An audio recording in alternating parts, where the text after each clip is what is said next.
Ready, spaghetti.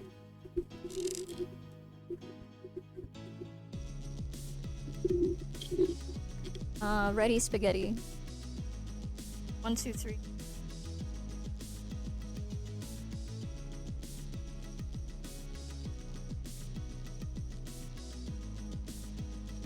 One, two, three, ready, spaghetti. Okay, now I'm ready.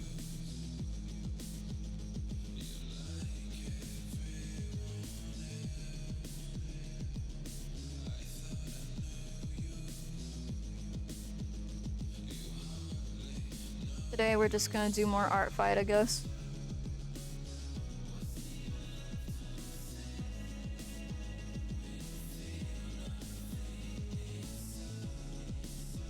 So fast you could hear the spaghetti mic test? Oh man, Caesar. I've literally just been on for like a few seconds. We're probably here before I got here because I didn't hear the ready spaghetti, so that's why I keep saying it. Like with the 1, 2, 3 part and such. Thank you for being here, Caesar.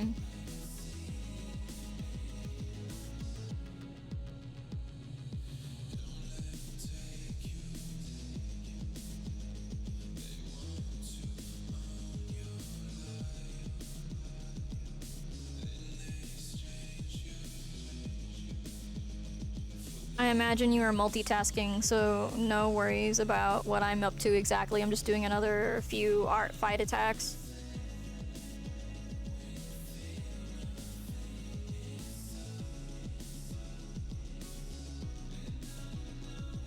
I'm gonna...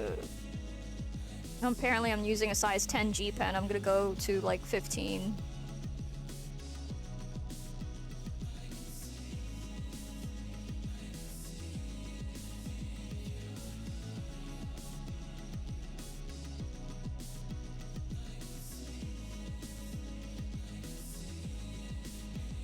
I've got chips and snacks and things, so I'm good to go.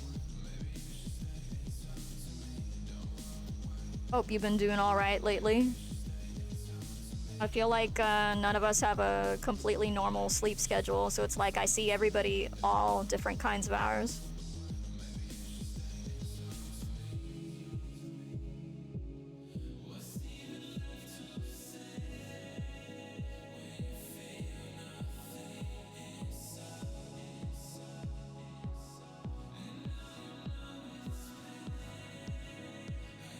Fixed your boiler and now you have warm water. Oh my gosh, I'm glad.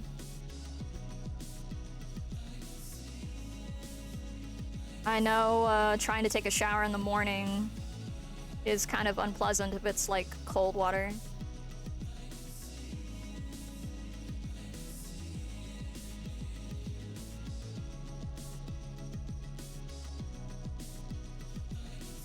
Sounds good, sounds good. Oh, actually, I need to adjust the pressure sensitivity on my,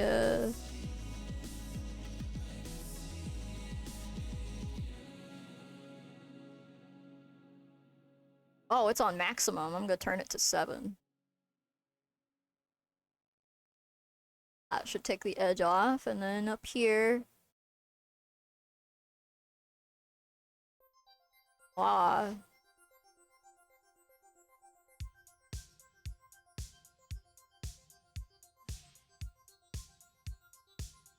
Okay. Fixed my tablet a few times over. Lines seem a little bit harder now. I mean, harder as in like steadier.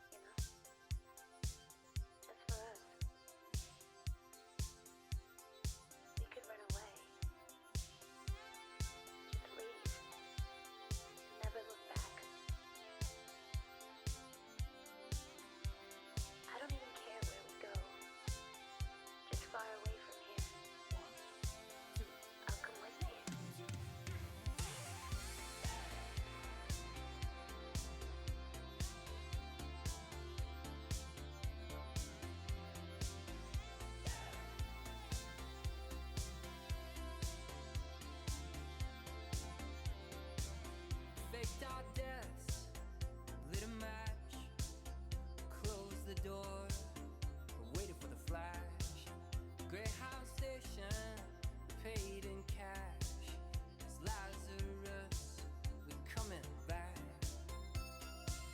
They say it's darkest before the dawn.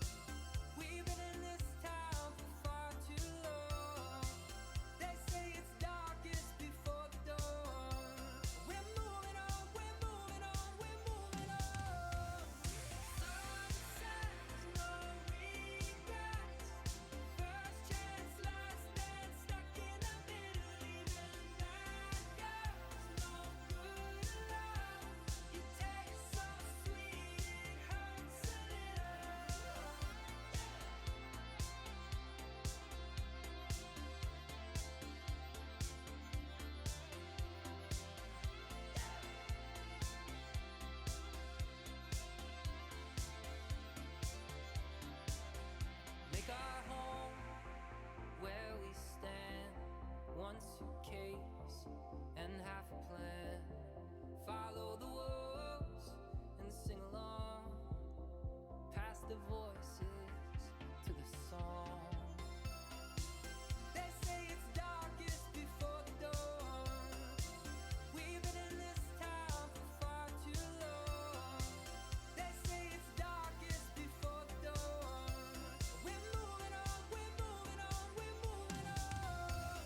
I have to shrink this to be able to fit the whole body, or I'm just gonna make him really stubby, super foreshorten it.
So most Americans right now are celebrating 4th of July.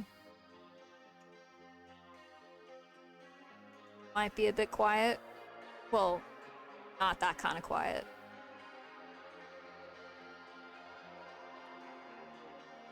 I just imagine there'll be less internet traffic today.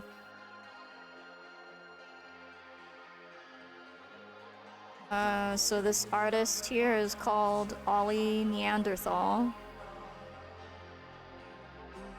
I feel like they follow everybody I know, but they don't follow me. I feel so left out, lol. It's my own fault though, because I decide to present myself the way that I do.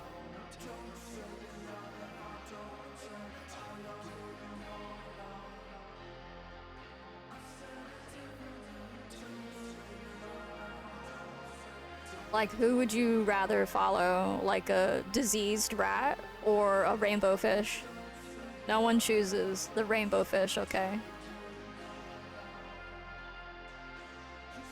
Everybody looks at rats and goes, wow, rats, I love them. Let me collect them all. I'm gonna make my own rat king.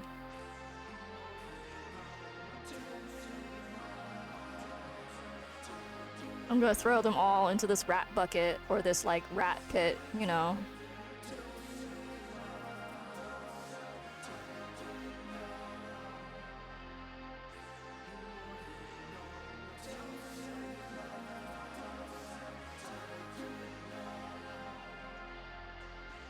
I mean, in a lot of situations, it's kind of like, would you choose you? And it's like, oh, yeah, I mean.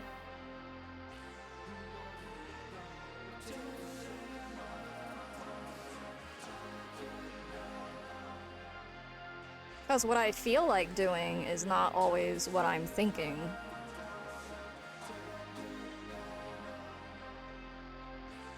I don't know, I'm always kind of discombobulated identity-wise.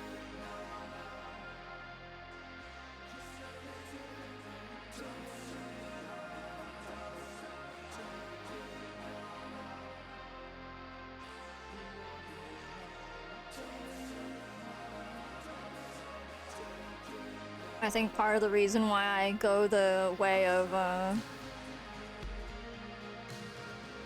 how I usually am is well,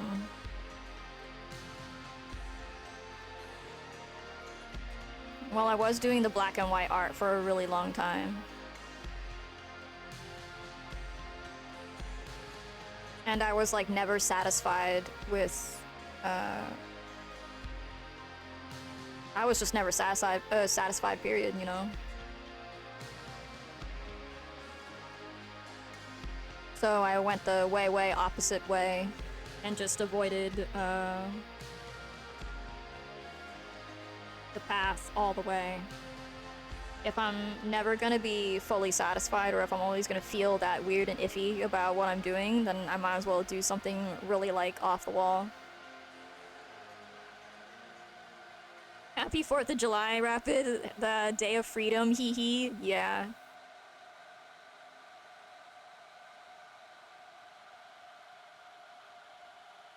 Day of Freedom for everybody's cats and dogs.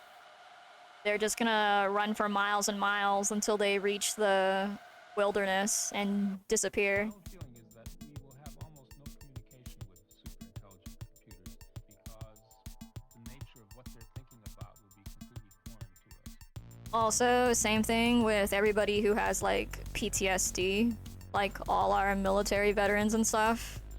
I think it is the most disrespectful thing ever to like set off all these explosives and like mix all this alcohol together. Like, yeah, I don't know.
Hold on, I'm taking a few bites.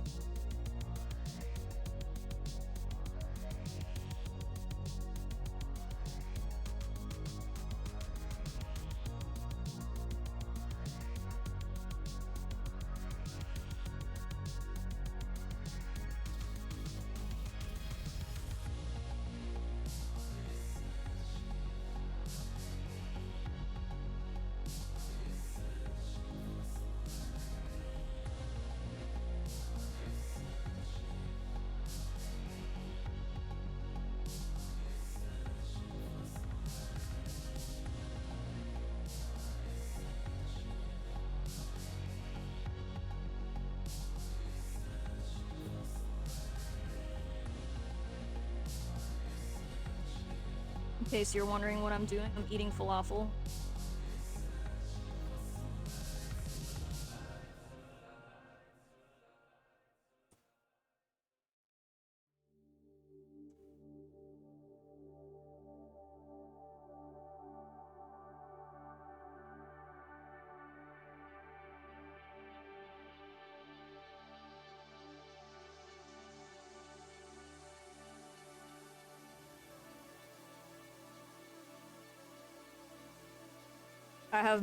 I may have overstuffed it though.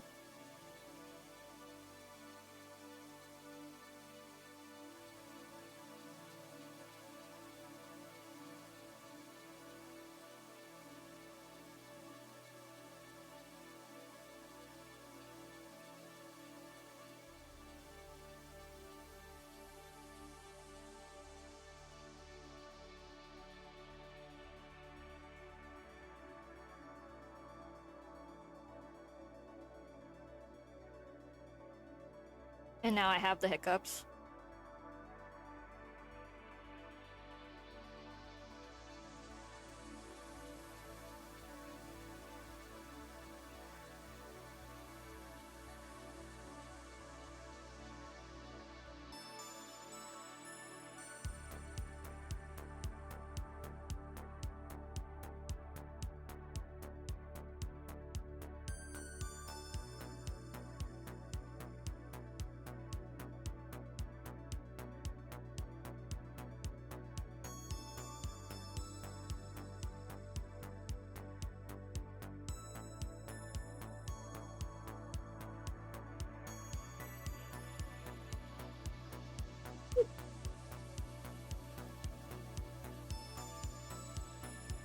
Everything is clear in the rearview mirror, the coast highway and the golden hour.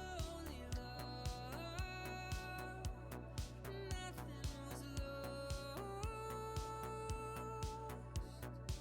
Everything fits when you tell your story. The blurry portraits in the halls that form a lover's call, but nothing was lost. Now it pains me to inform you that I've eaten part of my napkin again by accident.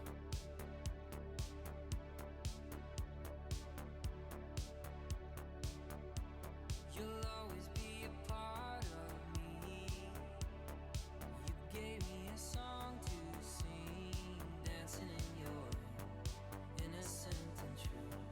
Elvis tattoo on your shoulder, we'll know better when we're older. You'll always be a part of me. Free fiber, hee hee. Yeah. Freedom fiber. Forever in full bloom, barely 22. Summer days are growing colder, we'll know better when we're older.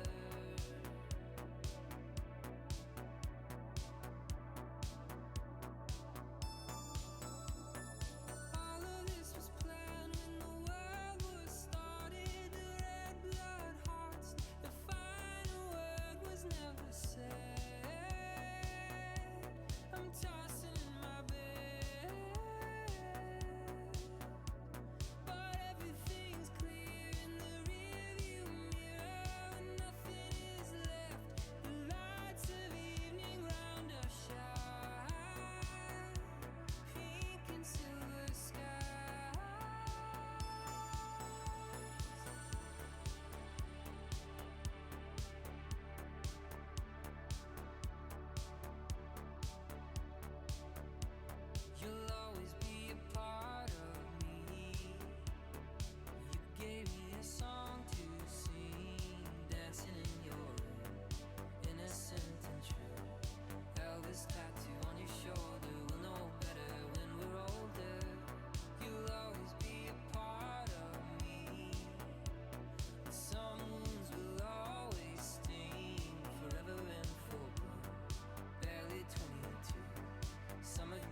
Now what you see me doing here, shaving the lines and doing all these effects with the eraser.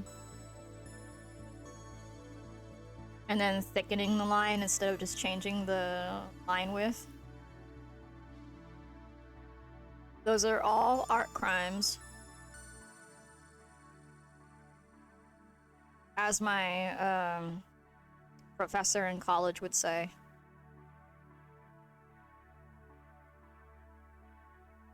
Not in those words exactly, but paraphrased. But what's so funny about that is Herb does it all the time.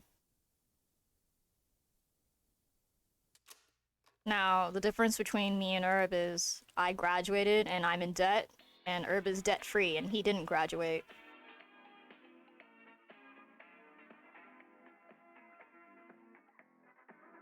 So yeah, I'm just gonna commit all the crime now.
This dude is sort of built like a little action figure, like a cool one.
Probably not making this mouth big enough.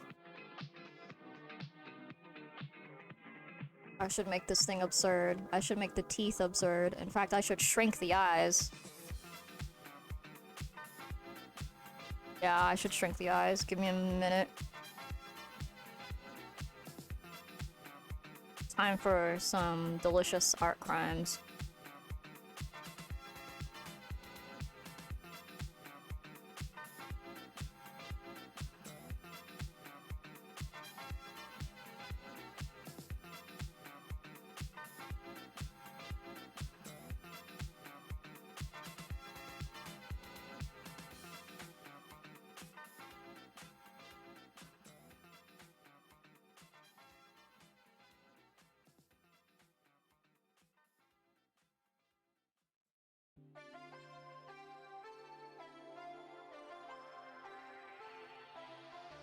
Oopsie, I guess that does not work.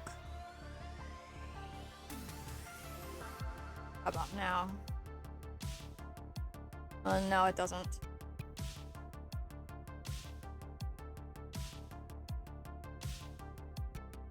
Okay, one at a time.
Okay.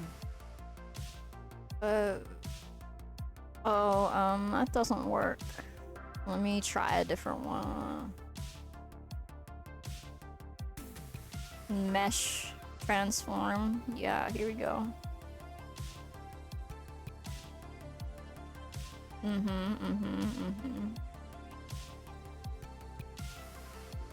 Alright. Probably way more open.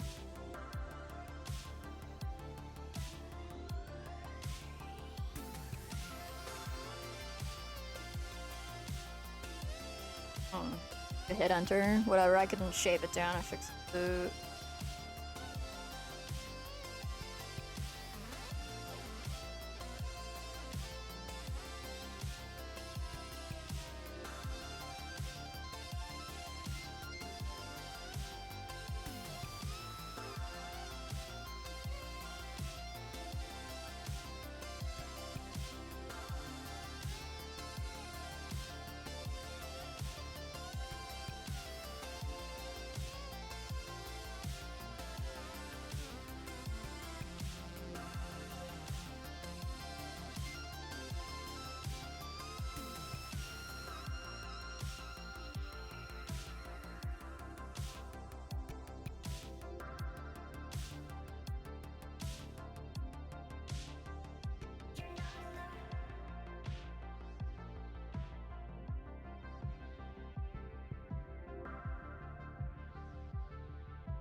I suppose I should mention a few other things about today. Or this week in general. Maybe as far back as Saturday. There are multiple shootings and stabbings. That's America for you, I suppose. During spikes of like the temperature, you know, every heat wave, there's like an increase in like violence. It's like measurable. And one happened at a bar I used to go to with my friend.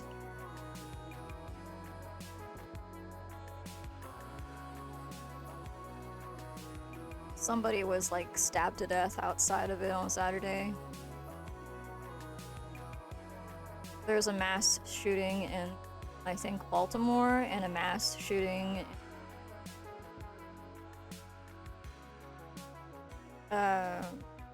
I forget, but it's not looking good because there's like tons of people who have been shot, and most of them were like young people.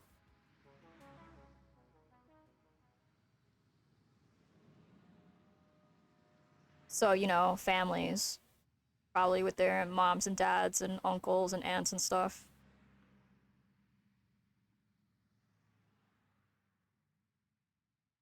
Yeah, exactly. I don't think the shooter for the 30 count is has been caught yet.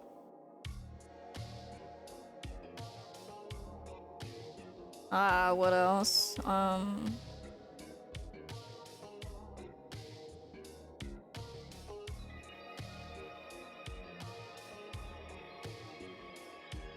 I forgot what I was gonna say. Hey, Kennedy, how's it going?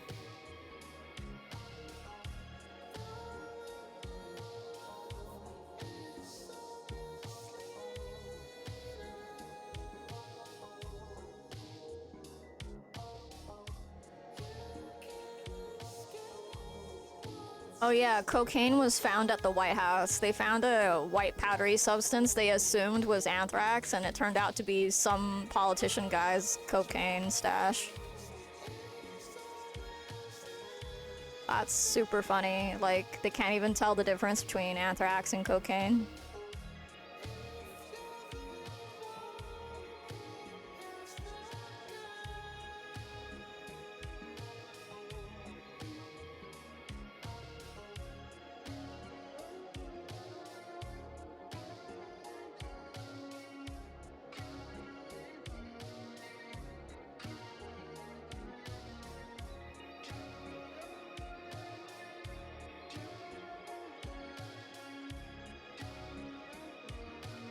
Debating ARTFIGHT or Cryptid July. Just do Cryptid July.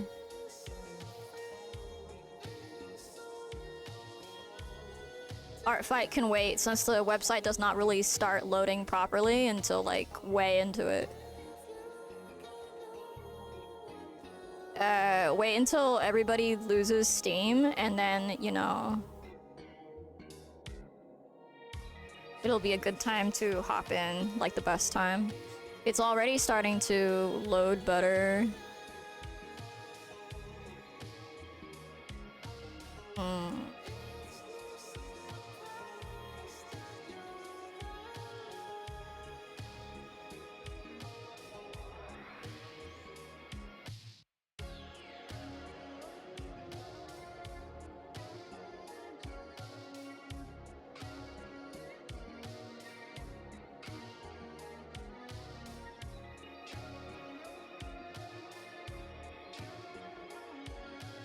I made his waist too small.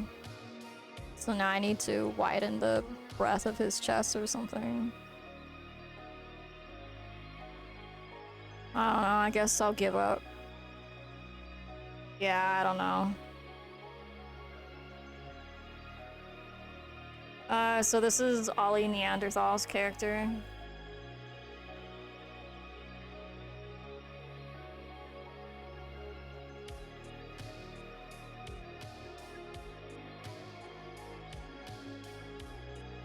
I drew it a little bit too exactly like the reference. I think I should make a few changes. But perhaps I'll just leave it as is and call it good.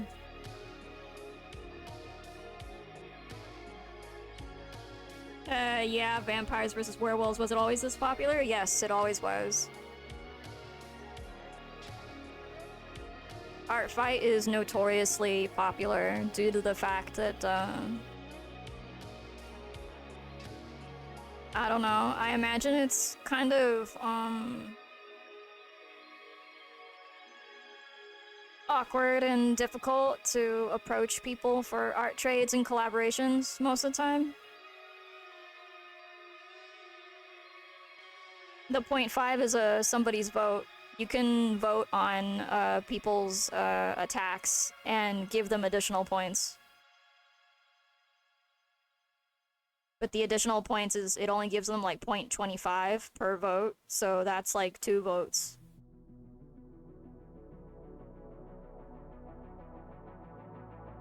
I think it's so that if you get tired of drawing, then you can go browse the art and just start upvoting things.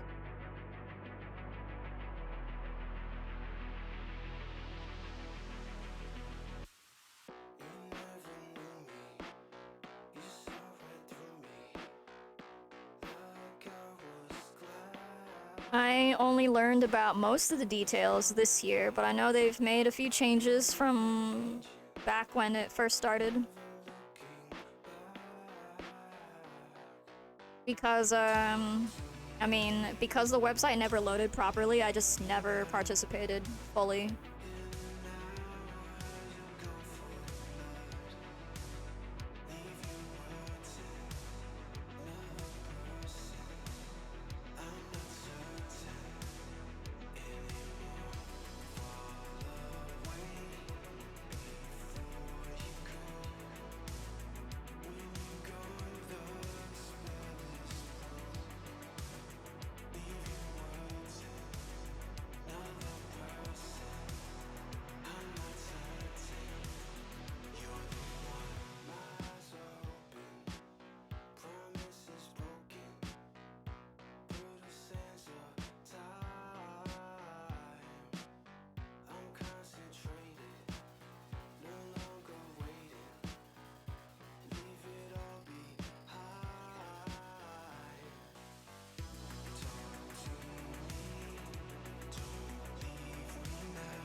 I'm getting a lot of followers on ARTFIGHT, but very few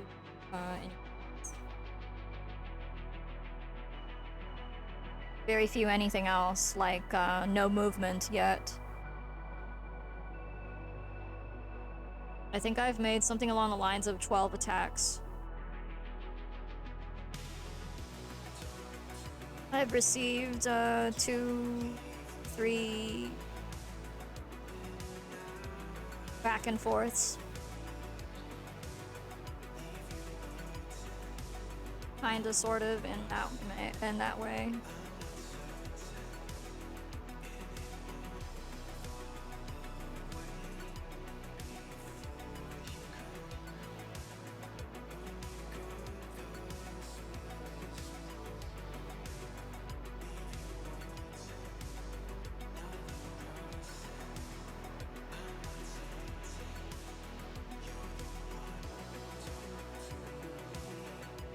Somebody on Mastodon hit me up, so I got him back.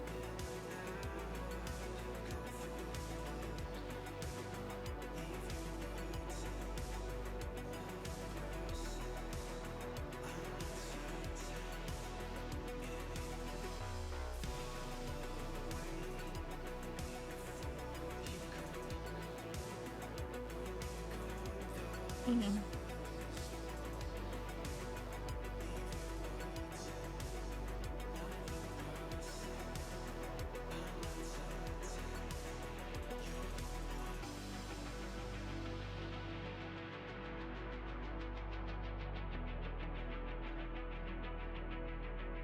Since werewolves is winning, I don't feel bad about doing friendly fire.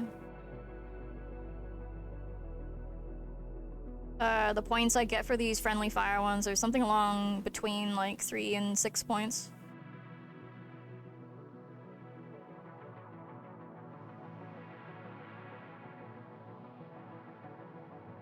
I think the only person on the vampire team I know is Radical Gator, so technically, I mean, I guess I could just attack him a few more times. He's like practically defenseless, you know, just super open and vulnerable. He'd never be able to return fire. I think the attack he sent me was rated 17 points, and I sent him back an attack, a revenge counterattack that was worth 77.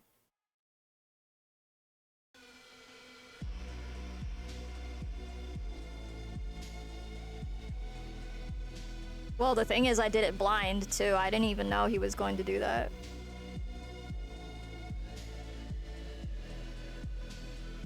Demolished, yeah, I steamrollered my own friend. Like, sorry, bro, you chose the wrong team.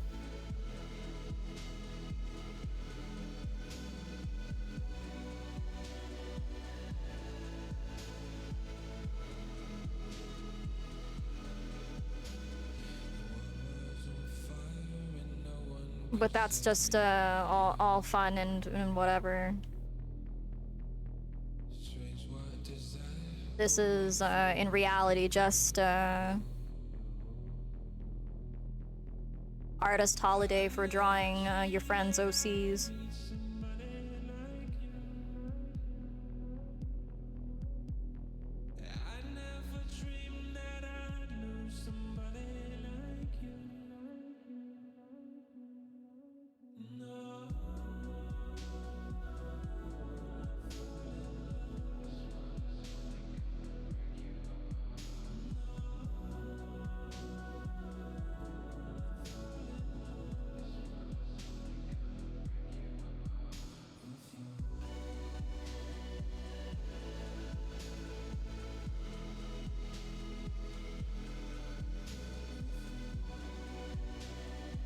Have I heard the Tenacious D cover of this song? I have not. I imagine there are many covers I haven't heard yet that I should totally look into. I do really like in reinterpretations of like old songs.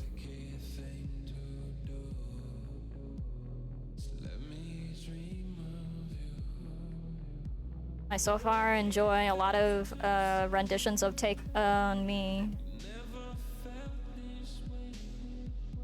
And then, let me think.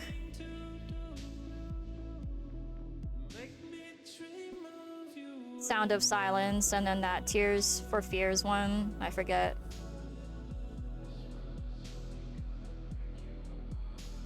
Handful of ones. Yeah, thanks. I will look up the Tenacious D cover of that immediately. In fact, you know,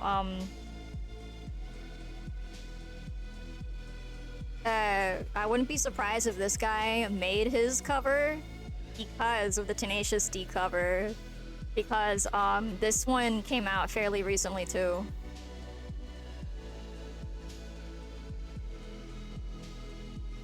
Maybe it was last month.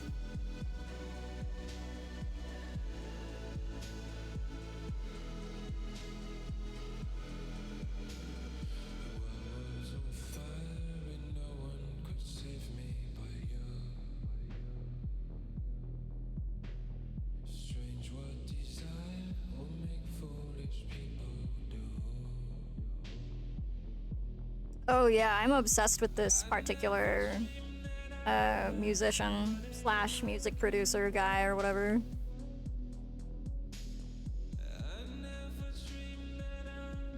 I just like his style, I just like his sound, but in general, as a person, he's kind of gross. He's like a total rat of a man.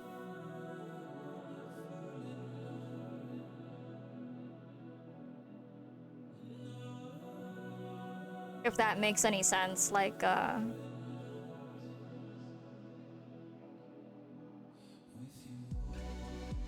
by now I shouldn't even be surprised. Like all the best stuff comes out of people who are practically rats, but in human form.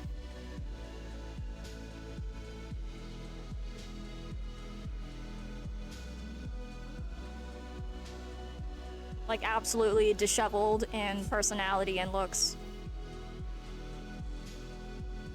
And lifestyle.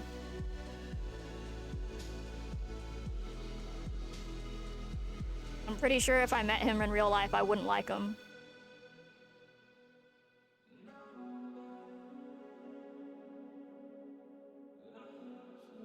But oh, I love the music though. Love the music.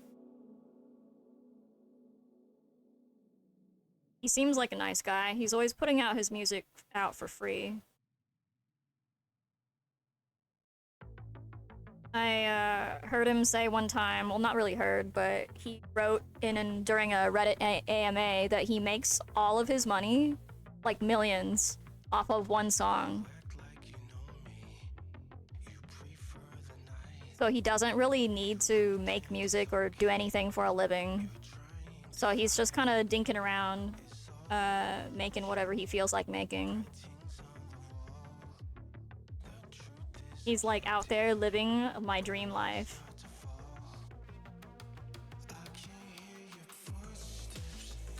He also screen prints his own merch, so I think that's really cool too. And his father is a ceramist or something.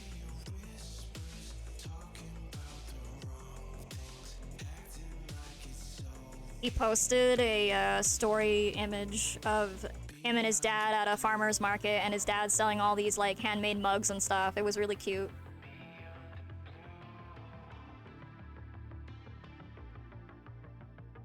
I do not often like to know about the personal details of artists and musicians and people who make the things I consume. But factoid here and there is not too bad. Sometimes you are curious about like what kind of person makes this.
I think I've been approached a few times for the art by curious people.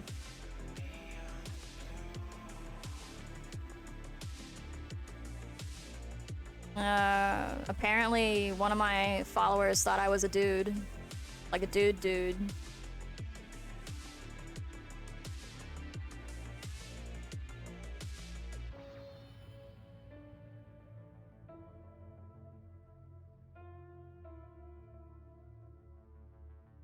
Another one thought I was like the same like person as Herb for some mysterious reason. Just like, oh, I thought this was just an alternate account. I thought you guys were the same person. Like, what? Why would you think that?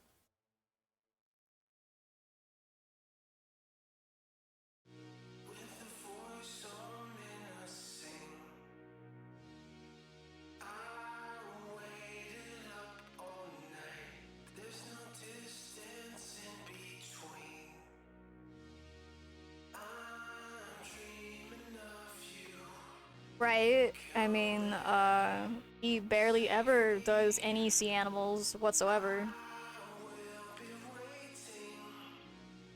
He's like a freshwater mussel, and I'm like a saltwater one. I'm not even a mussel, I'm like a shrimp or something.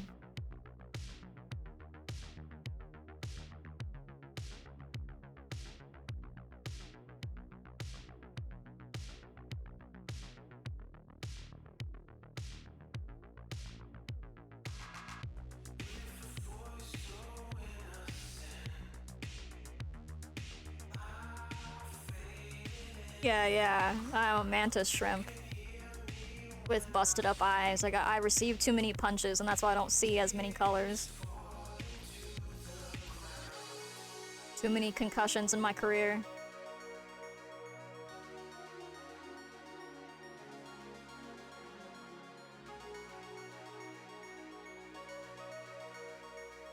Now, this particular band we're listening to at the moment is Immortal Girlfriend, and they're from Wisconsin. Like, what do you mean you're making super smooth, sweet synth from Wisconsin?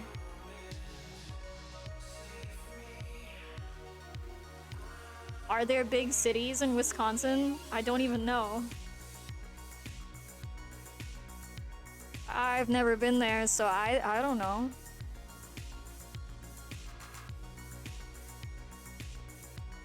Sounds weird to think about, though.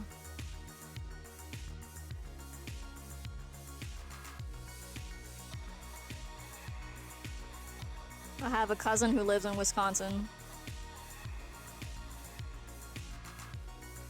I don't know if it's a half cousin, though. I'm not even 100% sure about that, because, like, what if he's actually, like, my half-brother? I don't even know.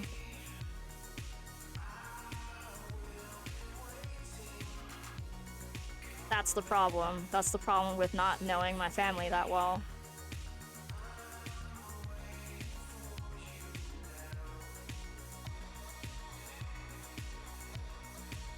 Some dude I've never seen before shows up one day and goes, hey, I'm a cousin, and, you know, my parents are like, oh wow, a cousin, and my dad is just, like, really overjoyed, right? I'm like, gee, you love this guy more than you love me.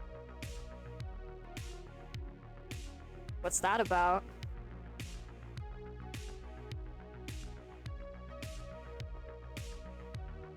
So yeah, I think I have a possible cousin or half-brother in Wisconsin.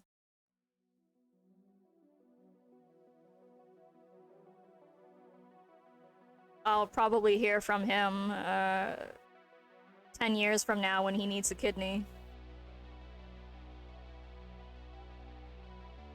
Although, let's be real, it's probably the other way around. I might be the one who needs the kidney from him.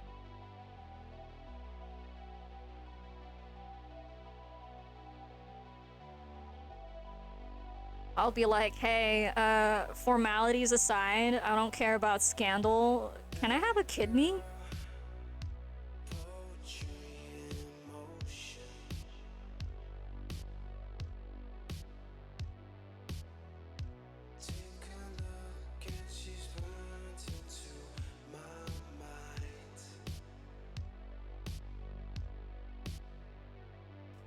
But yeah, on that weird note, you know, it has been suspected for a decade or two that my dad had, like, a secret son.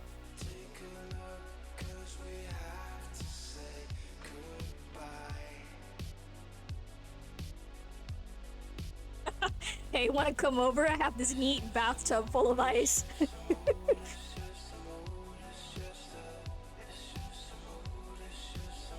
Anyways, all fun and jokes aside, I think he must be a really stand-up dude. I heard he tipped a waiter $200. So anybody who is that nice to like busboys and junk, etc., servicers and whatever, A+ person, I'm sure. No, I've never once talked to him.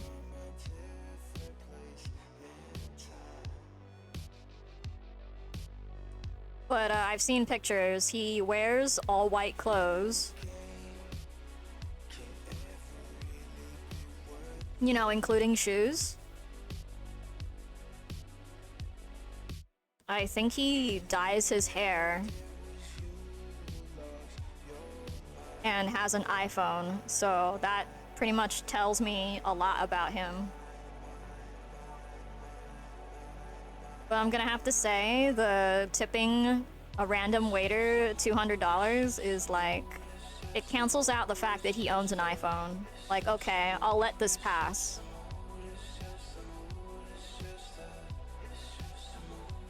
My parents were absolutely disgusted. They told him not to tip people like that and not to, like, you know, leave tips anywhere. But, you know, he, you know, tips how much he wants to all of them. So it's like, wherever they go.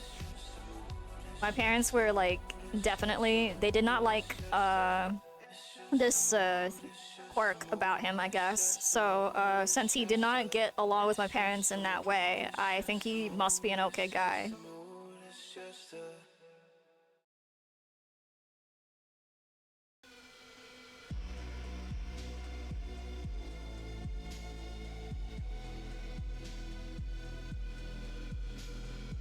Tips are good. People working in food service are overworked and underpaid. Exactly. So, this cousin slash possible brother of mine is, he's like 20 years old, so he's a Zoomer, and I'm like, yeah, you know what? The kids are alright.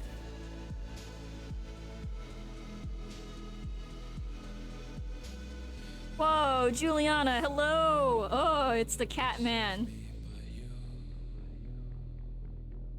It's the cat man.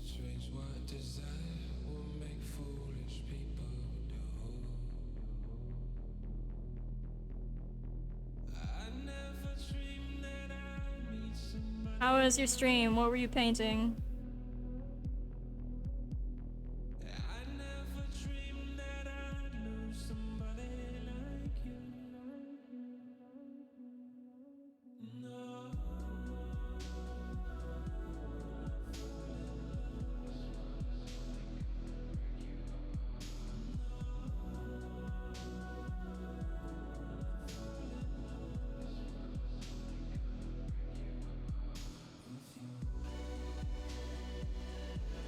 Oh, cool. We will check your Instagram later.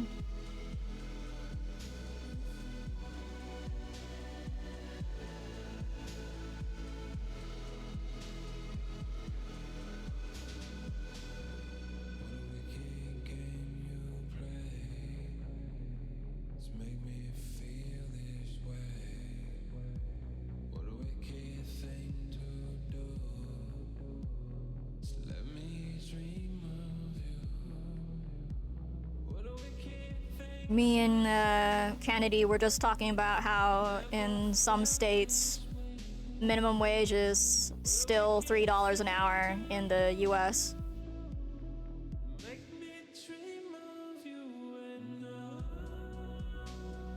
Something along the lines of that.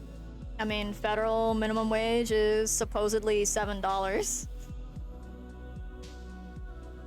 But I 100% am sure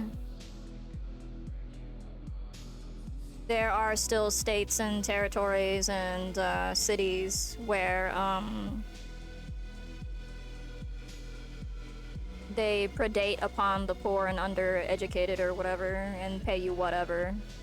Or withhold your wages.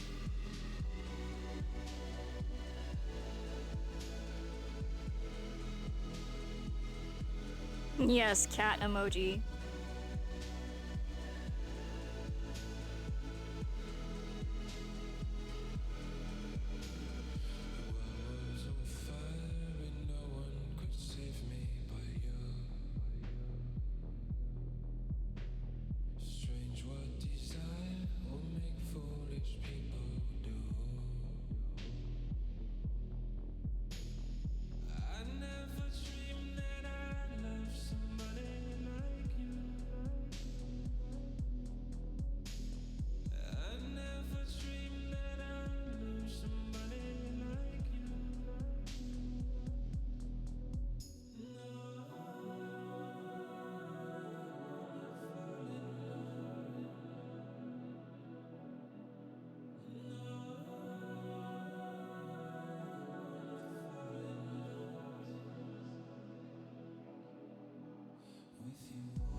Sorry, the auto mod is getting you somehow.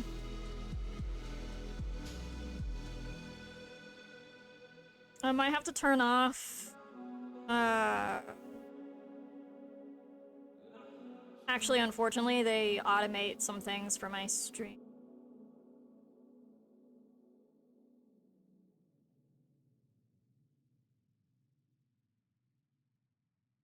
I see. Let's see.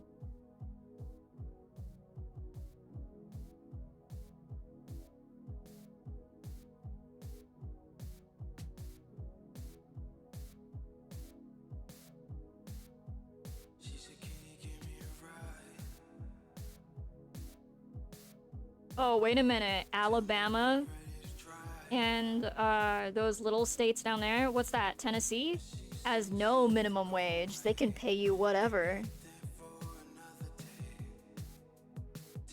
Oh, that's unfortunate. Wow. Okay. I did not know that.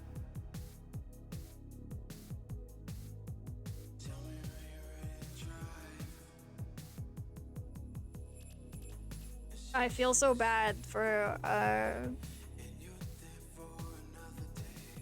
but the thing is, you know, like it's so easy just to tell somebody to move. When in reality, it's not easy to move. It's not easy to just kind of uproot yourself and then like start from absolute zero somewhere. No friends, no family, you're not familiar with the streets, the city, the people, nothing. Like, the culture, because the US is so big, the culture is different from coast to coast. And the landlocked states are also different.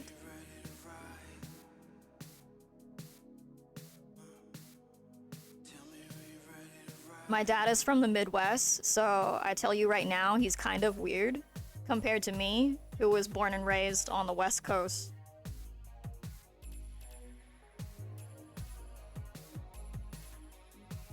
My dad also still talks like it's the 1970s, so...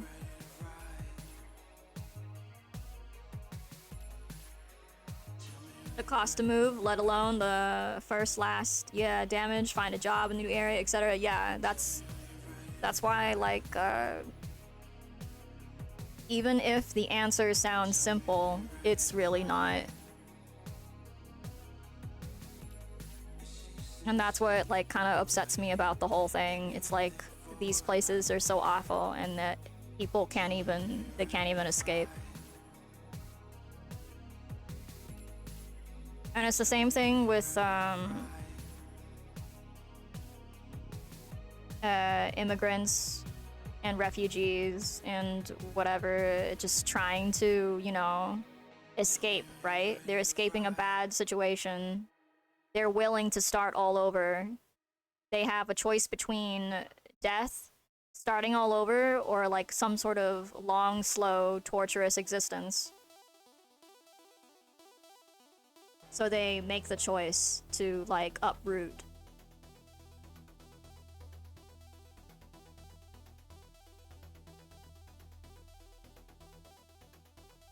So on a local level and then a global level, yes, it's easy to say, oh, you can just leave, to just go if you don't like things. But it's so hard. It's so hard to do that.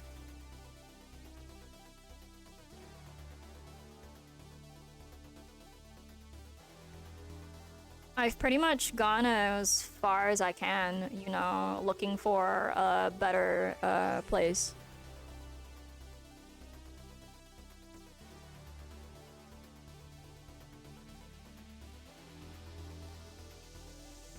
Yeah, they risk death to escape horrors, poverty, and the lack of opportunity. You know, you're weighing your options, you know. If you see them risking their lives, you know, what's behind them is worse than what's in front of them.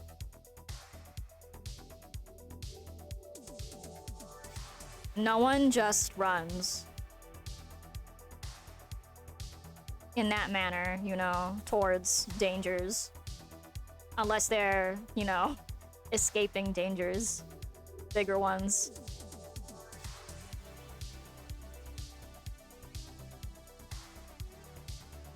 You have a friend in Kansas that keeps trying to get you to move out there to rent a house for $300. Their mortgage is less than $500. Yeah, I mean, it sounds ideal on paper. Like, the math sounds good until you factor in looking for a job, how long that will take, what will the job pay you, and then the commute between home and the job, which could be like hours and hours of driving. And not only that, proximity to a hospital. And then on top of that, proximity to grocery stores or what kind of foods are available there. And then the possibility of what happens when your car breaks down. Is this a place you could live in? Like, is there public transit? What happens if you don't have a car? Then what? How will you get food? How will you get to work? How will you go to the hospital? You know, all kinds of things. So $300 all of a sudden turns into like taxi cab fees or whatever, just transportation fees. You move out to the middle of nowhere and all of a sudden you're eating canned food that is 10 times the price of what it would have cost in a town where there's more than one grocery store. Oh yes, and the tornadoes. It's completely flat out there, so the tornadoes just kind of... they just go right through.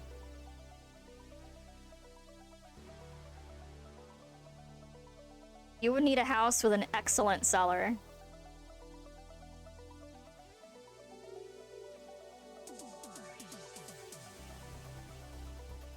Alaska sounds great until all that stuff plays in. Cost of food is crazy up there. Yeah, it's like $20 for something that would cost like $2 here. Like, I moved to Oregon, and then, like, things like potatoes were, like, $2 for a 5-pound bag or whatever. It's because of our proximity to Idaho. Like, I go somewhere else, farther away from Idaho, the potatoes are more expensive, slightly.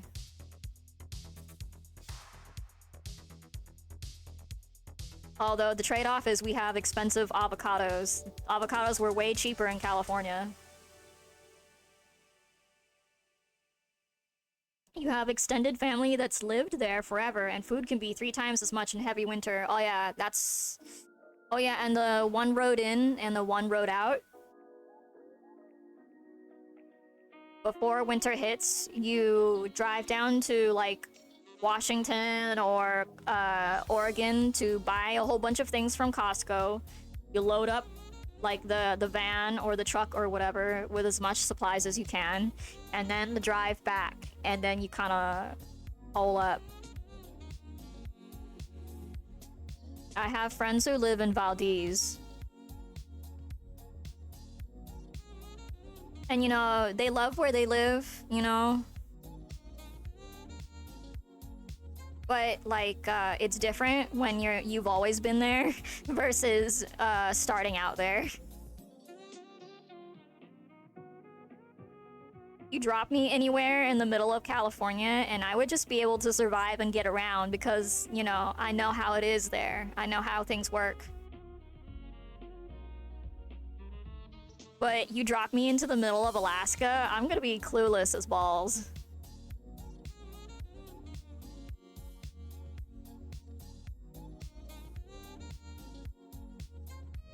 Ah, cool.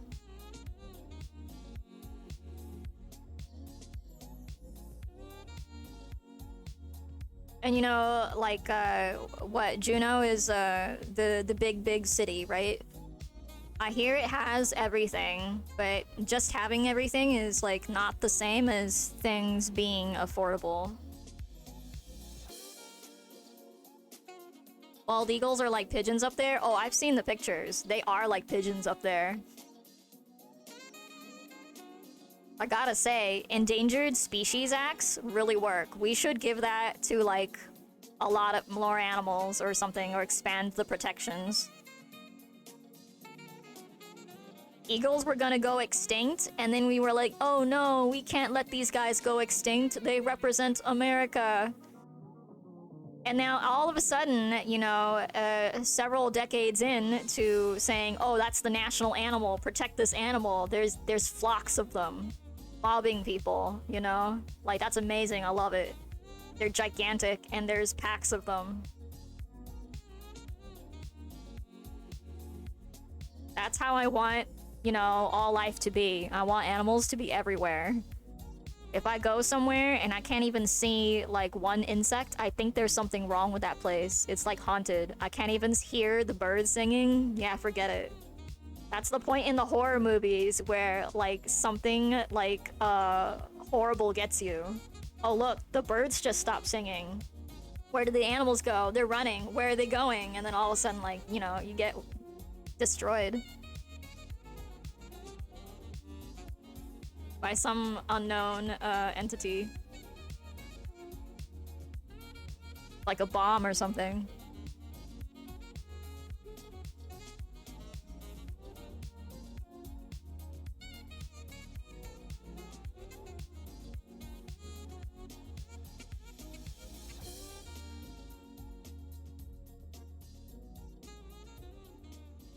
Like, if I open my door at night and I see, like, 5 slugs crawling around in the leaves and the filth, I think, ah, this is a good place to live. There are slugs.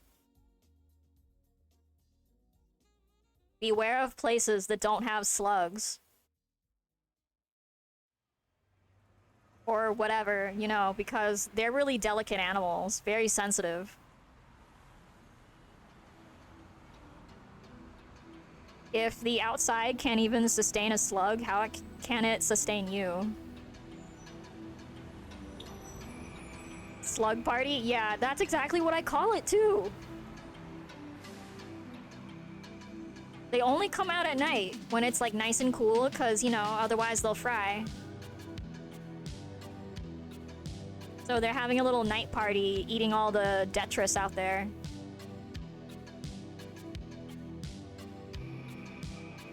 Oh, they love buttercups. So you used to pick them up and put one in front of each slug. You had so many, and they would just mow them down. Sugars have, flowers have a lot of sugar content.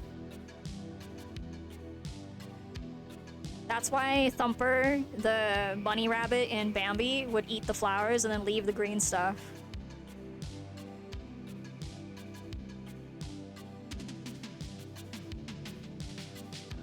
Flowers are apparently delicious. I mean, a lot of the flowers for mini plants will eventually turn into fruits and berries and vegetables, so I imagine the flavor is like really good. Never tried it though, or maybe I have, but I haven't I can't think of it. Like, you know, like squash, like squash flowers. Those are completely edible. I mean, they're gonna turn into squash in like a month or two. That's why, like, even at that stage, it's safe to eat them. Oh yeah, they're glorious.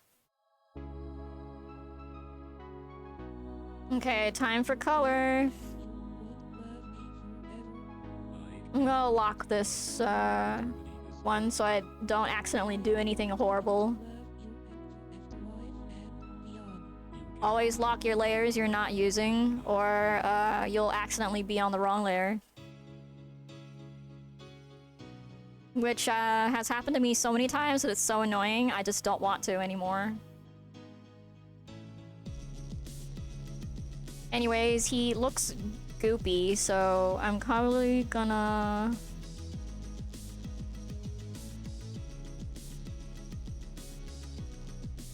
do something...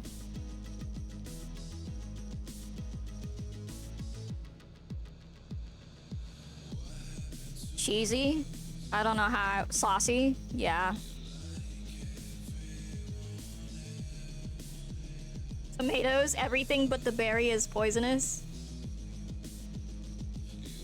Oh yeah, everybody who just heard me say that stuff about stuff being edible, it doesn't apply to tomatoes. Or nightshades in general.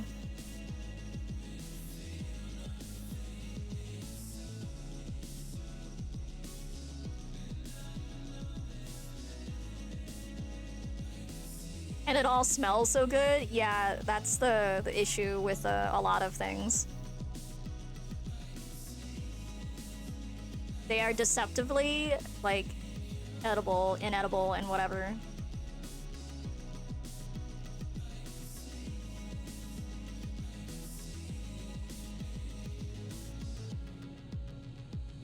I think I was talking to chat the other day about how, like, some super poisonous frogs, they are literally the color of ripe mangoes and fruit.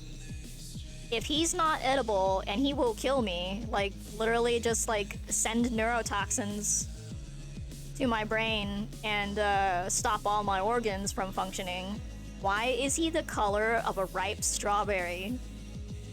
Why is he gummy shaped? Why is he, like, mouth size? I put him in my hand, I pop him in my mouth, and I eat him, you know?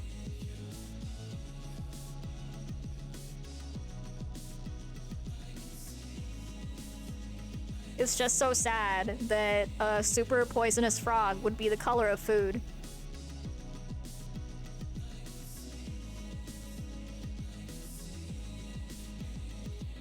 It's like, don't tempt me, bro.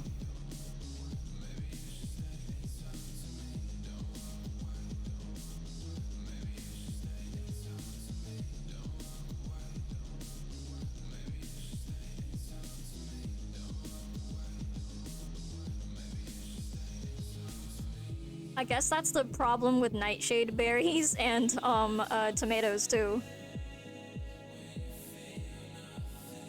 They are bright, delicious red and orange and yellow and whatever. If not yummy, why yummy color?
I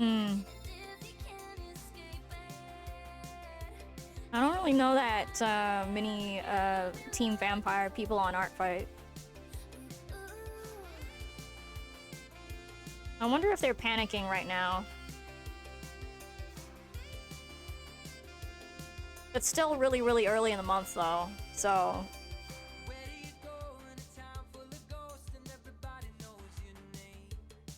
I think the turning point will definitely be the middle of the month.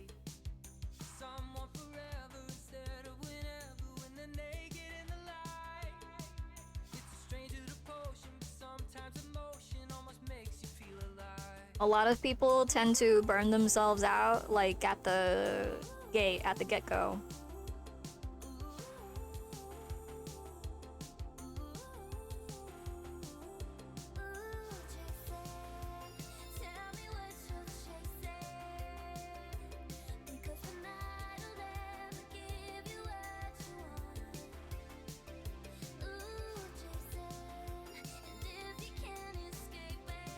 And then, you know, everybody who's been taking it easy can just kind of, like, pass them.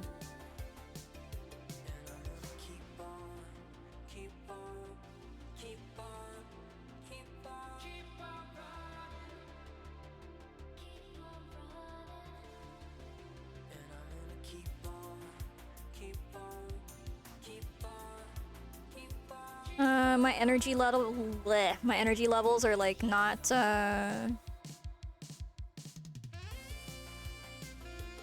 not really, like, part of the question.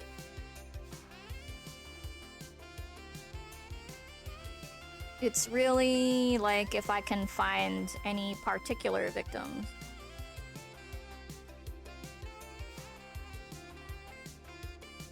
Hello, hello, Snap. How you doing?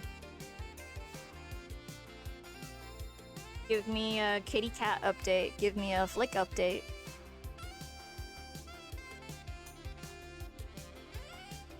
How's everybody in your household doing, and how are you? I'm just doing more ARTFIGHT stuff. I'm gonna hit up the contrast and highlights really soon here. These are just like base colors.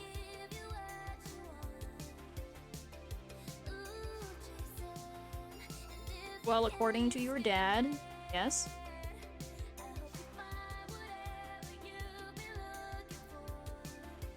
Oh, Flick is scared, huh? Well,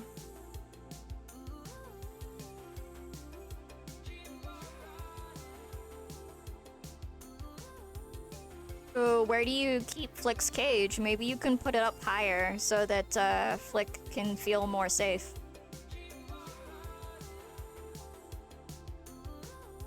Because right now, the kitten's mostly just, like, on the ground or lower, right?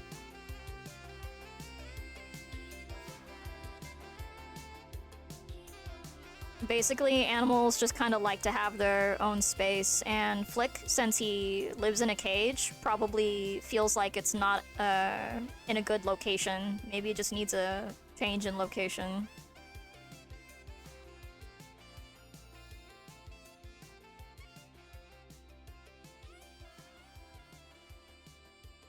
Like, if he sees that his cage can move, he'll feel safer.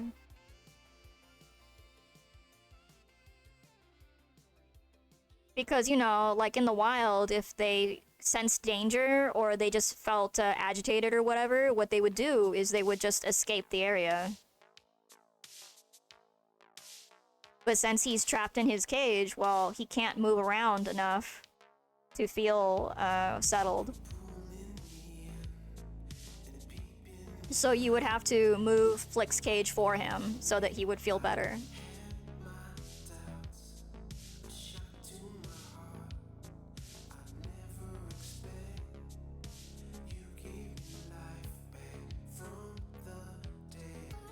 So, the baby animal cries that baby animals have are actually, like, really terrifying sometimes to other animals. even you and I, all of us as human beings, if you are walking around at 3 a.m. at night and it's pitch black out there and you hear a baby crying in the woods, do you think that's creepy or like comforting? Like, would this make you feel agitated or like good? Like, even if you heard like little children shrieking and laughing in the dark, I'm telling you, that will unsettle you. So that's like the same thing as Flick hearing a baby meow. Flick is an adult rodent. He thinks that business is scary.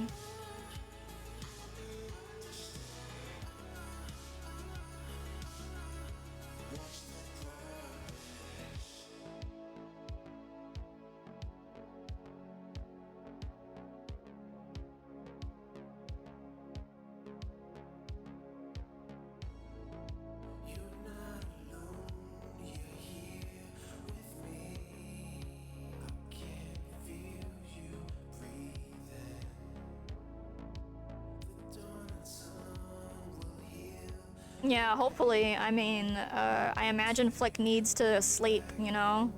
If it's keeping him up too, it's just gonna make him feel worse.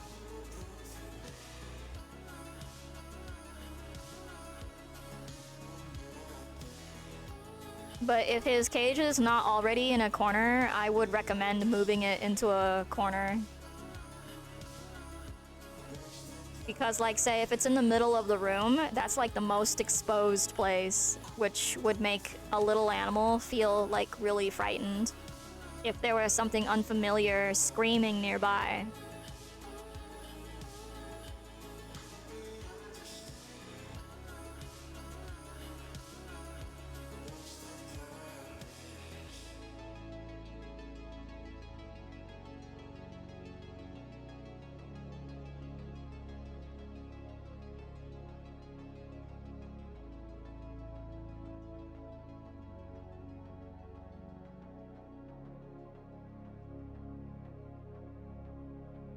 Here's some contrast putting in. Oh, that's good.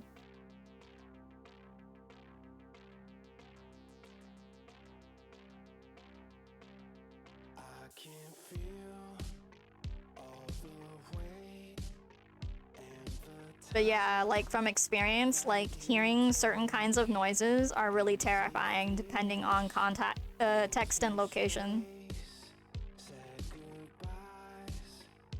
Like, I used to have classes at night, you know, for college.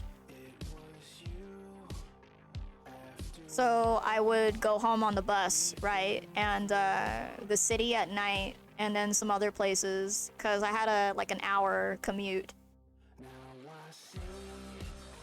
And I would have to do like bus transfers and stuff like that. Like,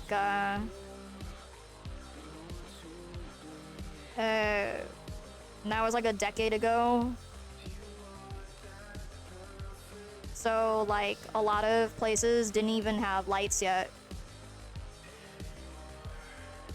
And sometimes the bus would pass you if it couldn't see you. So you'd be like walking in the dark for a little while. I absolutely do not like the sound of a baby crying in the dark. Like, I could say to myself, oh, that's just a baby in a house somewhere. That's just a really loud baby in their house, in their apartment or whatever, over there, past the bushes where I can't see. But you know what my brain says? My brain goes, no, that's not a baby. That's an animal that sounds like a baby, and it'll like bite your ankles off or something. I picked Team Werewolf, of course.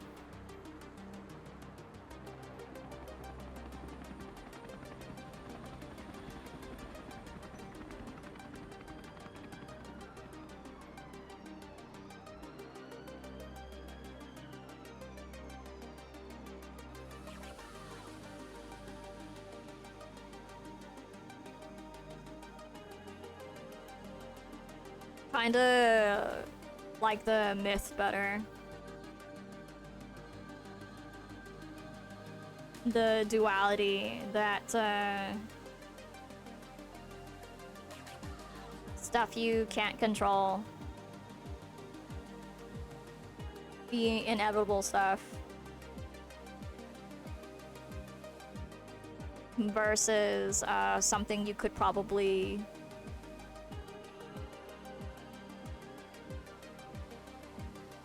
manage within the rules. Hard to explain. I would have to explore it some more.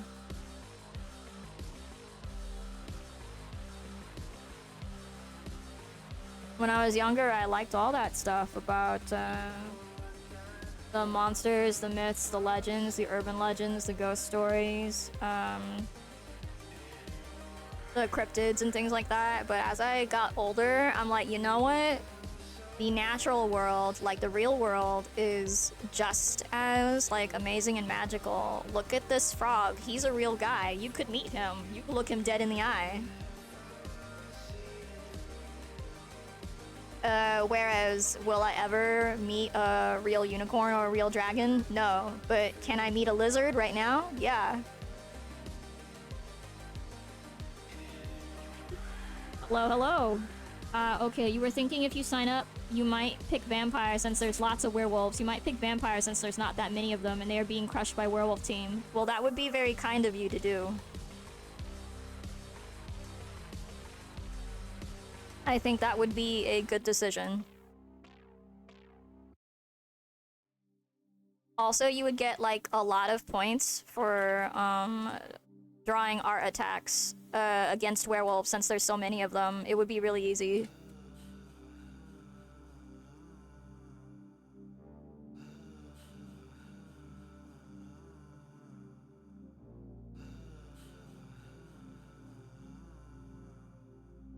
Right now, because I know mostly werewolves, I have been doing mostly friendly fire attacks.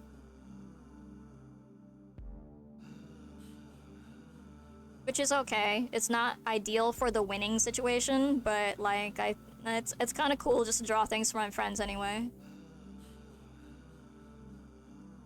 Yeah, the friendly fire attacks you get less points for, but you still get points towards winning.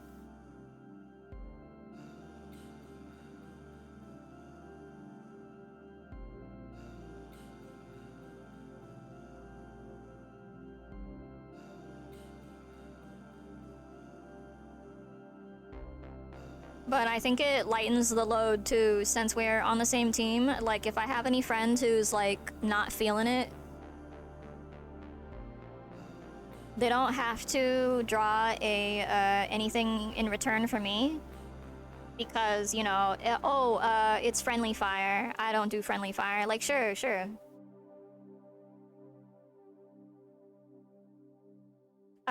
Coordinate your attacks and get the most points.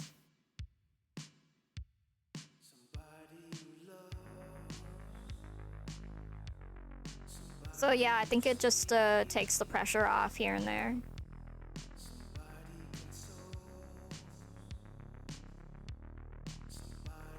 It's just that I rarely ever interact with my friends directly. And a lot of the art I've drawn is fan art for artists who have been following me since like literally the beginning, like before I was me.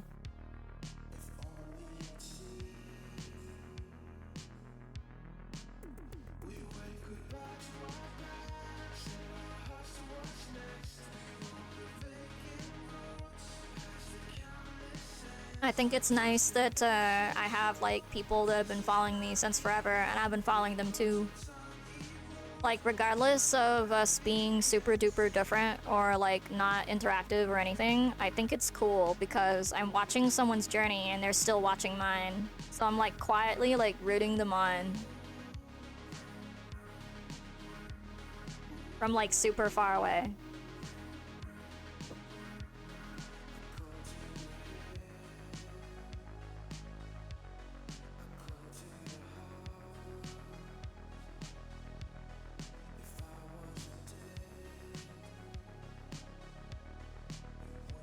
So I really think of it as like just an excuse to give a gift, like really small gesture to those artists.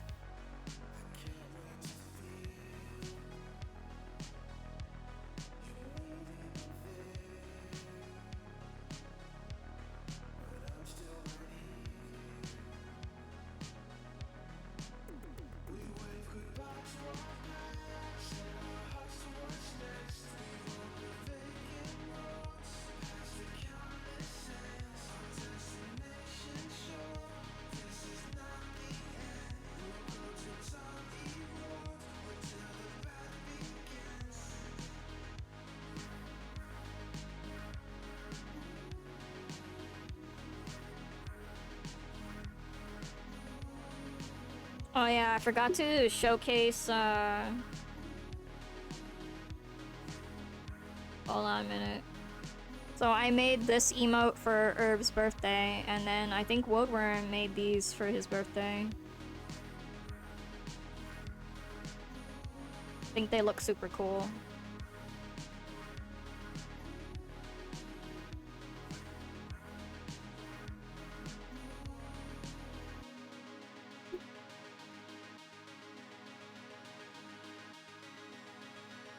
Yeah, I like having little knickknacks.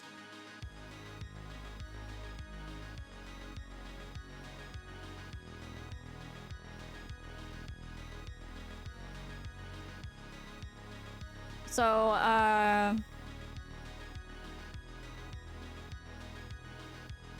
it's kind of the same concept, drawing the little gift arts.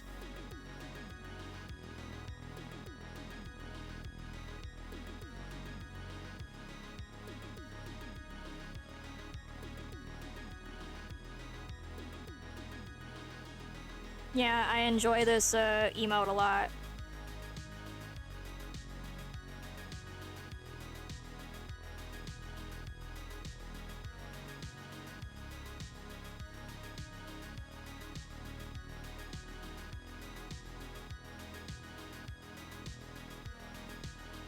Now, this particular character is from an artist I've never interacted with ever, but I've been watching their art from afar.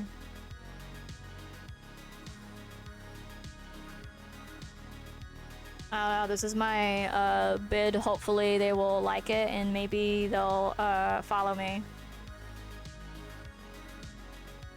And if they don't, that's okay too.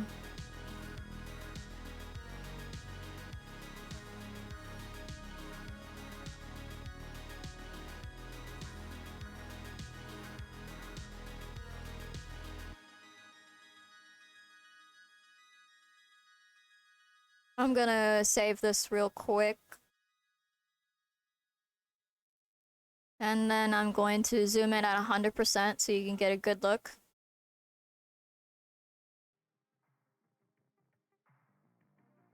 So, a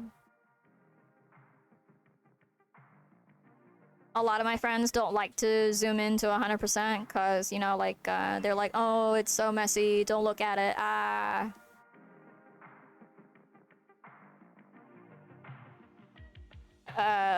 cough, herb, cough.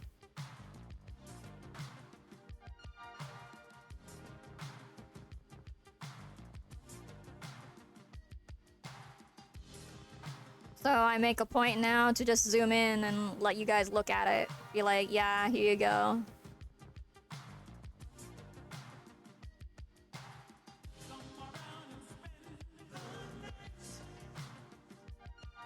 I would say a little messiness is a feature, not a flaw.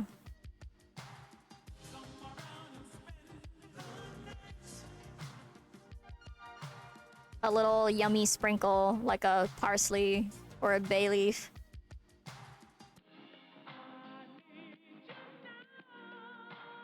Although to be fair, don't eat the bay leaf when you find it. Whoa, whoa, hello, hello. Thank you for the raid.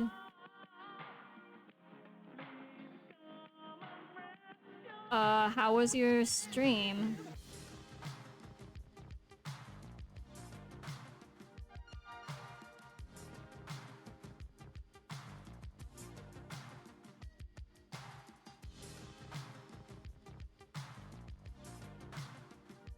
Working on some lo-fi music. Oh, what do you use? I've got Fruity Loops, and that's about like it. I've got like an Akai Mini, and then I have a pocket operator that I've got to get to using. Thank you for leading the raid. I appreciate all of it. Unfortunately, you'll be hit in like 8 ads in a row in 10 minutes if you stay. But if you do watch it, I make like $1, so... Oh, I think it's the... punching one? Yeah.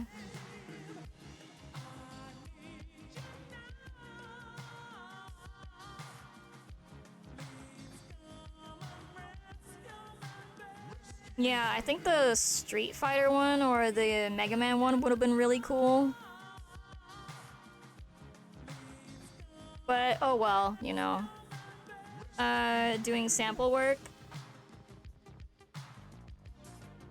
Just a little bit of chiptune. And some sound effects and things like that. I haven't gotten into doing anything, like, ginormous. Not yet, anyway. I'm kind of preoccupied with the thing I'm doing now.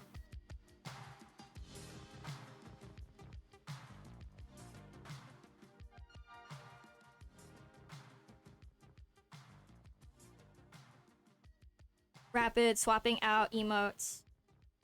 Yeah, okay. I swap out my emotes too. It's always nice to stay fresh.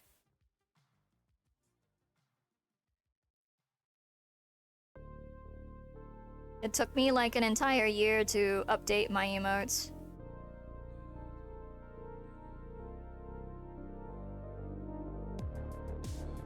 Which is super funny because the majority of my emotes were just like game sprites that I had made that were supposed to be there temporarily, and then like the badges became permanent, and then like I never did update the emotes until like just now-ish.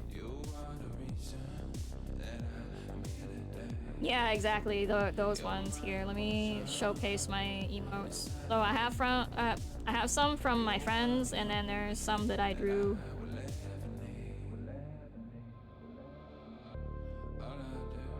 Yeah.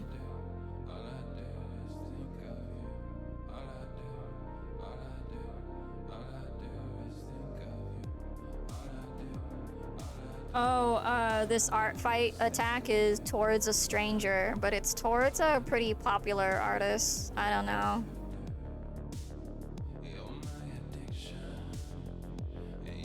My hope is they'll like it enough to follow me, but they probably won't. But that's okay, at least I made my tribute. Thank you so much for the follow. You're just starting to stream? Do you need followers?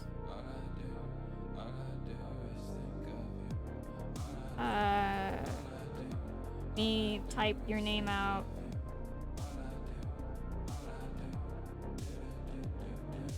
Oh my gosh, did I type that out right?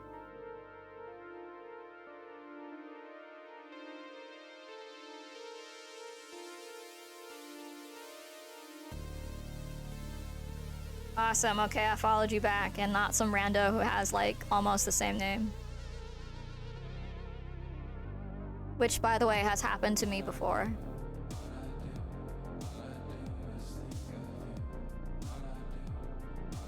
So I always check before I hit follow, just in case. Alright, so I'm gonna save this guy, because he's pretty much good to go, in my opinion. I'm gonna save as a, whatnot. And then I'm gonna start a new one. So I'm gonna attack Radical Gator like one more time because I think that would be really hilarious if I just made all of my points destroying him or something. But first, I'm gonna, like, submit this attack. So this might be a little hot minute. Uh-oh, the site logged me out. Okay, well, give me a minute.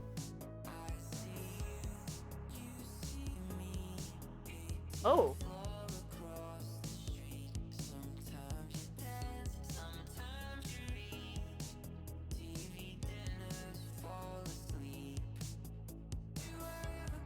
Yeah, hope you have a great dinner.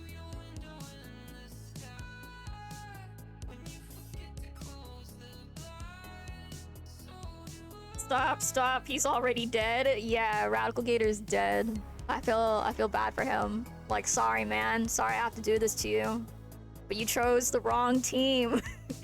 Just kidding, just kidding. Somebody had to save the vampires. Someone.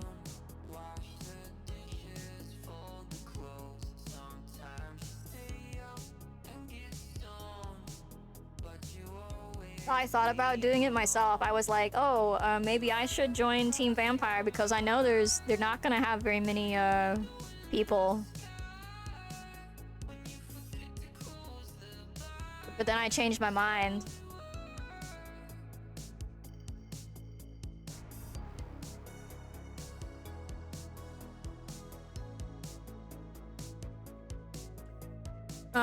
Yeah, I'm just kidding. I'll leave that off for another time. I just have to keep it moving. I'm gonna go. I've been just going through the list here.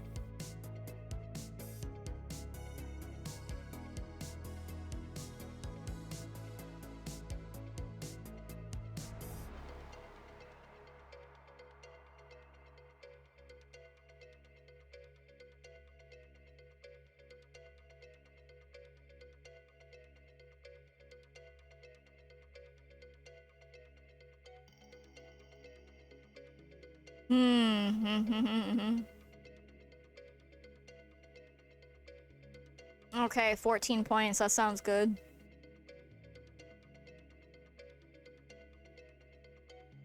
Very powerful.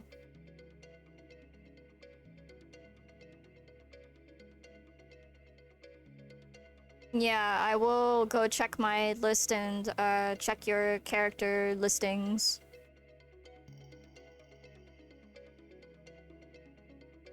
You were next in line, and then after you, I'm gonna do Mako. Guard.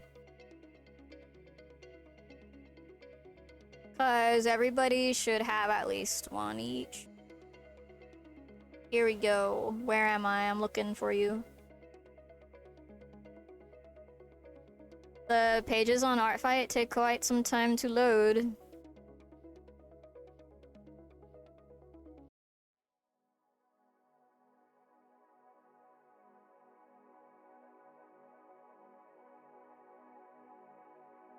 Oh, it's load. Oh, here I am. Okay.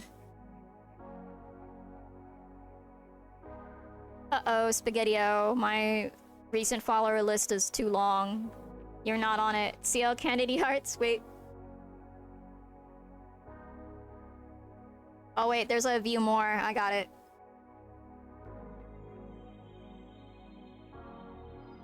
Oh, boy. Gotta scroll here.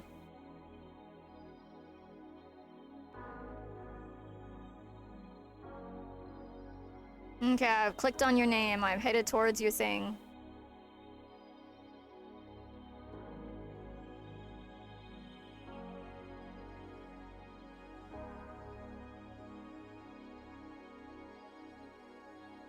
Character. The big guy. Yeah, no problem. I can do that. For friends, that is.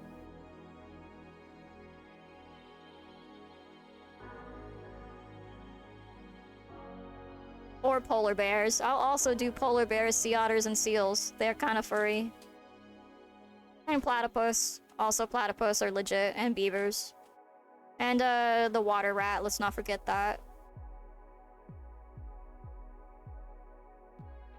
I will do other non-aquatic animals sometimes.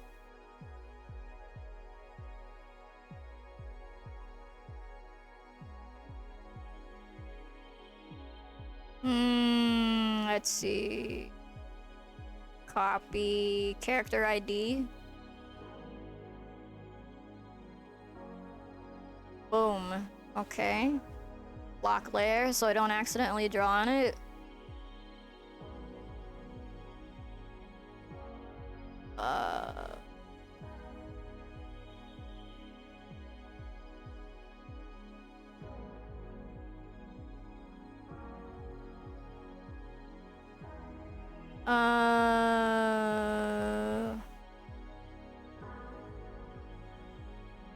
I've been trying to be good about my workflow, which is why I've been doing this very exact,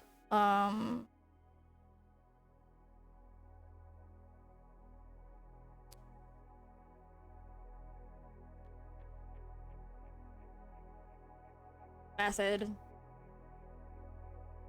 Nailing down an exact method helps things in the long run. Alright.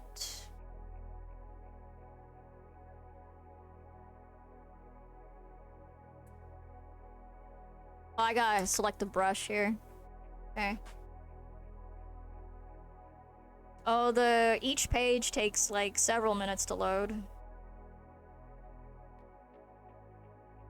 Oh, feel free to make him fat. That's my favorite thing to do ever.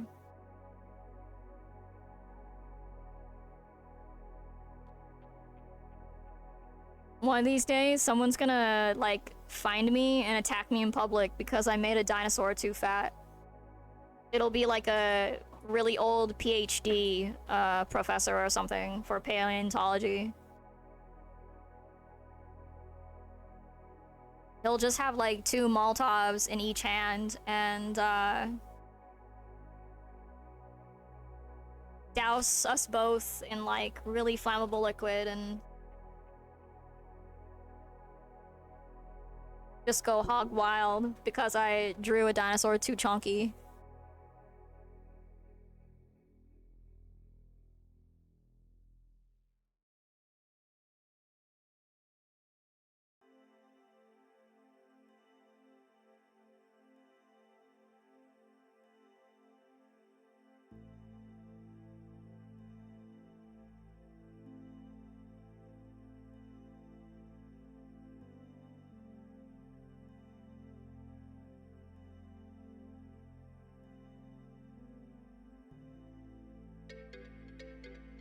I hope you enjoy these very powerful haunches.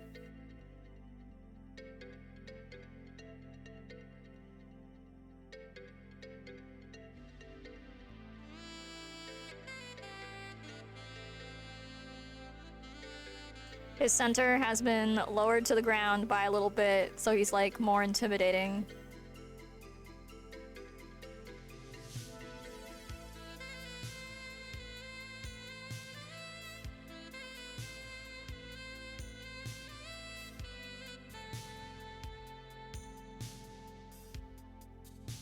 Yeah, Dragon Panda.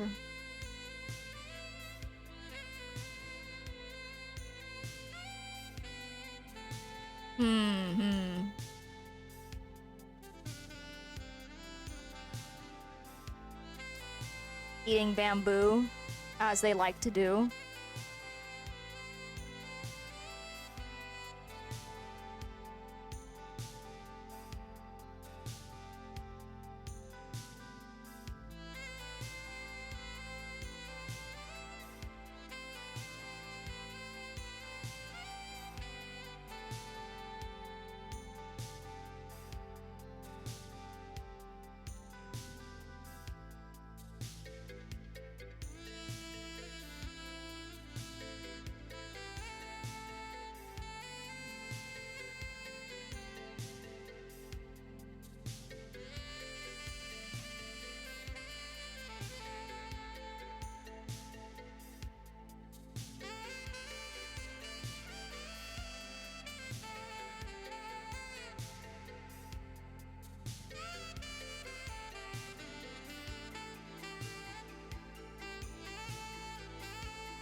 I think one of my favorite cryptid things is like when they interview a park ranger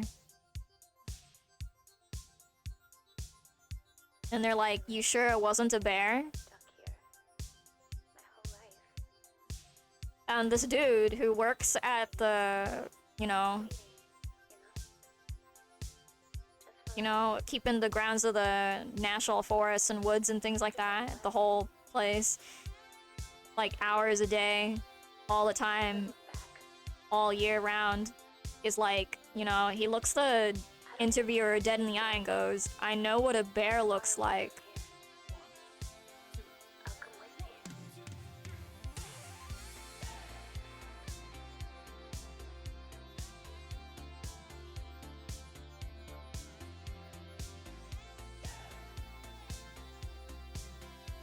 You sure it wasn't like a moose or a bear? Like, fool, I know what those animals look like.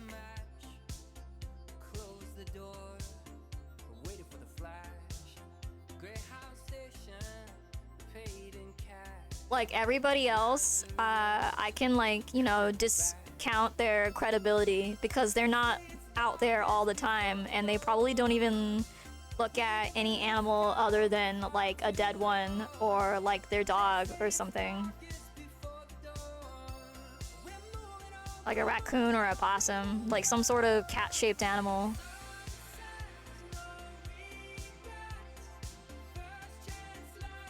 But like a park ranger,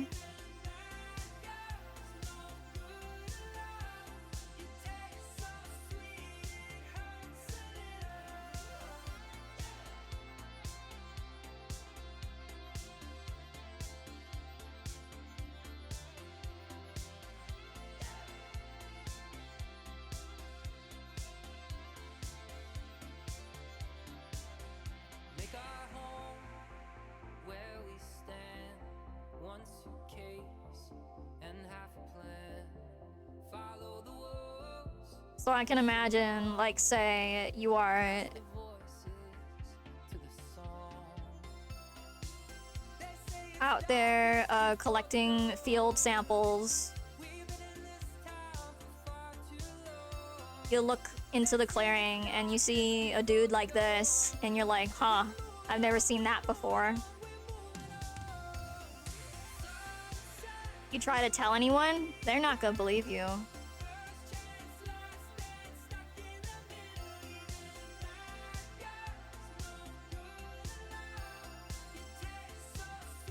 Oh, what's this?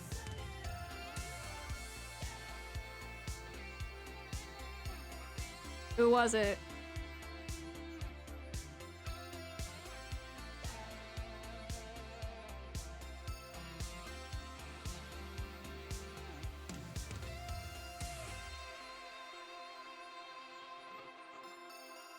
If you guys want, after I'm done with this, you can just start shouting your drawing requests now.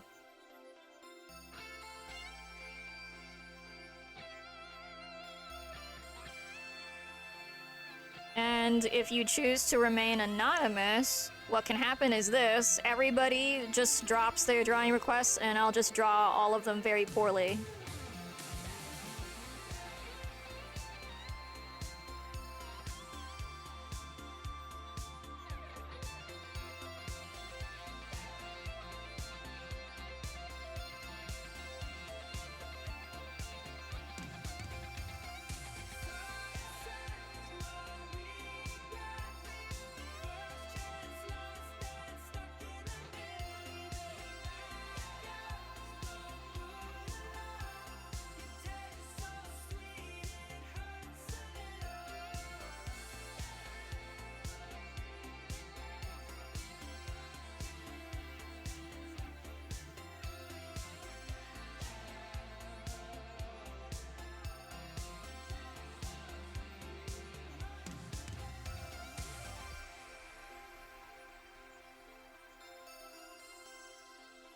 And if no one says anything, I guess I'll just make this extra good.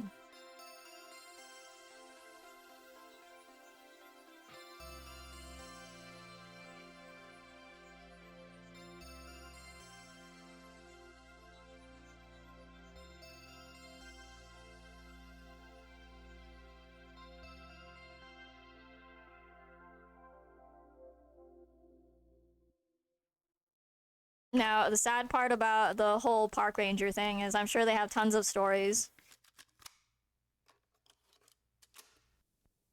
Tons of stories they don't even tell anybody except each other.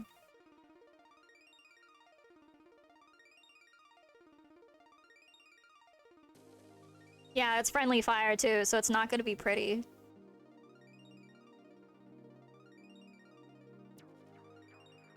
Anyways, I have a friend who's a park ranger, but he's like out in the desert or something. And he very recently, last year, went to a big fancy science conference to beg for the lives of the monarch butterfly. Not really beg for their lives, but like in so many words, you know. It pretty much is begging for their lives.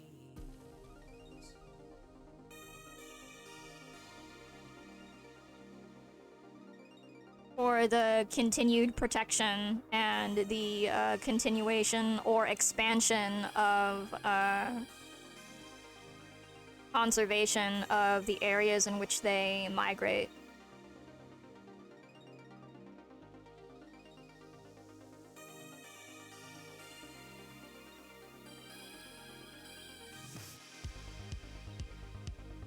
But yeah, he used to send me pictures of him out in the field holding random animals that he would like catch with his bare hands for some reason.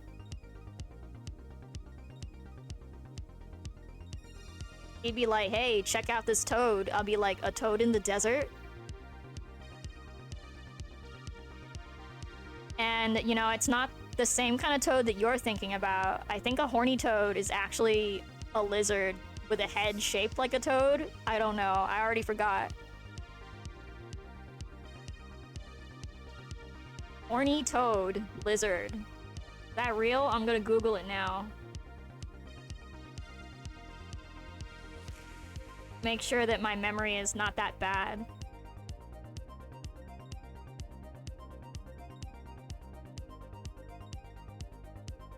Oh wait, yeah, it's a lizard, alright. Horned lizard, also known as horny toad.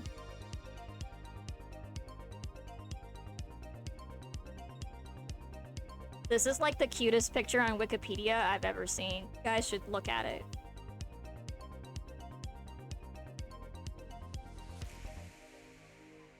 Anyways, my friend sends me a picture of him holding one of these guys.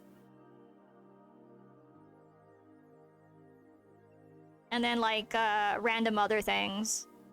Like, here's a lizard, here's a snake. And I'm like, well, what are you doing to them? And he's like, oh, we're just counting them. Like, what? That's your job as a park ranger? You go out there, you capture the animal, you count it? Like a census?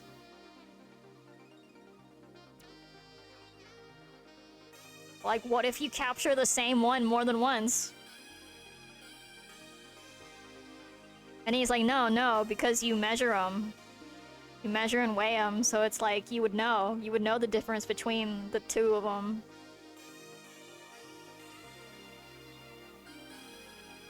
And then I was like, oh, that's true. Whoops. I'm sorry, that sounded so racist of me. Be like, how can you tell these horny toads apart? What do you mean? They're each individuals.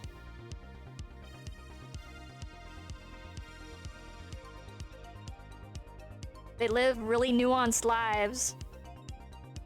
Horny George lives under a rock over there. Horny Steven lives under a cactus. They are not the same.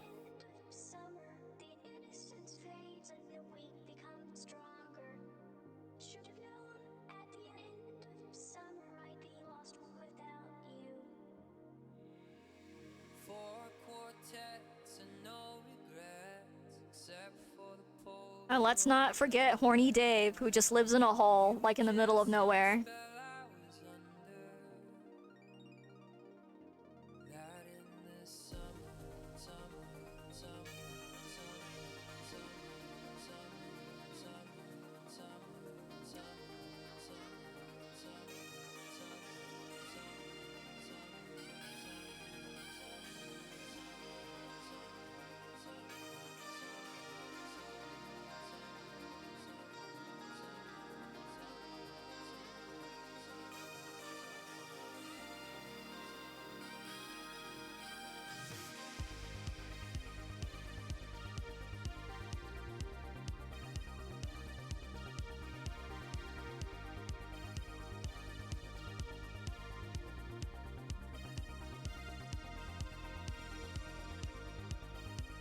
Hmm.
Oh, Herb is secretly suffering. And that's just probably over exaggerating or not. I'm not really sure.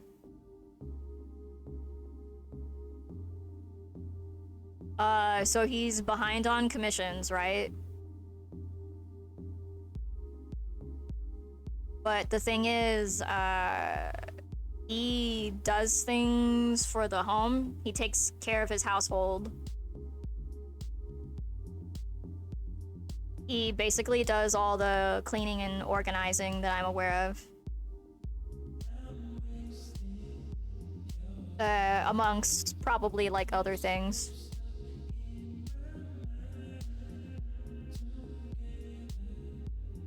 And this is speculation somewhat because my friend is also the strong silent type. So I have to use my Batman detective skills to figure out what he might be going through, like on the inside.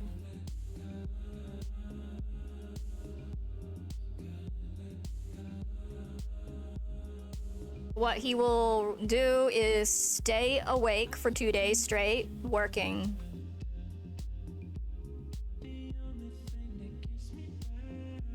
And he also picked up like 2 or 3 remote jobs on top of the art. So I've often seen him doing that, like into like 3 a.m.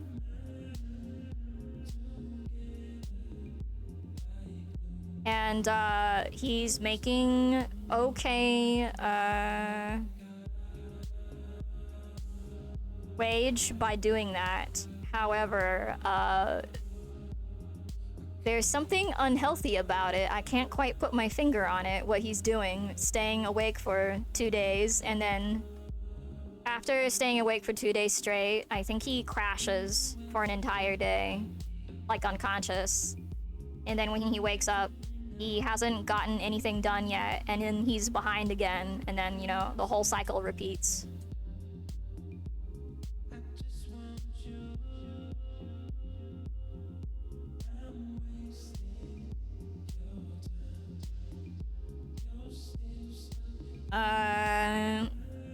So I usually like I need Herb's help for things, random things. But I haven't been able to ask him lately because I don't want to overwhelm him.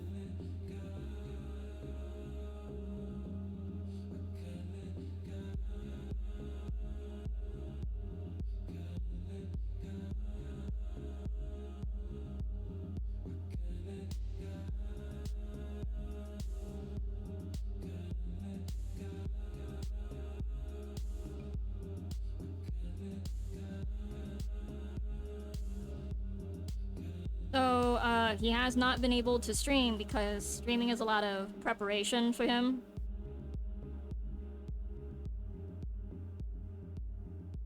Like a professional. I kind of just jump in here, you guys. I haven't even gotten Stream Elements, Nightbot, or the rest of them working properly, and it's been like weeks now.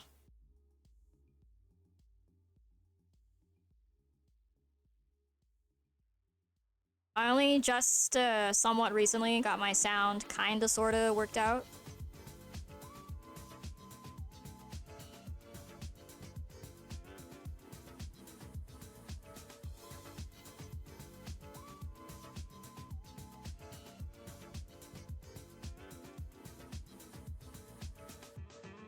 But I guess it's also like a not only a mental thing, but a physical thing. Cause you guys have seen it. He'll stream for 15 hours straight.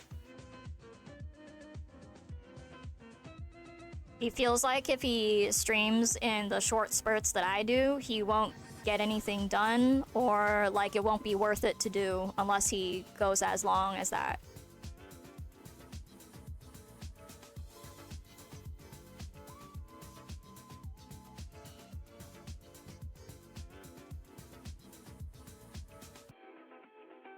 He's trying to move in a few months. I forget how many months is left.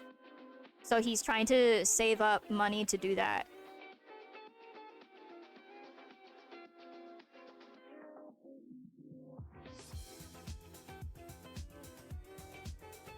I think they're trying to. I think he's trying to do it by December.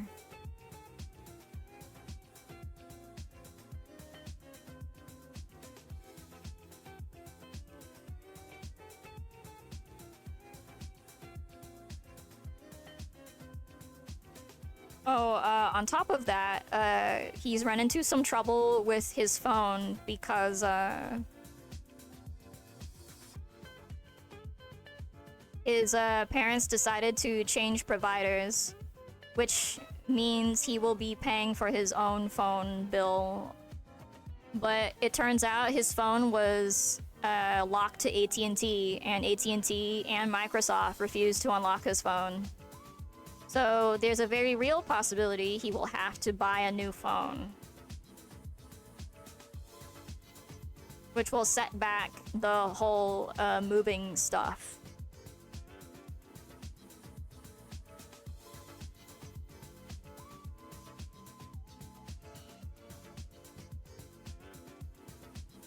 And those are just like the outside details that I know about.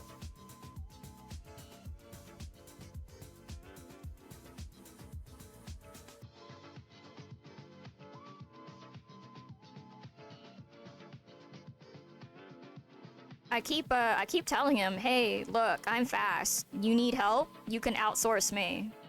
You need to catch up on this work? I could help you. But he just says, no, I can handle it. I'll do it. I'm fine.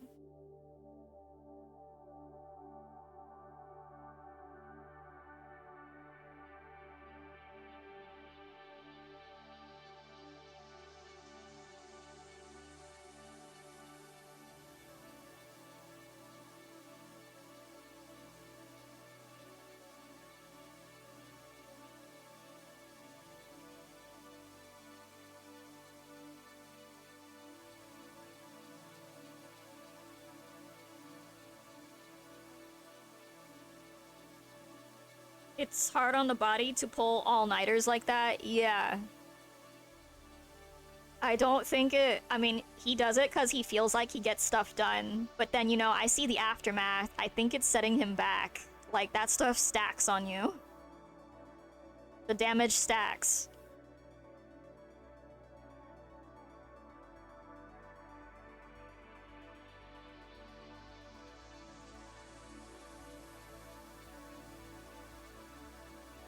Like, I think I, like, worked a year straight, or, like, something along the lines of several months of just drawing and grinding. I was posting every single day.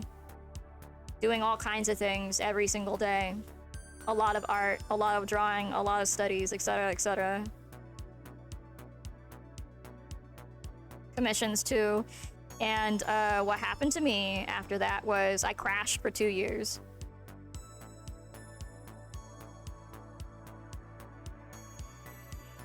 And my carpal tunnel before that was not so great. And then after that, all of a sudden, the pain is also like in my entire arm and my back and my shoulder.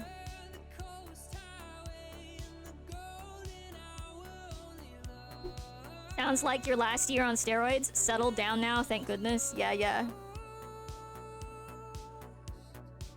The thing is, sometimes the harder something is on you, the longer the recovery time. Yeah, weird how that works, right? You'd think, oh, it shouldn't take that long to recover at all, but no, it takes a while. sometimes the more stuff you were doing instead of resting, you're technically putting off the rest. And not only are you in debt for the rest, you are now collecting a kind of interest on the rest you require to heal.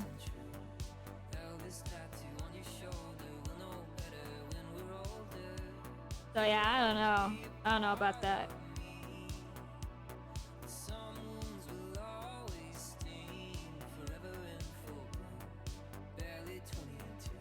It's kind of like me and all my homies. Here I am, up to my neck in water, but I'm treading water pretty good.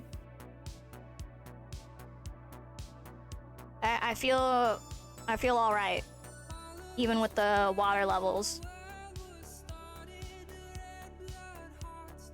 And the temperature of the water, that's okay too. I can withhold for pretty long, by my estimates right now. But then say I look over and then my friend is like taking in gulps of water. I'm like, you alright, buddy? You okay? He's like, well, I'm fine,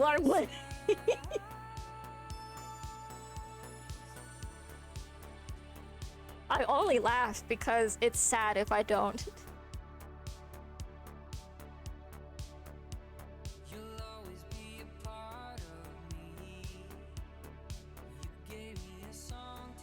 I don't know, I find that a lot of my friends are really stubborn about insisting that they're okay.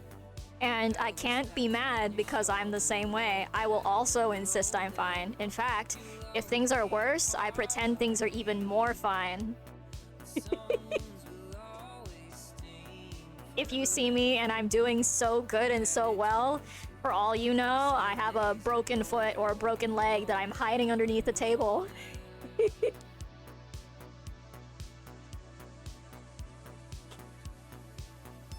So yeah, this is just something that people do, so I don't hold it against anybody. You get it into you that you just don't want to scream bloody murder because, oh no, how terrible would it be on the people around you to be so annoying and so in pain or whatever. So you're like, oh yes, I'm fine, and your teeth are clenched. You're sweating, your face is red, you're swollen.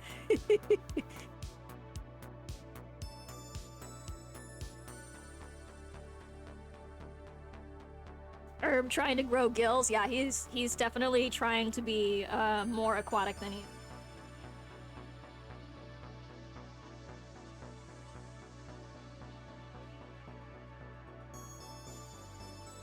Oh, yes, exactly. That's what I make the agony emote even for.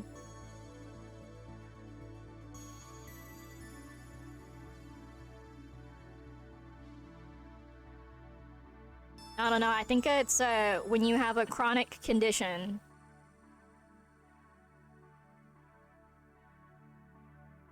People who are not aware of things being chronic being every day or all the time. If you're not talking about it, they just think you're fine. They think, oh, you're all better now.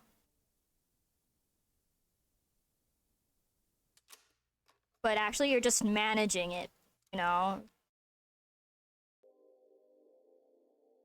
And then comes, there will be the bad days, right? When you've been managing it, holding your head above water as best you can, and you are exhausted, so then your face falls down into the water and you're going glub, glub, glub, glub.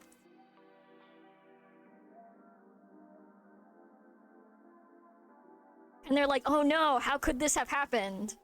They're like, no, don't worry about it that much. This is chronic.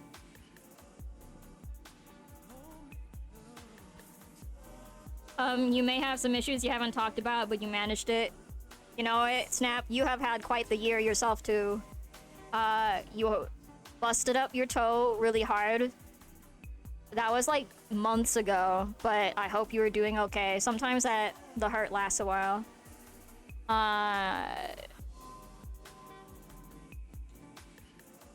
You got a hemorrhoid, which is also terrible too, but you know, I assume that It is better now, hopefully. I don't know how long those take to heal.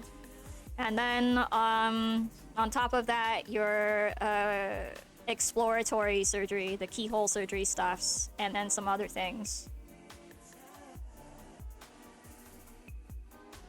That's a lot to take in for like just barely a few weeks apart.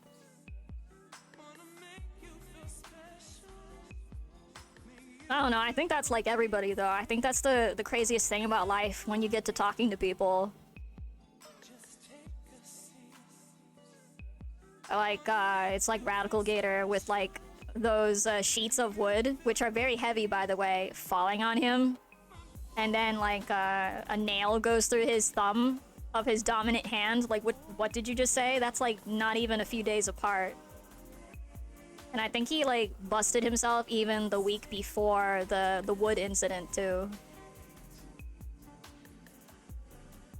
Life is suffering. Oh, look for the bliss in it. Enjoy the little things. Yeah, that's all we can really do. That's why I sometimes when I want that cheese, I eat it.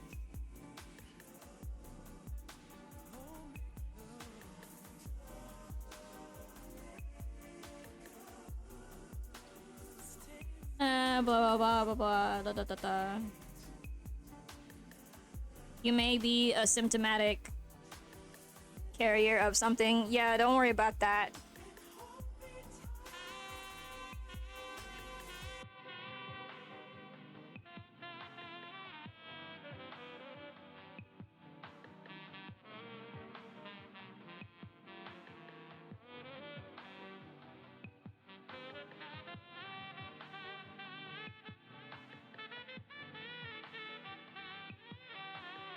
There's just, you know, a ton of things, a gajillion things that are like always out of our control.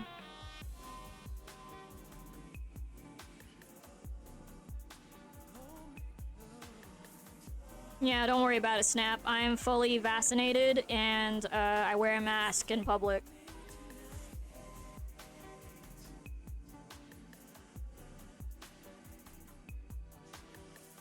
I only ever got sick with COVID twice.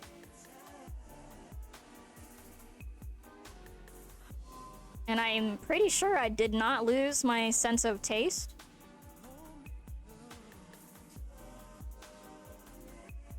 Not 100% sure because I think even before COVID, I was not really into the flavor of food as much as I was the texture. So I'm not even sure I would even notice. I eat a lot of bland food due to the fact that my intestines hate me, like, a lot. Also more hilarious because I love really spicy food. Probably to my detriment. I'm not really 100% sure about that. Sometimes spicy food feels really good on the tummy, and then sometimes it doesn't. Like the other day, I had like extra spicy Indian food, and oh boy.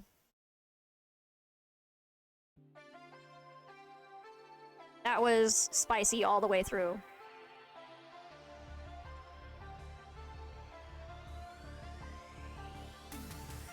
That is a terrible thing to know because even if your aunt can't smell the farts, she's still breathing them in. So I hope your brother has the decency to hold them when your aunt is around.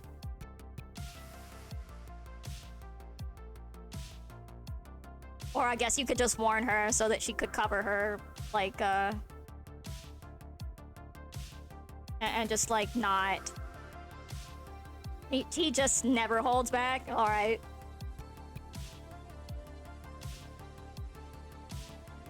Well, good news. He's never getting colon cancer, ever.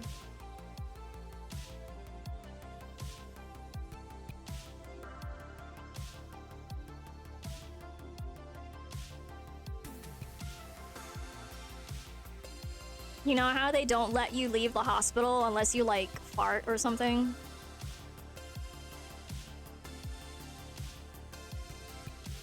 Yeah, it kind of stinks to lose your sense of smell, because then you, like... I mean, it's part of your senses. You require it for, like, in case there's smoke or, like, poisons or something weird in the air. Such as a fart.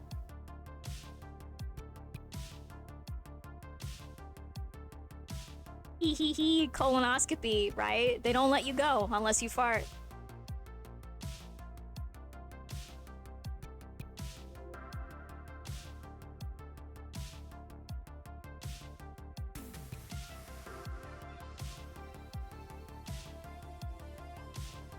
You went through that, you wanted to leave so bad it was weird. Yeah, I mean, it is quite invasive.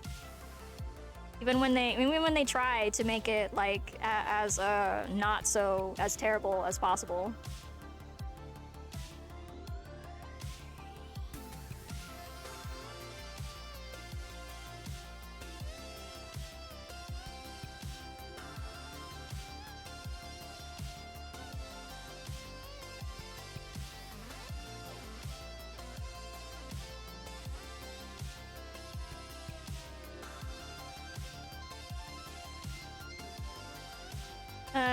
A friend of mine calls it the creature comforts.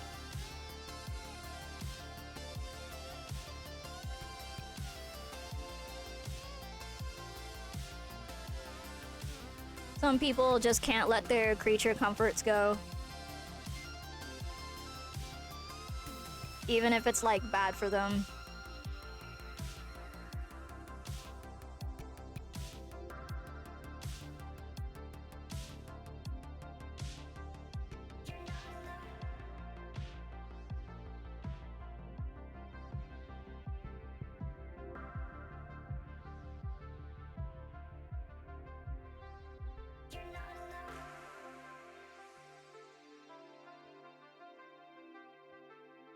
Anyways, I always hear some bad news through some third party. So I found out a couple of years ago that one of my aunts is allergic to brown rice.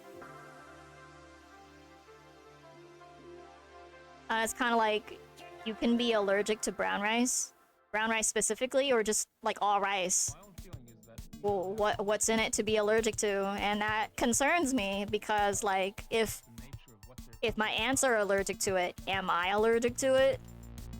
Because I look at my cousins, you know, which are my aunt's children, and they're like literally not that genetically different from me. They are so similar. They can look worlds different, but for some mysterious reason, their health is the same exact as mine. Yeah, allergic to the husk or something, or maybe the pollen that's on the husk, who knows? Kinda frightens me a bit.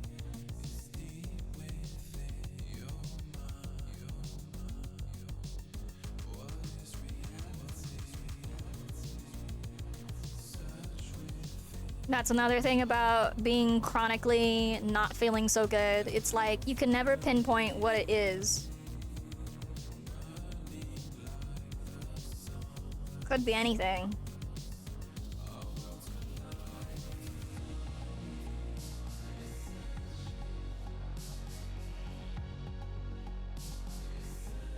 That just sounds like a sinus infection. You can get over-the-counter eardrops and things like that from any pharmacy, I think, or drugstore, and be real shipshape.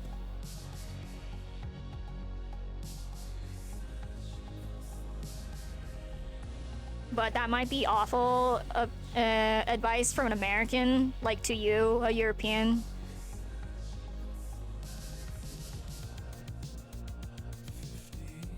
Like over here, yeah, I wouldn't even go to the doctor. I just go to like a drugstore and get some eardrops, a little nasal spray, and then call it good.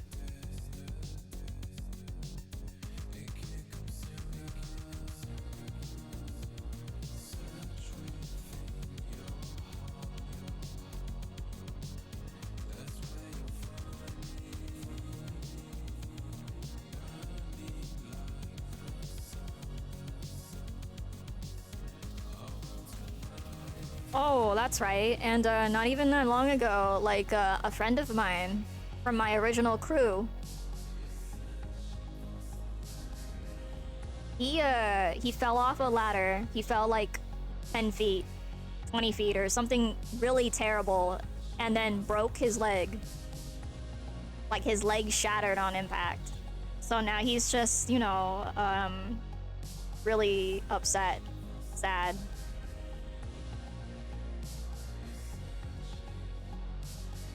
Oh, he's staying hydrated? Well, that's good. Here, let me shout out my friend here. Let me go look for him. Where is he?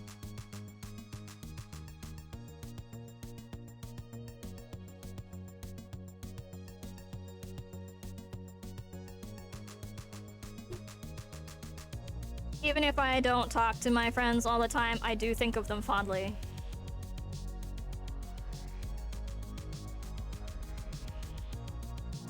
So I'm like sending him like healing vibes right now with my mind.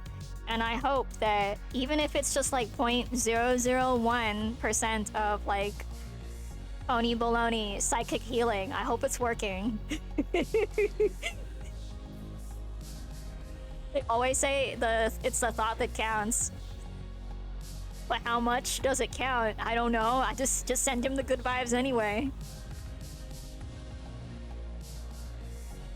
Yeah, ladders are scary.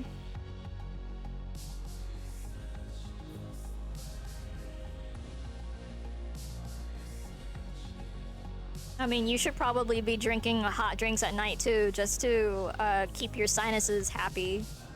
The sinuses love humidity.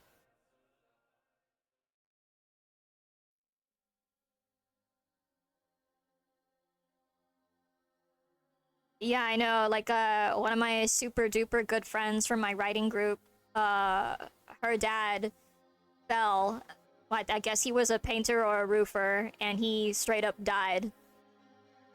And, it impacted her mom and her for, like, the rest of their lives.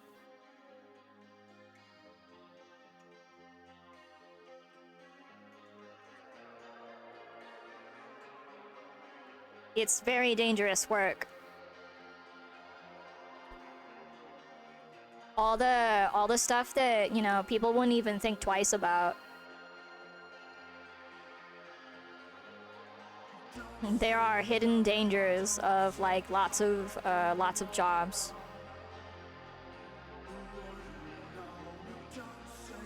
Your roommates were sick. You're spraying disinfectant on the doorknobs and toilet and such. Didn't catch it. Fingers crossed. Yes.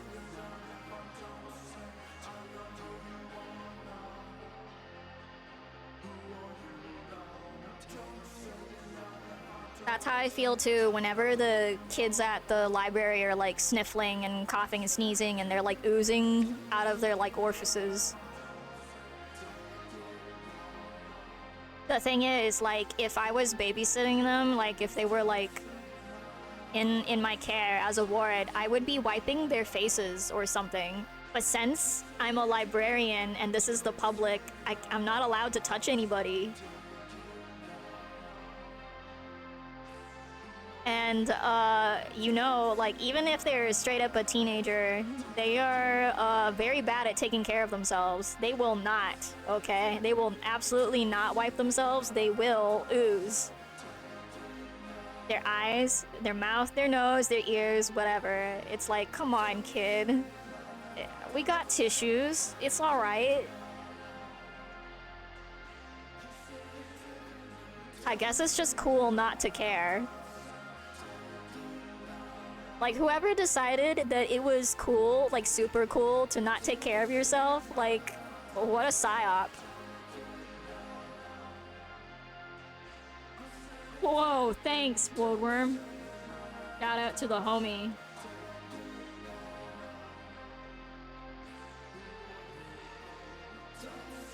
That's a champion right there. Drew like a gajillion emotes in like a week or something.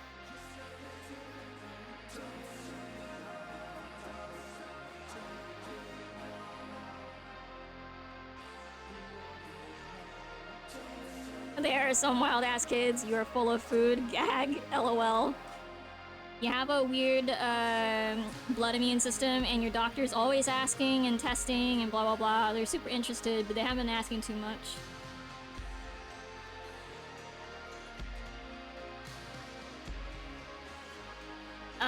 well, if you know what blood type you are, it might have something to do with that.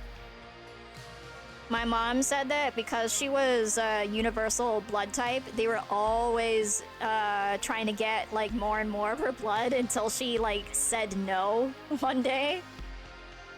Because, you know, you could just say no. So she was like, no, you just took a sample. You don't need to take any more samples. And, you know, it's weird, right? That was a weird situation. Because the doctor heard the whole hullabaloo my mom was making, came into the room, asked the nurse what's going on. The nurse was like, oh, I was just gonna take some blood. And he looks at her funny and goes, we already took blood from this patient. And the nurse was like, oh, my mistake, and then leaves. But that was like weird. Usually my mom would just let them do whatever, but like she just got tired of it one day, was like, no, you stop, and then came home and was like, I think it's just because they want it.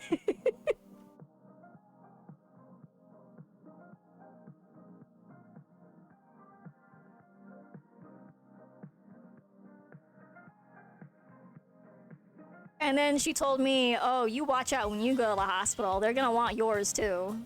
Because you have the same blood type as me. And I was like, oh, well, that's also how the mosquitoes and all the bloodsuckers in the wilderness feel about me, too.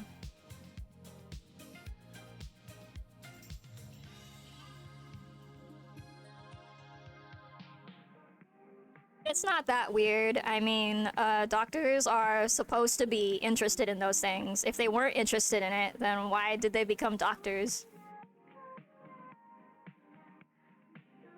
It's like, can you imagine become a veterinarian for like an animal doctor if you hated animals? Like, say you become an animal doctor and you hate cats. Like, that's crazy. Don't be a vet if you hate anybody's pets. You better love every animal.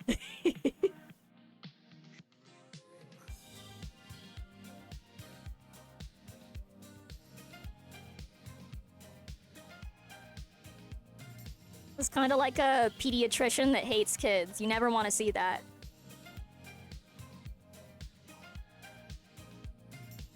Like, my family doctor when I was young was a super duper, like, he was past retirement age, but he, like, kept working for some mysterious reason. I guess maybe either A, he was bored, or B, they just didn't have enough experienced doctors in the ward.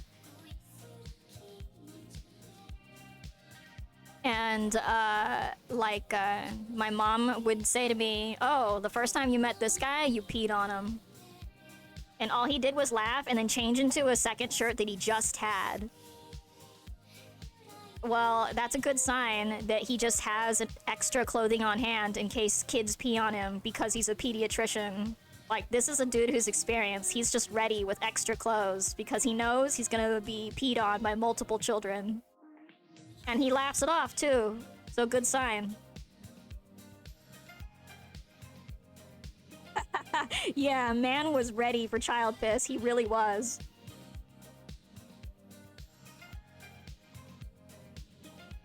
You never want a doctor who's disinterested in you. So, there's that, you know. Pediatrician, yeah.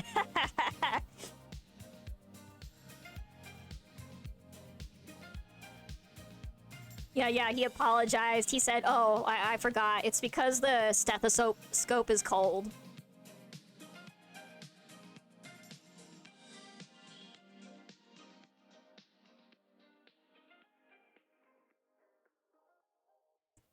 Oh yeah, working with kids. Kids are just mysteriously just gooey all the time. I don't know why.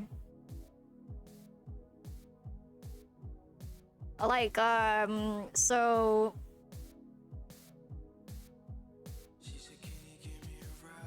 my best friend in middle school was, like, exchanging a random origin story to me for some reason. Because, you know, sometimes you just talk about anything.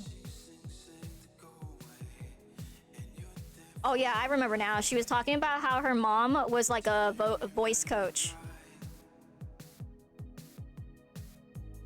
you know, like a singing coach, you know, for people.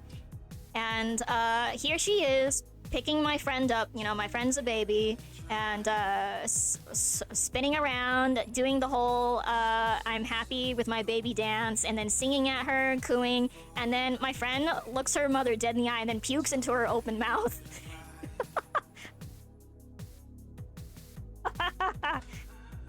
Of course, my friend is like an infant, but mysteriously full of more ooze than you think an infant should have inside of them. So that was a unpleasant surprise.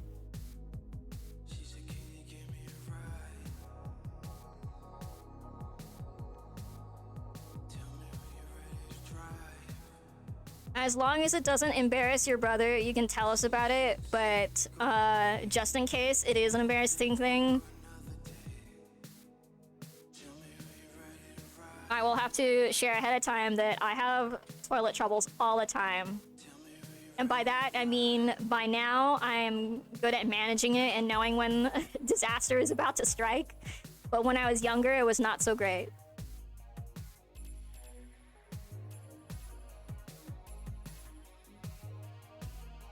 It's like, say, when you're in your early 20s and you're just beginning to have, like, adult physical problems. You have no idea what's going on.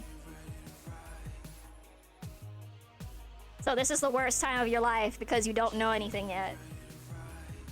I'm past that point.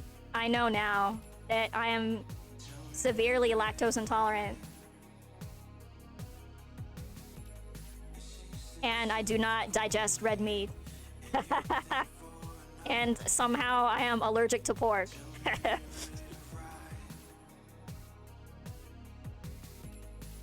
Right, right.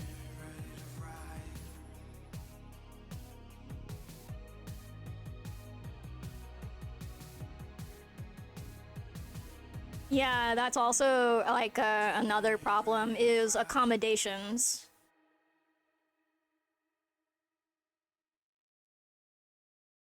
I think that's the problem with a lot of workplaces too, when they demand you to like work in an office as opposed to doing stuff at home. We have internet. This is 2023. People can do all of their work at home and then just email it or like forward it or drop it into the company drive or something like that through the cloud. You can print it out over there, you know. Heck, they even had fax machines like for decades now. So people have probably been doing office work for way longer than they should have.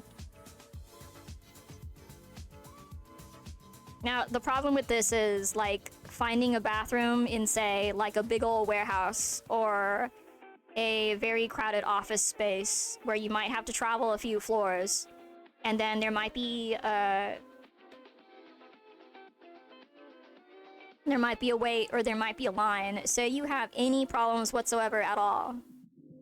It's bad news bears. Especially since they time your breaks, right? They time your breaks, they time your lunch hour. There is not enough time if you have, like, a horrible emergency.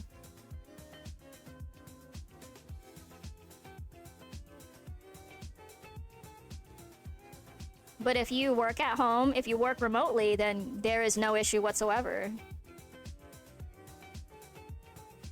You don't have to, like, worry about, like, where you're gonna find the bathroom, where you're gonna... if you have enough time between here and there to get there, etc. Who's gonna see you? That's, like, another problem. A lot of that stuff is always super embarrassing. Like, how do you even bring that up with an employer or, like, whatever? Be like, oh, I'm sorry I'm late, you know.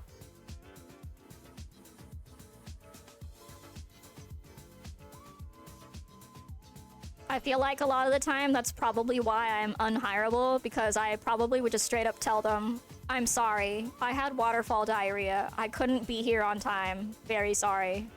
I will say that in front of as many customers as there are standing there next to me. You want to ask me why I'm 20 minutes late?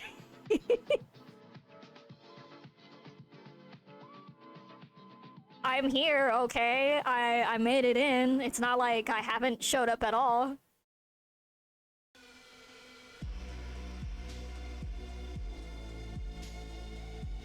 There should be more than one person here at this workspace.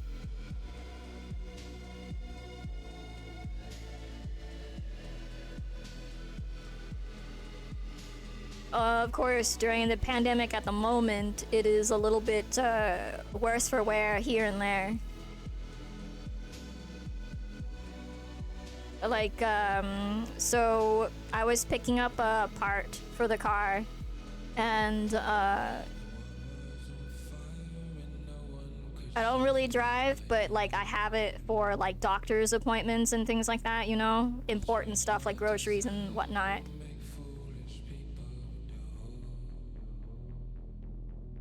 Cause the bus doesn't like go everywhere. And so I'm at this AutoZone or whatever to pick up the part. There's this dude inside. I'm like, hey, can you help me install this thing? And he's like, well, normally we would, but I'm not allowed to leave the register and I'm the only one here. And then he went on to tell me that he was supposed to be the assistant manager, but he was the only one working there, managing like the entire business for like opening to close. He can't even leave the register. What if he needs to do something? Like, dude, do you just not eat and do you just not go to the bathroom for like 8 hours? Because you're not allowed to leave the register. That's the gist of it.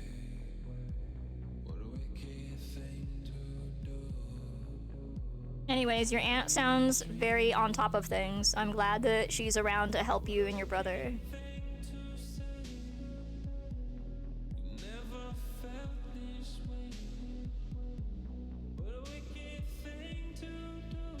Not so surprisingly, there's just so many parts to life that it's like impossible to do lots of things on your own. You will always need help here and there. I think it's better as a metaphor that you only have so many hands and you can only pay attention to so many things, and that's why it's better to have another person.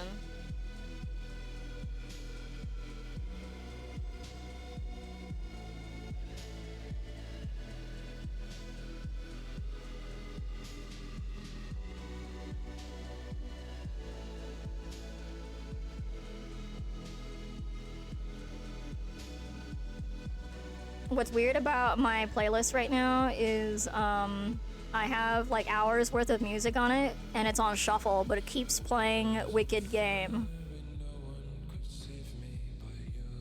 I don't know why, but there's something in the sound file that VLC really likes.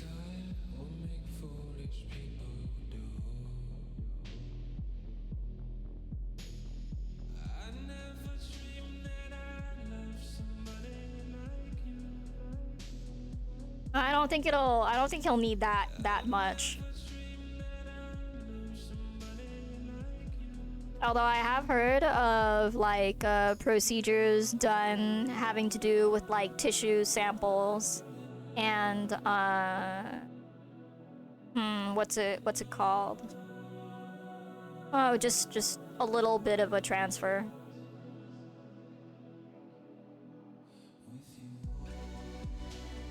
Rafting and whatever. Probably not like a whole big ol' thing.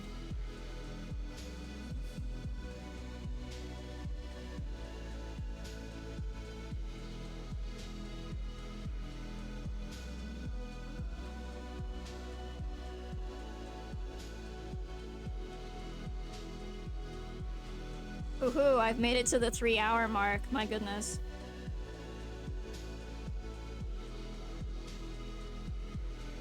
I'm hardly into the nitty-gritty.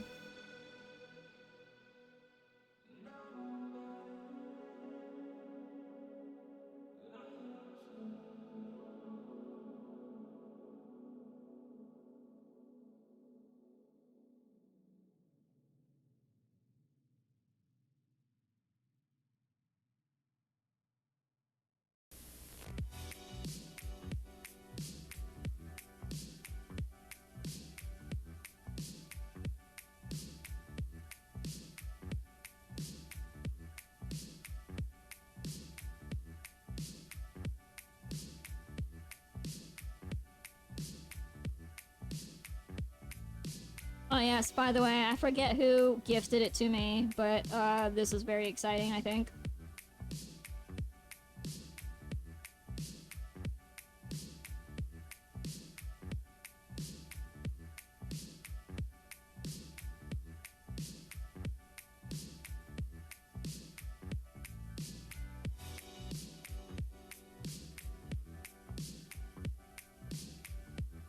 Yeah, it's kind of like walking through a crowd and then someone hands you a roll of stickers.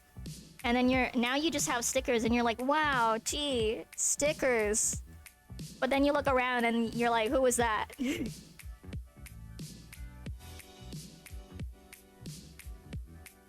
Yes, thank you.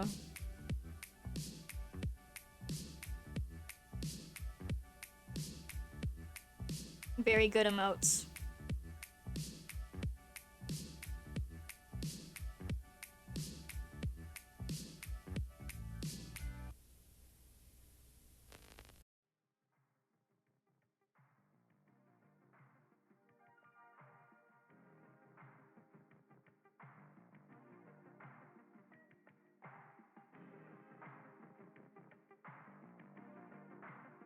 Yeah, very fun. I like that truck one. That will be useful. I'll think of some emote combinations for that.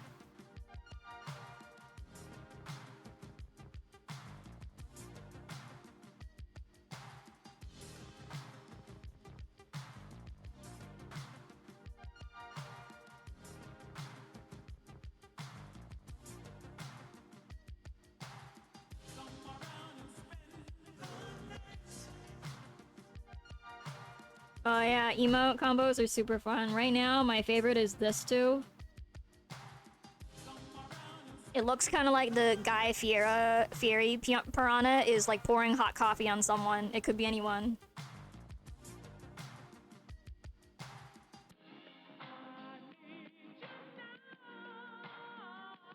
Poor little guy. I mean, he doesn't have to be doing it vindictively. He could just be doing it nicely.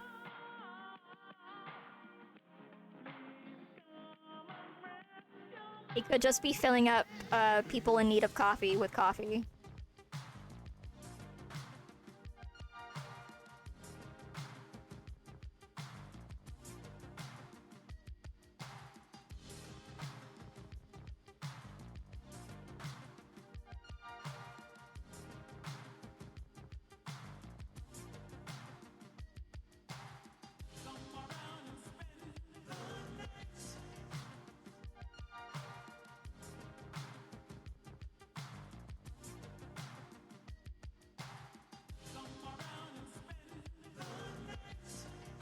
I also think it's funny that these two emotes can look each other like in the eye, kind of. Oh, looking amazing. Thank you. Glad you like it. I just wanted him to, like, have a viable habitat.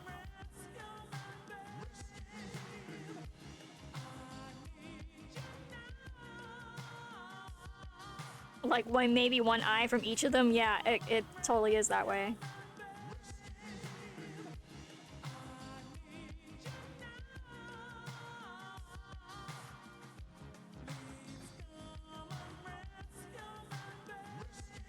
Yeah, it's fun too. I like that.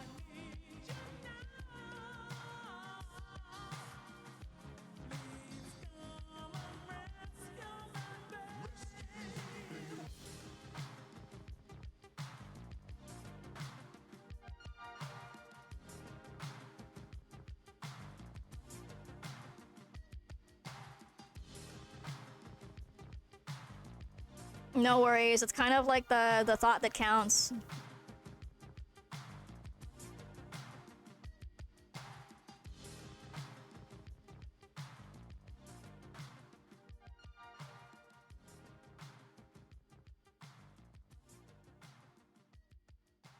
Like, I do all things very earnestly.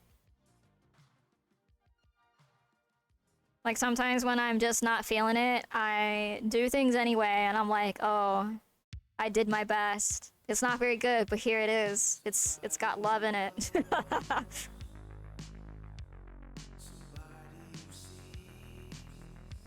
Sometimes love is not very glamorous.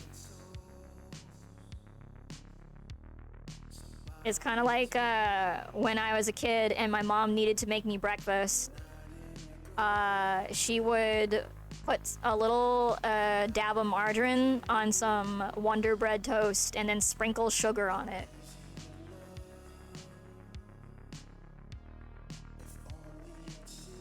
And then be here, it's cinnamon French toast or whatever, but there's no cinnamon on here. There's not even any brown sugar. It's sugar and margarine on Wonder Bread. Yeah, exactly. But you know, you're a kid, you eat it, yum yum. You go, my mom is the best cook ever. She makes the yummiest toast. And then later, when you're an adult, it hits you. We were so poor, we could not afford very much food, and that's why my mom was feeding me sugared toast to keep me happy and not hungry. And then the waterworks just start to well up behind your eyes, just a teeny weeny bit.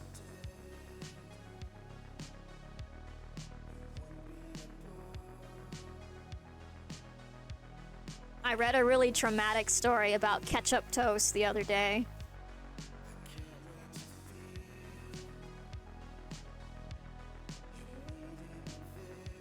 About how this one person's favorite meal ever as a child was something their mom called Happy Toast. And it would just be like a plate of toast, and then the kids get to like paint and doodle and draw with the ketchup bottle or whatever on these pieces of toast, and they would just eat it and have a fun, good time.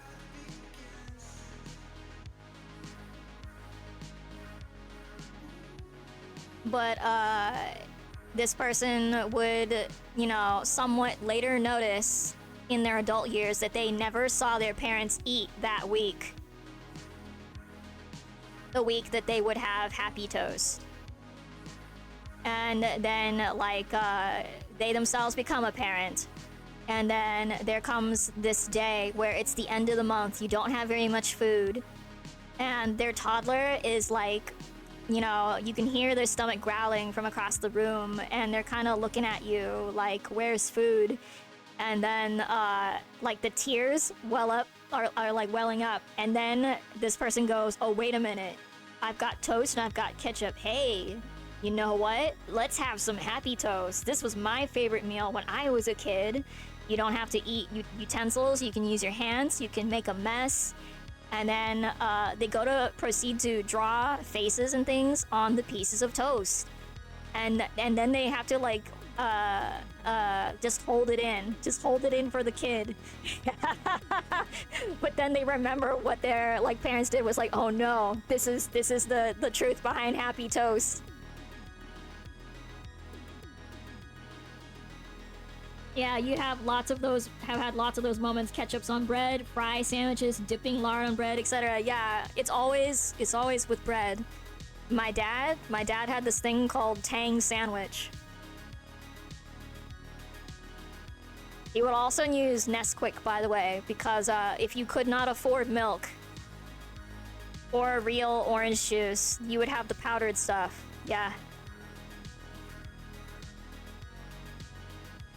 So my dad would put some powdered hot chocolate mix on bread, and he would also maybe on some days put the powdered orange drink on bread and, like, kind of just close it up. Oh. And that's what I would eat. Like, it's not as fancy as my mom's margarine toast. I didn't even like think twice about it until, like, maybe 2 decades later. I'm watching an episode of Married with Children where Peggy, the wife, goes on vacation and leaves the kids home alone with her husband.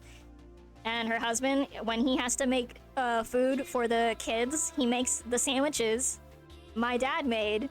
And then the kids go, we like it the way mom makes them because she seals the edges of the sandwich so this powder doesn't fall out. And you hear the laugh track, and then you're like, oh, you mean this is very sad. This was not supposed to be like, oh, I've got a happy treat. I've got delicious orange powder sandwiches.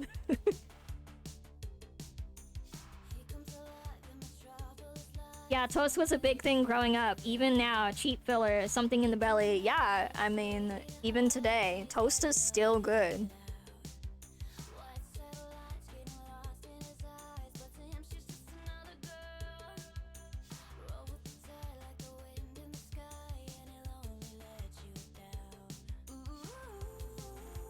For the most part, unless you're gluten-free, it is cheap, easy, can't hurt you. Like, even if you're, like, very ill.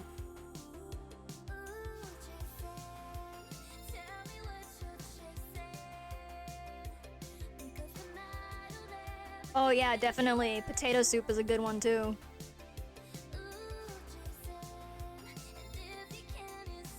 I only ever ate this soup one time, but, like, I distinctly remember being wretchedly ill as a young kid, and for like it lasted like maybe a week. It was wretched. My grandma, it's always my grandma who comes into the rescue in these moments. She takes my temperature and realizes I'm like disgustingly ill, and then she like disappears and then goes into the kitchen. She makes me the most delicious potato soup I've ever had in my whole life.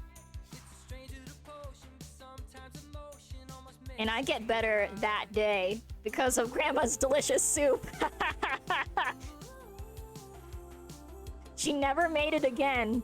I never tasted it again. I have no idea how she made it.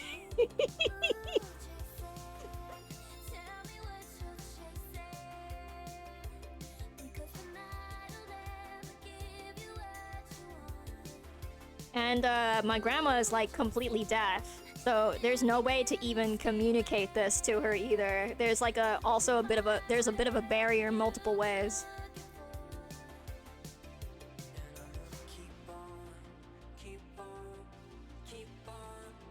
Now you make pancakes when you run out of food, or flatbread with red beans, cheese, chili, sauce, whatever's in the cupboard. Yeah, I made chili rice yesterday.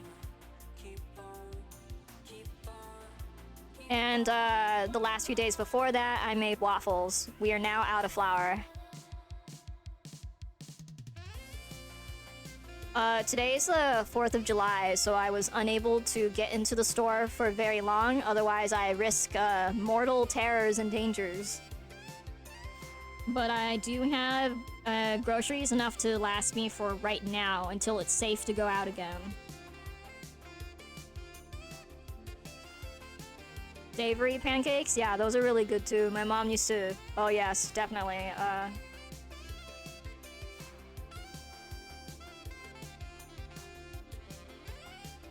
I do super love buttered noodles and black beans and such.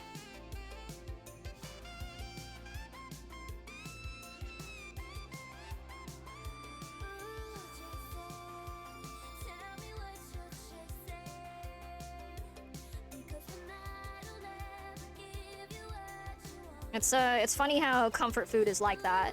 It's very straightforward. It's a little bit of, it's a mixture of like sadness and happiness and just general feelings of well-being and whatever. Very complex. I think that's part of the flavor.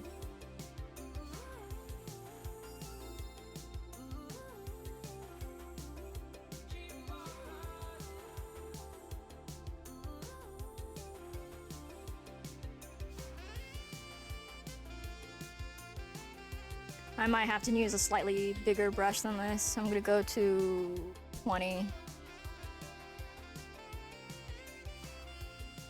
Yeah, that'll make him look fluffier if I use a bigger brush. I don't know. He might look a little bit scary at the moment. Should I go to 25? For some reason, he looks like a... I don't know, he just looks scary.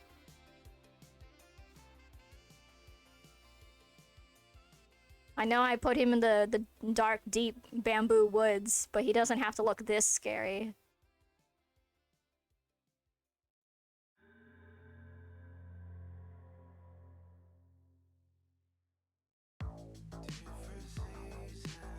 Now you're getting hungry? I'm very sorry, but it probably is food time for a lot of y'all. I have been streaming for over 3 hours. In 10 minutes, no, 7 minutes, there will be 8 ads. So anybody who does not have a sub, if you watch them, I will make $1. Very sorry. Tough times these days. It's all Twitch's fault. Looks can be deceiving. He's a benevolent fella. Yes. He's just very nice, but very big and intimidating. It's not his fault he looks like this. It's my fault. I don't know why I made him look so, like, big and strong. In, like, the menacing way.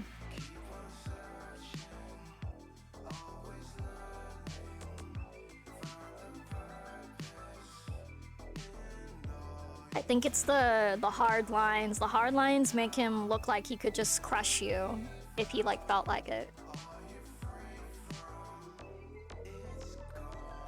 Maybe even by accident. You know how Totoro from the Ghibli films is like this very soft oval shape almost? Very huggable. This guy is the opposite of that. I don't think you could hug this dude. It's not a good idea.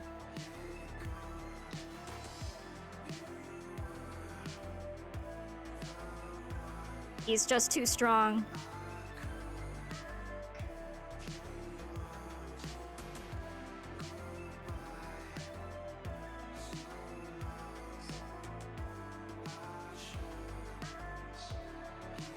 But perhaps a little boop on the snoot. That's safe.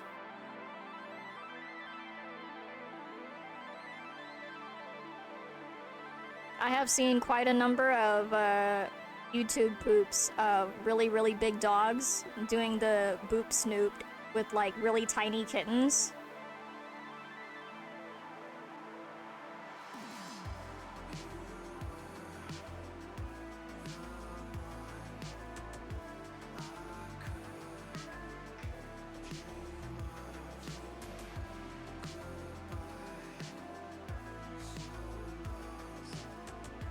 Ah, my friend is streaming.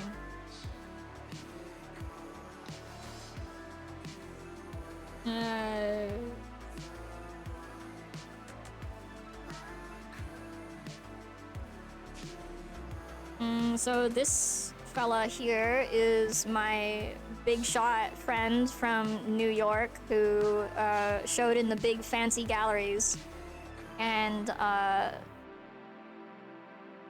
also made the very formal professional sales in the gallery scene.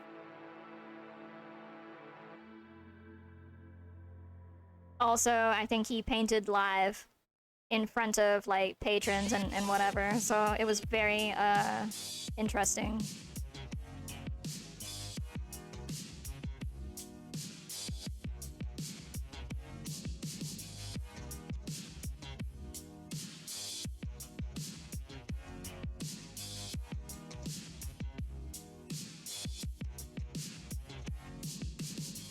He was gone for a little bit because he moved, I think, to a new place. Got a new job. So he's like just now getting settled back into streaming, I think.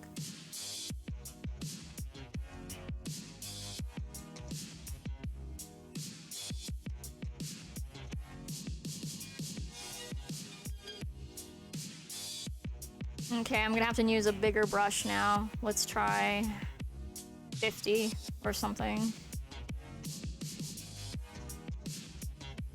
Yeah.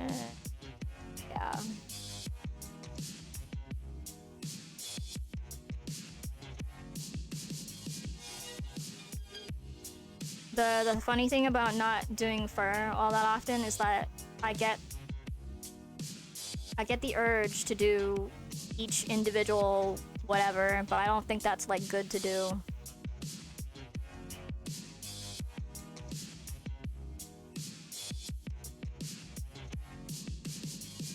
Because realistically, I know fur is clumped together. Well, not really clumped, but like it's dense.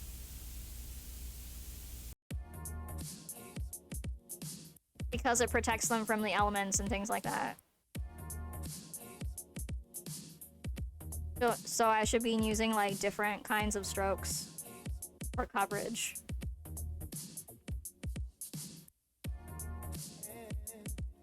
Some broad strokes for the big fluff, and then like maybe some little strokes for the stray fluffs.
All in all, this feels like a slow pace, but actually this has been going very, very quickly.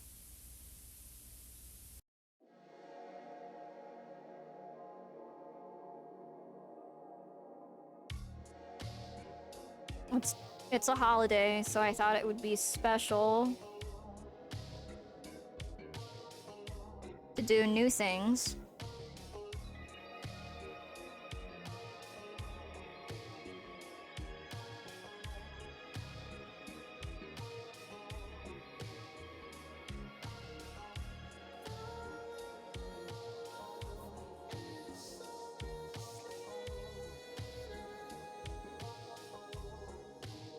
So this is a new art technique I've been trying out lately. Just to see how the workflow is.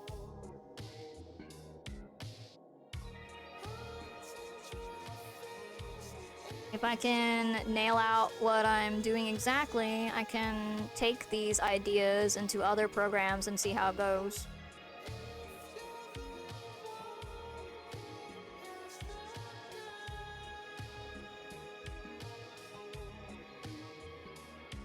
Oddly enough, I've been mulling this over for like weeks since my friend asked me, you know, the one that's going through the breakup. Well, I guess we're not gonna call it a breakup. I don't know what to call it. He's just going through it. He asked me about like how to do the digital art and do the paints and whatever, right? And I just do random stuff. I just start at any random place with my art. I have no actual method, so I was like, oops, I should probably do a little bit more developing.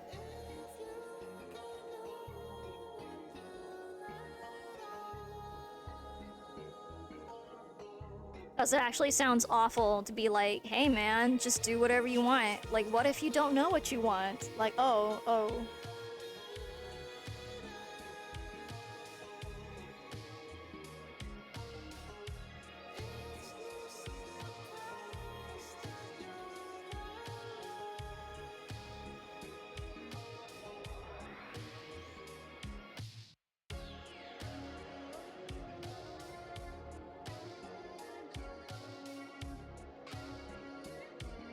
I suppose it would be the equivalent of being dropped into the ocean and, say, for example, if I knew how to swim, and I know how to swim, you drop me into the ocean anywhere, I'm fine.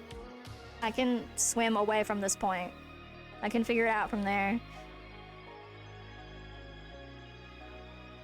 Say another person gets dropped into the middle of the ocean and there is a problem.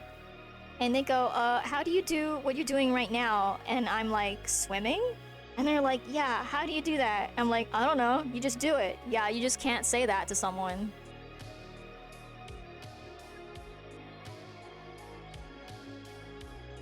So if you get asked things like, oh, well, how do you draw? The big joke amongst most artists is, oh, you just do it. It's the truth, but it's also like telling somebody who doesn't know how to swim that you just swim. To swim.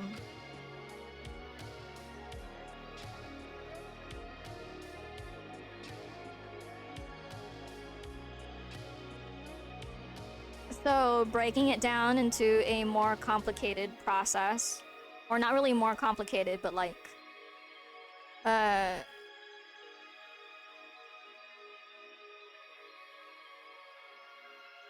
more intelligible, more comprehensible. I would have to say something like, oh, you block out a sketch.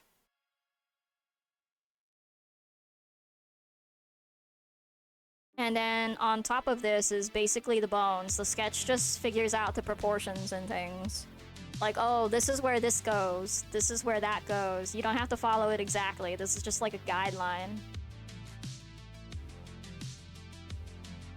Sketches don't have to look good. They can just be as sloppy as ever.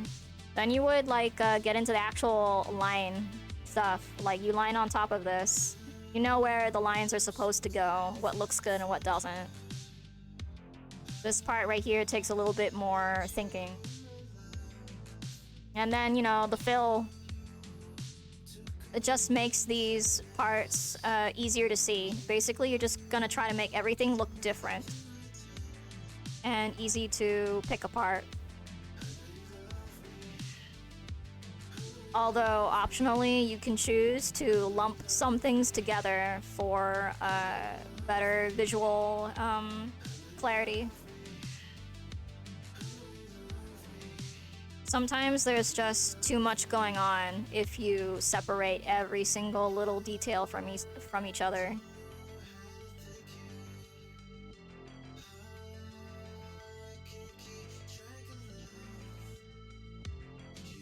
So I'm still in that stage of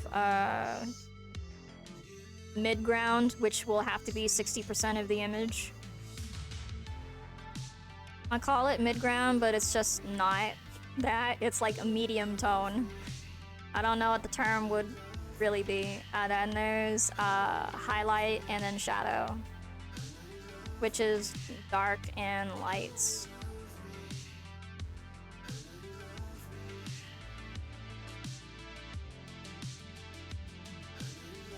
You pick apart these elements, right? Not for any particular reason, you know? This doesn't have to be what it actually looks like. Like, say if you had a photo reference that you were working from.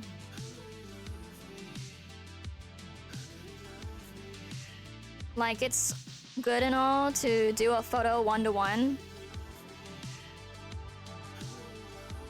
But you don't really learn anything about art if you do things one-to-one.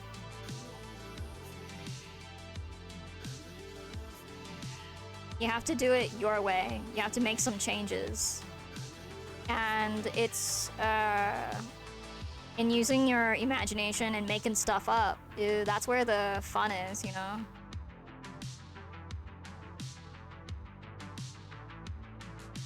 So even your reference is just a guide. The rest of it is, like, up to whatever.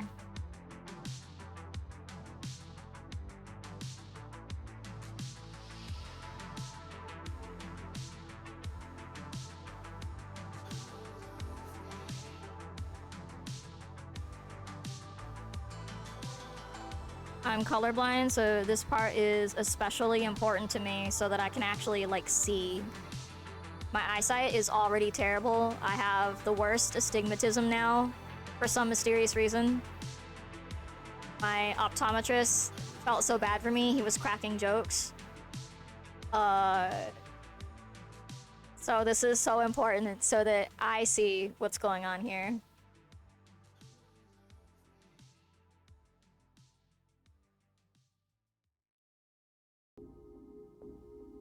The colors after this point don't even have to make sense. I could just make up colors.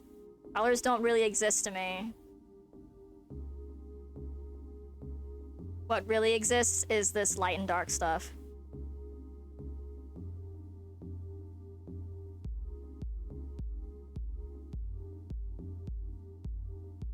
I use a lot of heavy line art in here, which means, well, that's why I use the flat color. It's all for, like, clarity reason. I mean, even for printing, too. This makes sure that if I were to print this out, it would print very cleanly.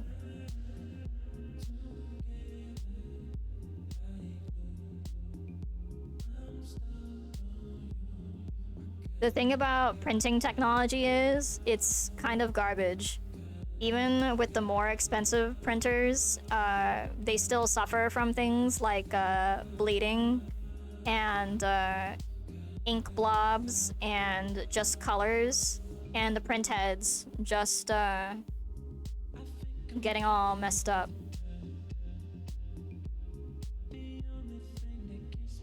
Generally, the fewer the colors, the better. But if you must, at least make really opaque flat color.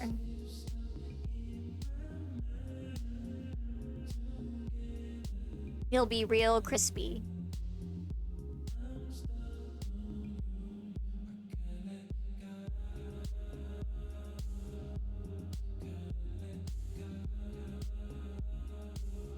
Like, say if I was to do a unicorn painting, like right now, and do a lot of soft airbrushing for the rainbow color.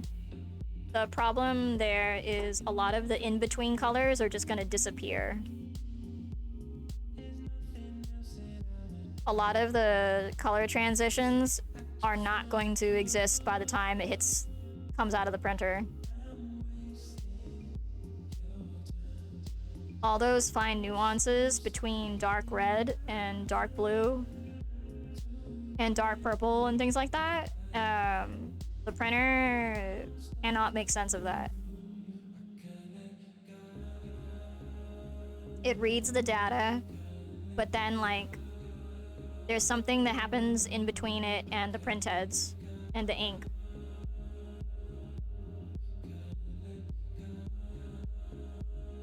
That's why, you know, sometimes they say, like, oh, give me the file in CMYK, because the printer prints in CMYK, because that stands for the ink in the cartridges.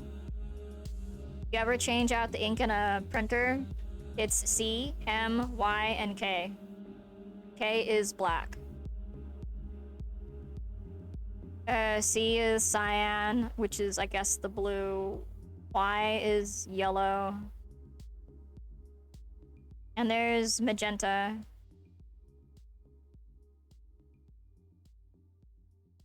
And it mixes a certain amount, you know, via the numbers to get those colors. As you can imagine, if it has to do this line by line, dot by dot, it has to be a severely good printer, but even then, it's kind of complicated and error prone.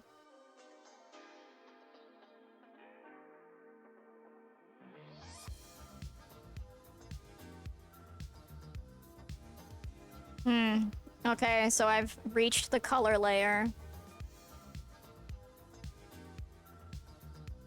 If you look at the upper right-hand corner, this layer is on top of the line layer, And the layer blending mode is color. In some programs, it's called a filter, I guess, maybe. I think it's called layer blending mode for most of them.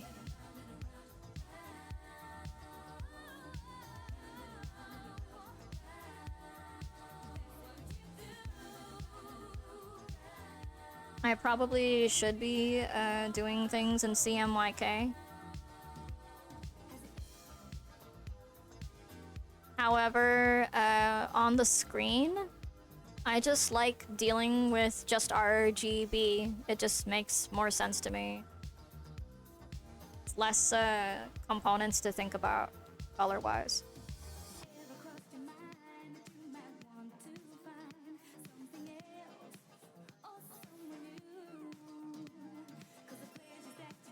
Oh, another thing that happens between screen and printer is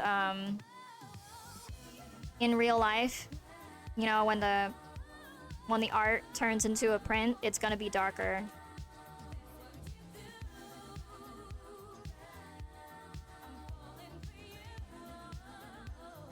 That's because your monitor is backlit, so it's constantly like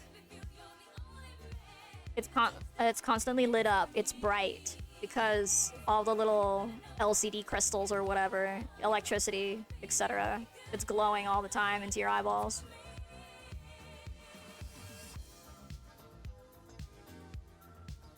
It makes your super it makes all your here, check out like even the black gray UI I have for this program. It makes it look super duper bright. But if I were to print out a screenshot of this, it would not be gray. It would probably come out black.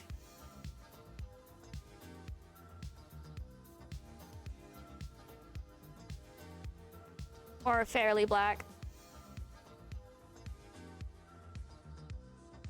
I learned this tip in art school where if you wanted to prepare something to print when you're handling a file, what you would do is you would brighten it by 10. Just a teeny weeny bit. You would just brighten it via brightness and contrast or whatever. And so by the time it hits the paper and then dries,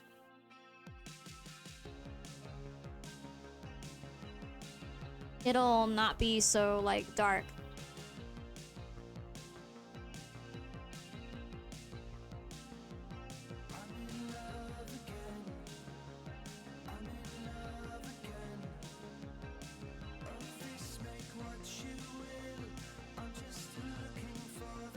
So that was my bit of free art school education.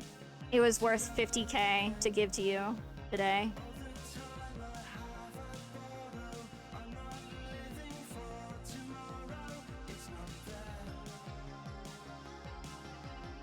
So I covered why print-ready files are CMYK. Because of the printer uses CMYK ink cartridges.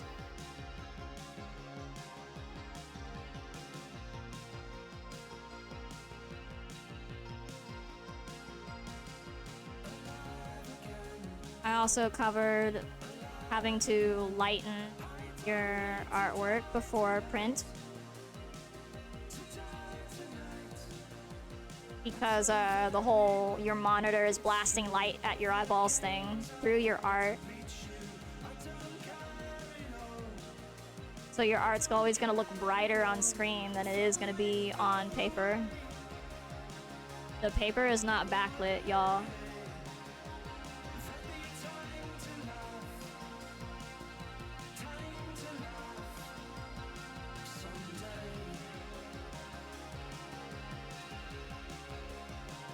So that's also like one more reason why sometimes our art looks different per screen or per monitor. It has to do with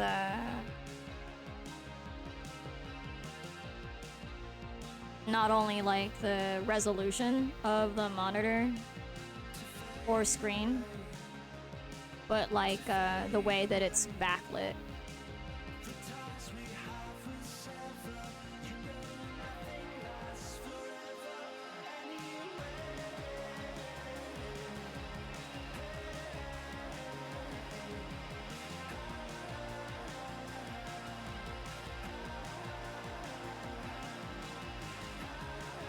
Hmm.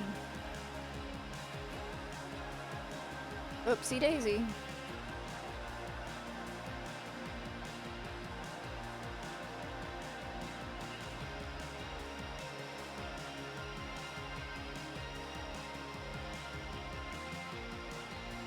Uh,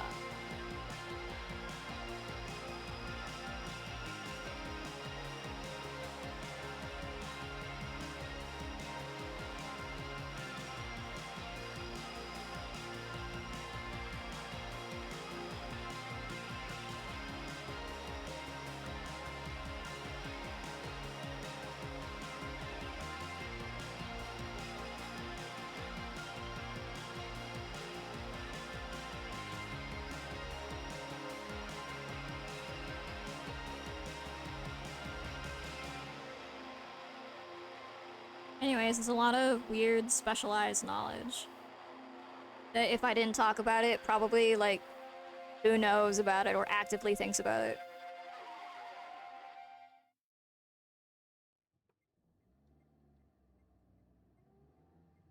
Information should be free and given out freely.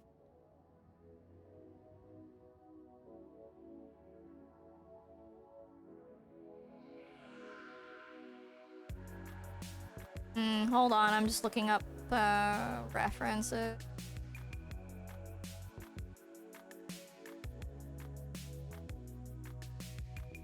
Okay, I should probably do this.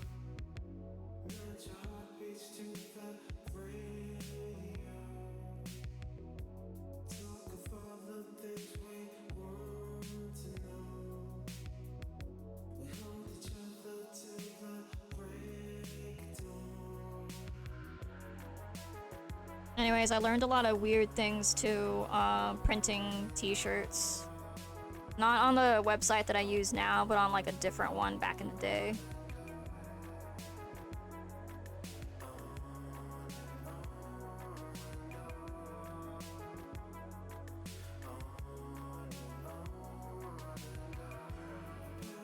About how like screen tone prints the best on shirts.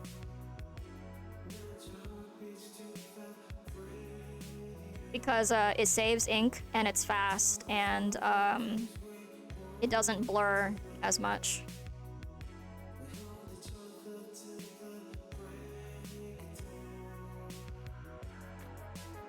My cousin hired me to do his company's t-shirts. And so I give him this like super fancy, specially prepared file. I don't just hand him like some dumb random JPEG or whatever.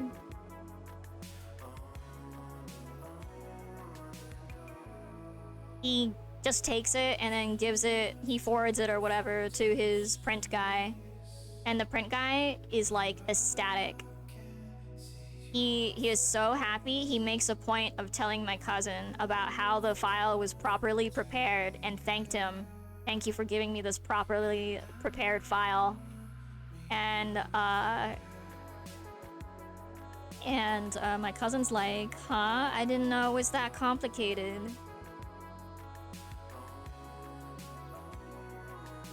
Apparently, I'm gonna make a guess here that was probably the first and only properly prepared file the dude had ever received in his career of like printing t-shirts. Very sad.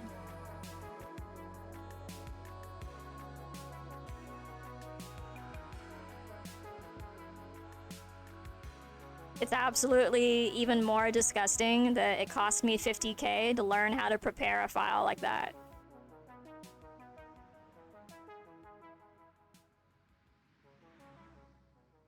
I just taught you how, practically, for free in seconds. It's kind of like a doctor's visit. Hey doctor, what's wrong with me? And they look you over for 15 minutes and they say, I don't know, here's $500 for your visit. Well, you know, a $500 bill. Like, oh,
Actually, you know, I think the closest thing online to a guide for the printing is this one right here. Not that this is like anything y'all gotta be worried about, but I think it's just interesting to look at, to like know about or whatever. Just for you guys to cross-reference so you know that I'm like not talking crazy or just making stuff up for like to tell you a grand old yarn or a tale.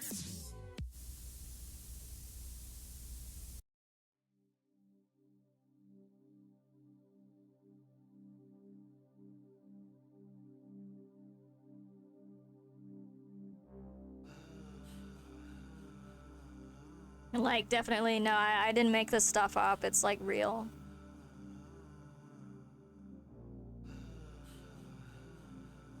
Now, some websites will, like, ask you for, like, a dumb file, probably because their servers don't want to store your super deluxe, like, file or whatever. So they'll ask you for the dumbest, lowest res, 150 DPI, RGB, JPEG, or PNG ever.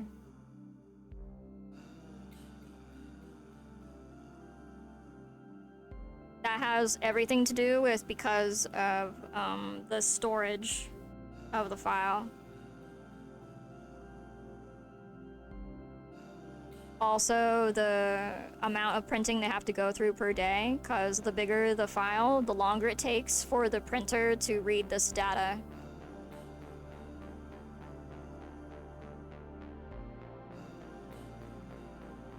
So the limitations that some of these websites put on what you can send them or what you can't send them really has only to do with that.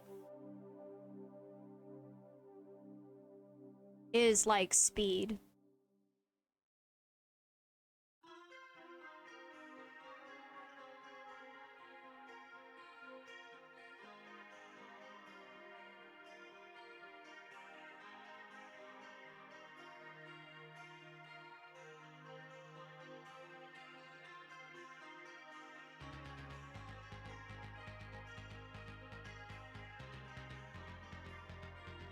Now, I didn't necessarily learn this in school, although I did come across it twice. Once as a librarian with a laser printer, and once while trying to print out my homework for school at a FedEx Kinko's. So I have my super fancy high-res tip file, right? As I am told to use. I take it to a regular old FedEx Kinko's, like an office supplies store, and I ask them to print it, but it's like a gigabyte in size because it's the highest resolution possible. At the time, my school's computers were worth $2,000. That's what I made the art on. We had like rows and rows of $2,000 Macs or whatever. I think it was because Apple was trying to indoctrinate us. Anyways, the worker at the FedEx was such a trooper. He tried to print my file, but really it was just taking so long to like read the file or open the file at all that it froze and crashed his FedEx computer like multiple times.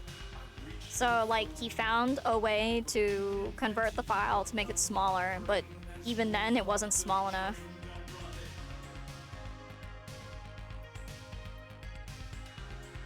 And I wasted like maybe an hour or more. And after that, you know, I'm already like gonna be late for school. He's like, I'm sorry, I couldn't print it out. Here's some free paper. Like, oh, thanks, dude. Thanks.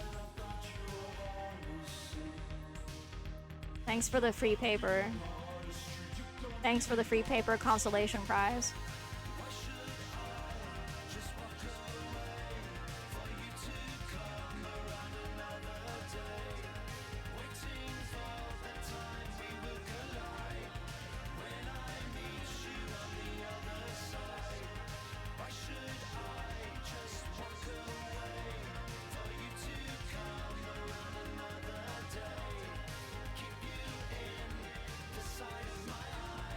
Anyways, that's how I know you can't send the highest resolution, nicest, super fancy files to just any printer. They have to have the infrastructure to do those things. And if they're trying to run a business or run an efficient business, that's why some places will ask you for the not so fancy file.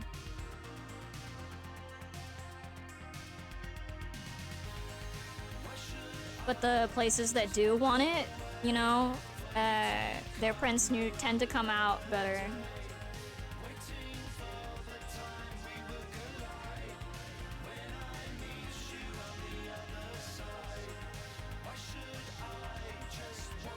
Anyways, that's also part of the reason why for so many years I only did black and white art, because I was just so frustrated with like things coming out wrong.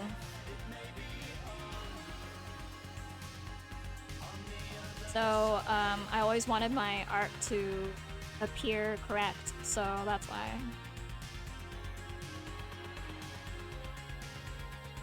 You can't go wrong with a Xerox print if it's just black and white.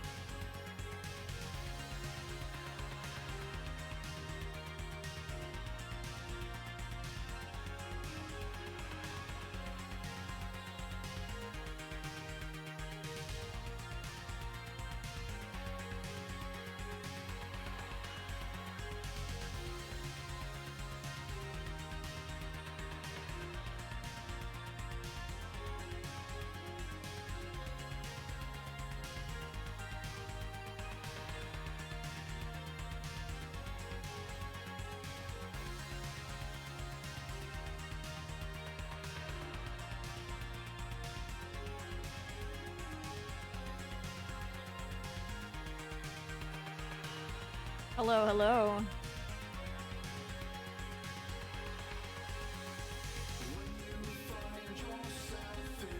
Oh yeah, I had an experience with the Japanese Suzuri printers.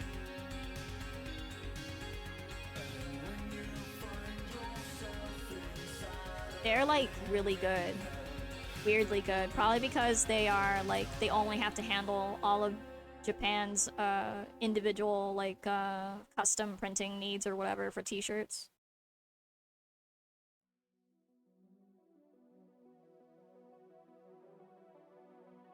Somebody from outside the US wanted a t-shirt, but they didn't want to order it from like the usual places I had it because then the shipping would be too expensive. So I uploaded it to a Japanese POD, and like the prints that came out were so spectacular. I was blown away. I'm like, it's not fair that they get the access to the super fancy good printers.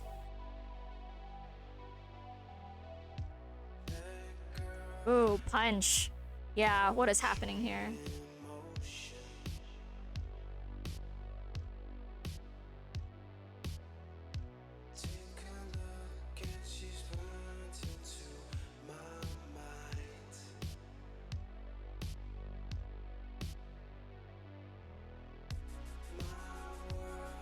It seems that I have been attacked. I have been attacked.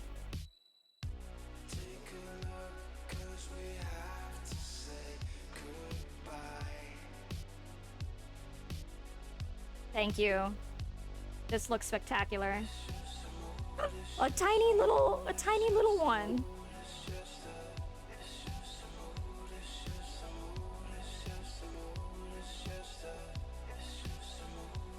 Oh, whoa, this is pretty fearsome.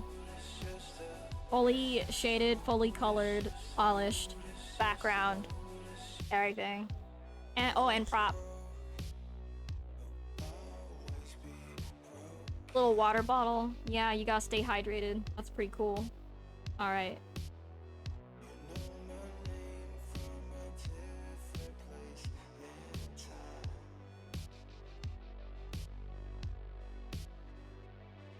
Very powerful.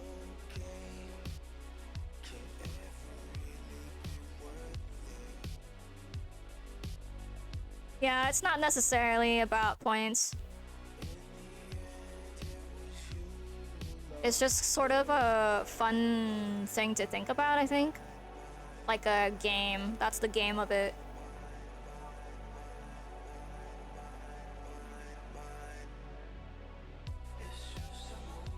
Like when you play Foursquare and there are rules. Or like tennis.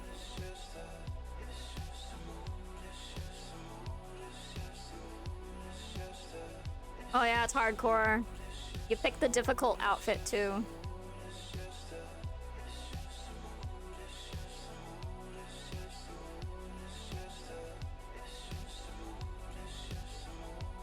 I have a couple of friends who only mainly draw OCs, and they're constantly like drawing them in different outfits and things.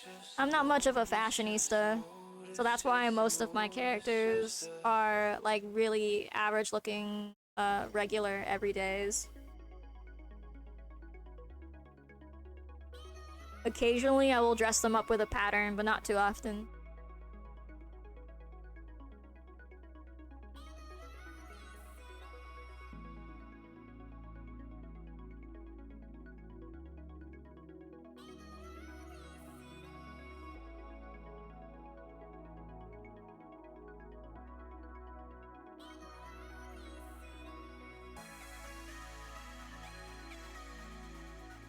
I can only hope to do as well as a job on this background.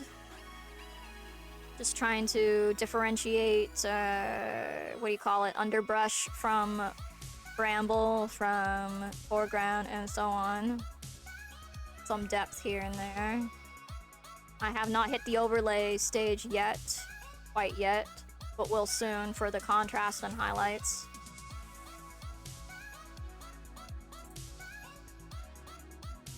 Oh man, I've made it to 4 hours. Cool. Very cool.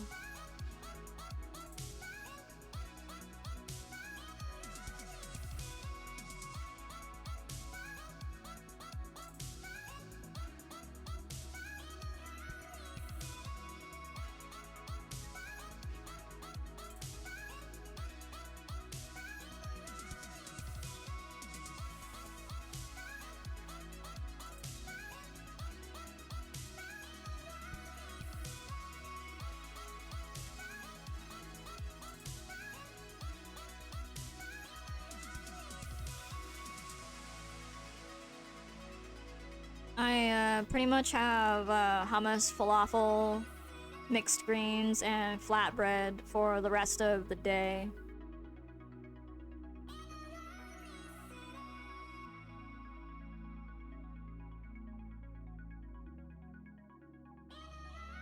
So I'm looking forward to that.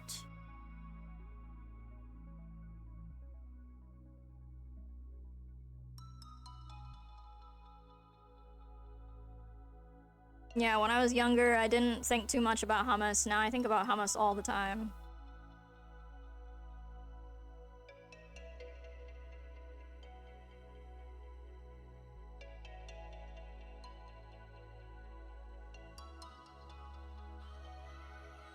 Right? It's so good with falafel. The thing is, like, the older I got, the less I liked mayonnaise.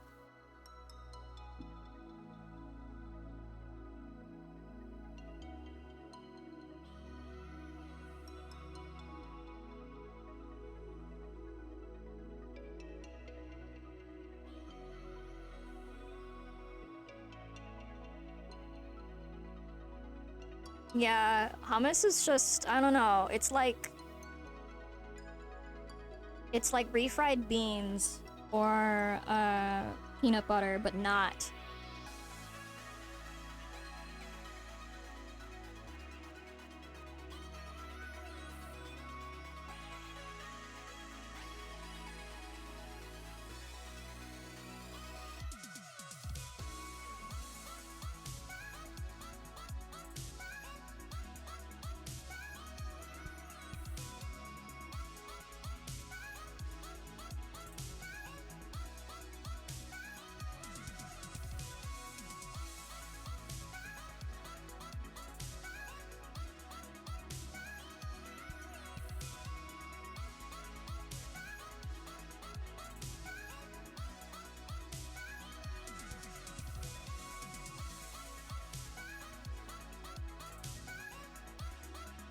Overlay is very good for highlights and contrast.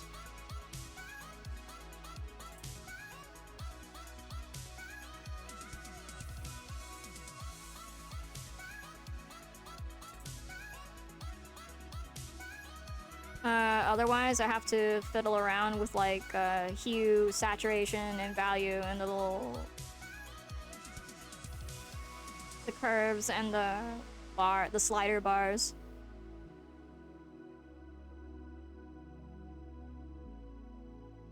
Most of the design decisions have already been made in the previous layers, so I don't have to do too much changing.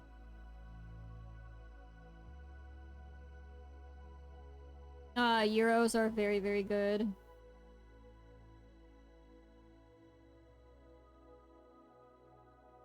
GYROS. Unfortunately, closed captioning can't even figure out what I'm saying. Gyros? Euros. Okay, it spelled it the same way twice regardless of how it was pronounced.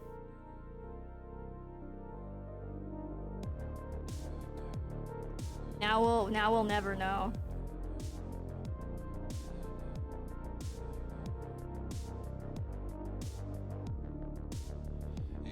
Oh no, I think I just like wraps in general though, because burritos are also very top tier.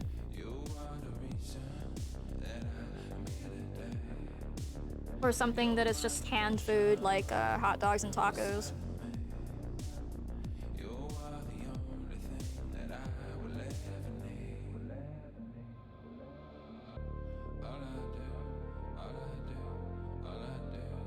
But of course, I just like things that are softer on the stomach, so... Falafel and hummus it is.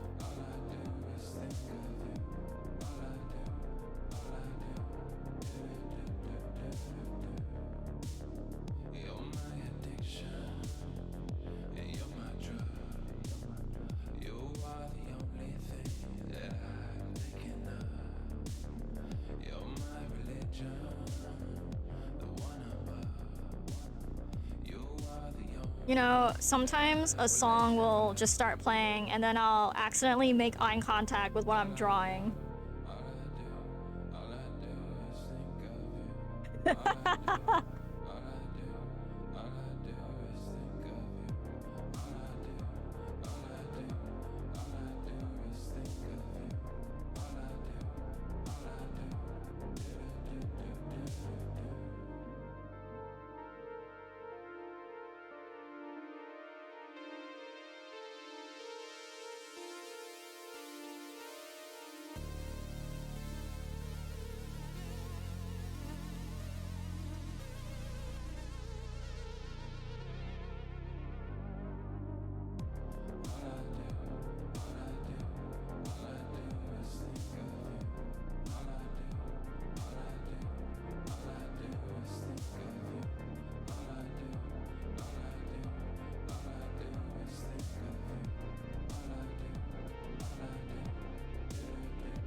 So due to like real life and the believability of things, you never want to use a completely white highlight or a completely black shadow. in your mind, like in your subconscious, white and black are not real colors. If Woodworm was here, he would, like, I don't know. He would flip a wig, I guess.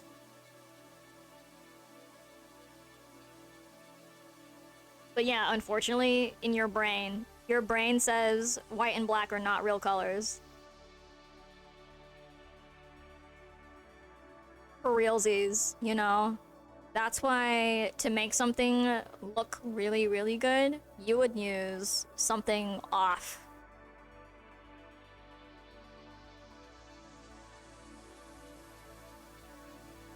Like, even pitch black in a lot of things are not really the kind of pitch black you think they are.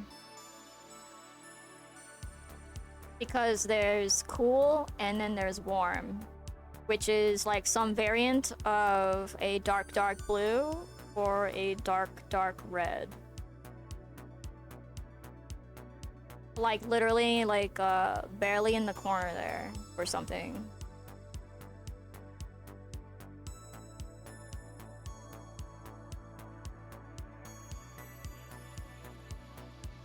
That's why I'm hitting all these parts with an extra color. It doesn't have to be a lot. It's not even a real gradient or a transition or anything. These are like mind tricks.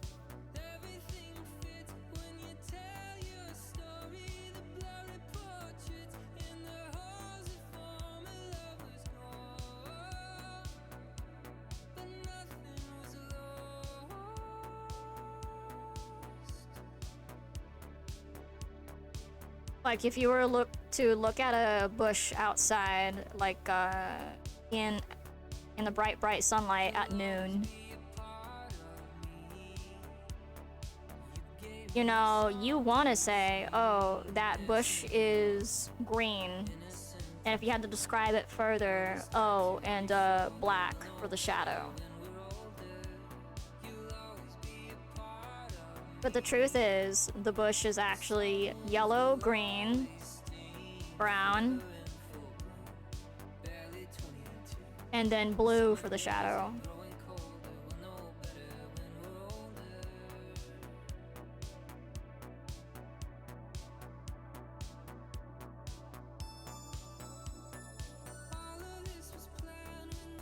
That's at noon, of course. It would be a different color at, like, sunset. In the afternoon or the evening or whatever, at that point, you would use a dark orange or a dark red.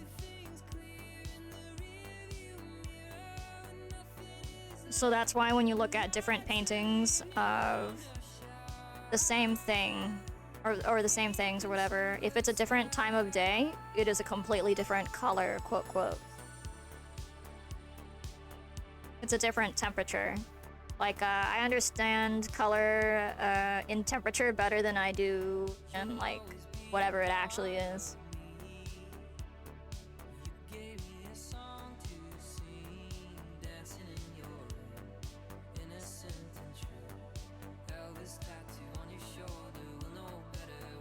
That's why some things that are hot are actually blue.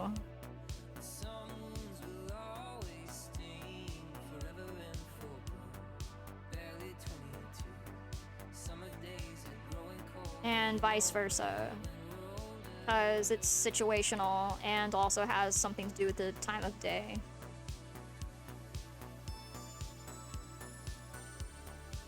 Various factors. It's like when they tell you that fluorescent, is it fluorescent? Fluorescent lighting is like cold. The screen color or whatever the light is being blasted at you right now is blue. And then incandescent lighting is more on the orange side.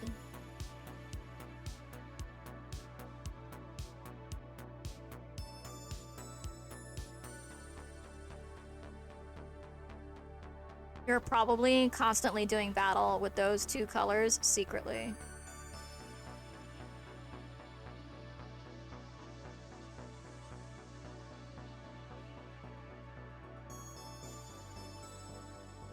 So if you really have to, like, describe it as a color,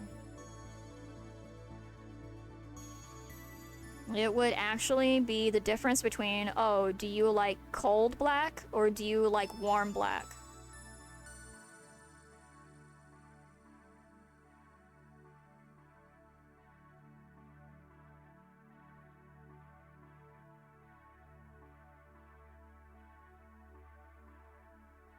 Same thing if mysteriously white was your favorite color. You would say, oh, I like a warm white, so like a off white or an eggshell, kind of beigey white, ivory white, which is warm.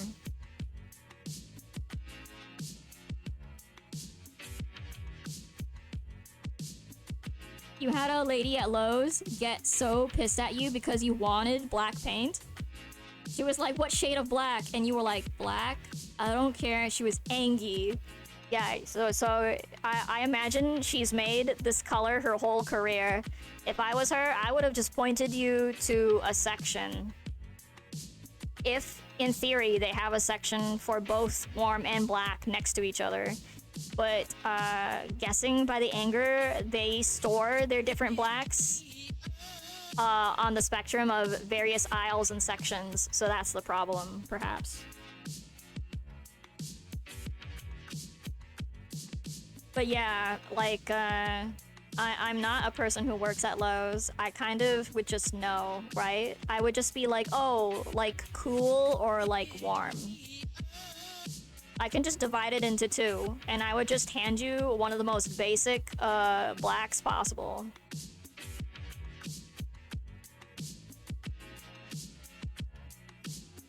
They were sold out. You didn't need a half gallon. You just wanted a pint. LOL.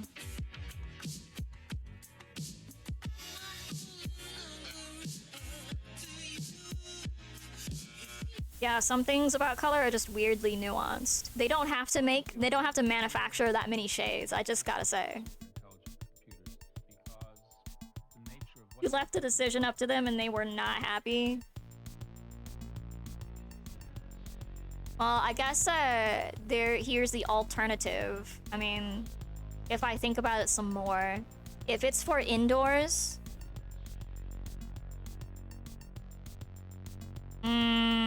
I would get a warm black.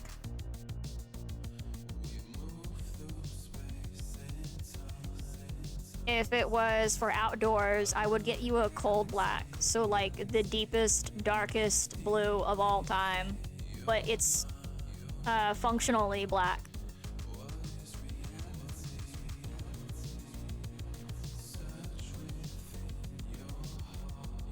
Oh, it was for a chalkboard? Then yeah, I would have gotten a cold black. Because if you look at a chalkboard, yeah, that looks cold. It's not warm. It is not a warm black.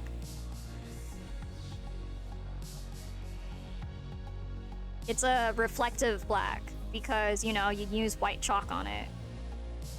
Or just, you know, anything. I guess there's colored chalks too.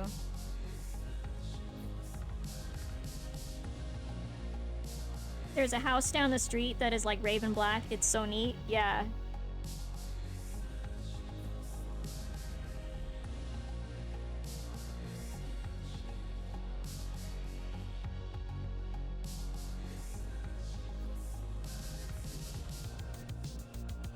As my friend would say, the color wizard. Let's drop the color wizard emotes. Here we go. Color wizard. He says that it's subjective because I guess each person sees color differently a little bit. And in addition, like, depending on the colors around it, the contrast of that color changes. Depending on what's gonna be, like, right next to it.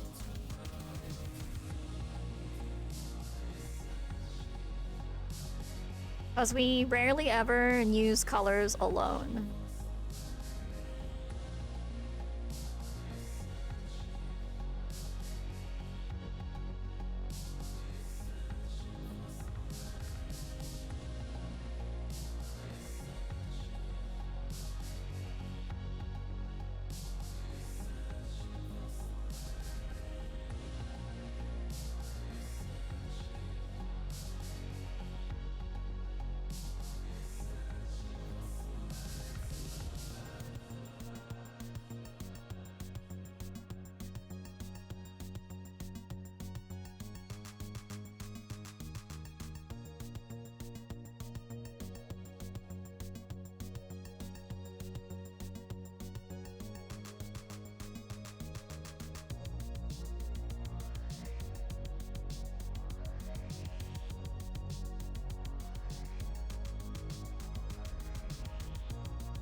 I think other colors can probably be split into two same categories as well.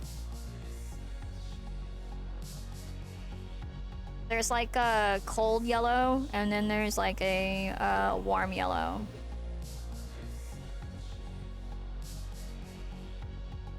Which I guess I could describe as like a mustard yellow.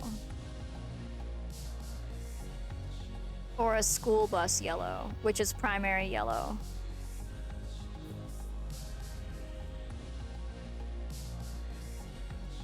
But you know, there's different types of yellow that are so yellow, like a lemon yellow, that it is pretty much cold. So it's like, well, to me, it's blue. To you, it's just like a super hyper yellow.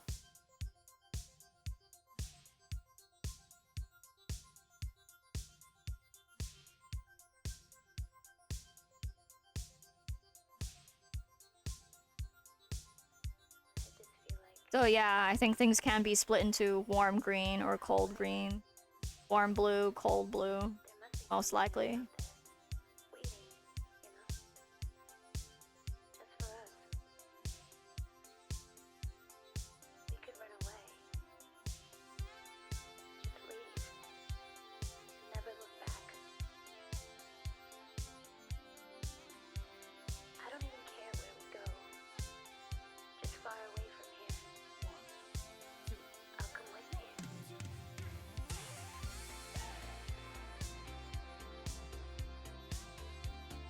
In 4 minutes, all y'all with like no ad blockers or subs are gonna get hit with 8 ads.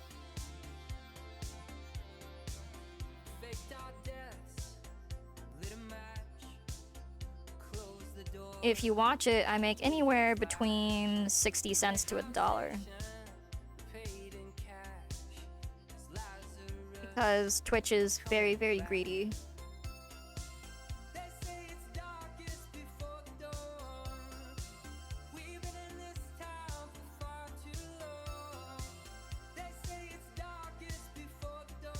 So anyways, I've got the cold greens and the warm greens. I've got the warm blues in the back there, and the cold blues in the highlights near the white, because I'm going for a very frosty white, I guess, as opposed to a warm white.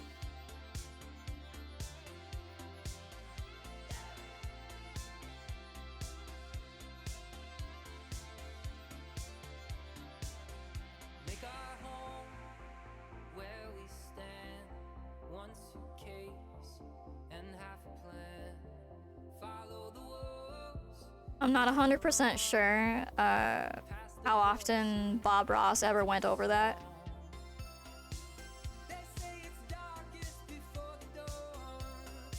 He never really got into the nitty-gritty of explaining it. I think he was just like, I think this looks nice, and then just went with it.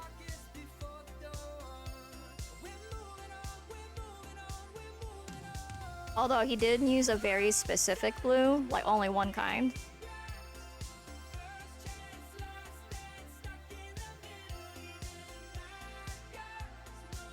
I mean, I think everybody has their like favorite pigments. I really liked ultramarine.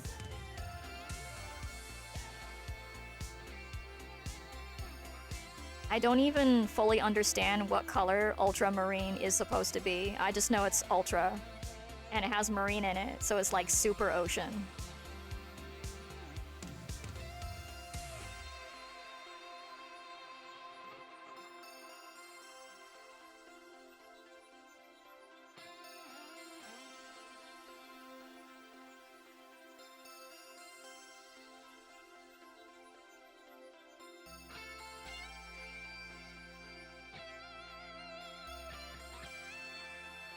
I think someone described it to me one time that it was a blue that is almost a purple, like it could be. Which is like really weird to me, like, okay.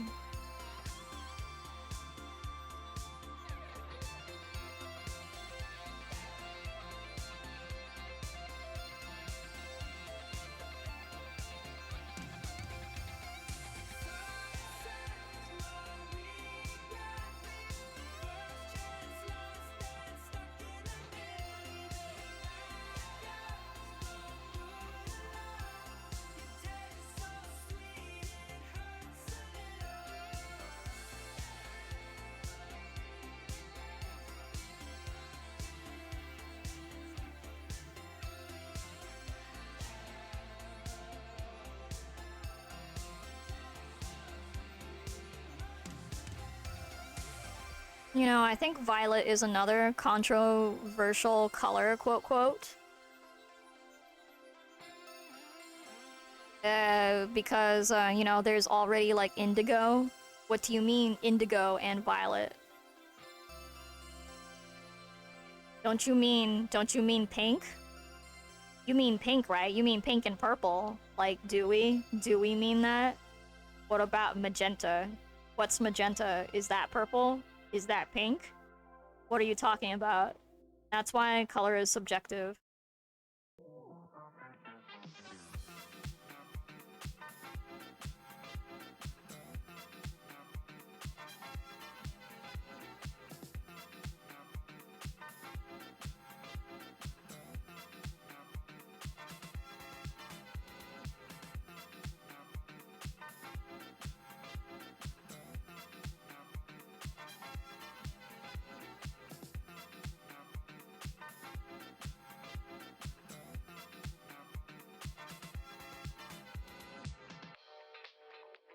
Like, I'm not even gonna pretend. I'm not sure I get it.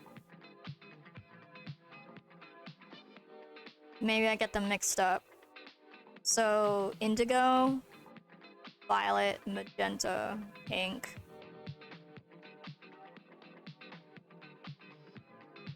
Those colors are really confusing to me. Okay, so indigo is like a very dark blue, almost purple. Have I watched how it is made? No. But I probably should, for some insight. Because you never know.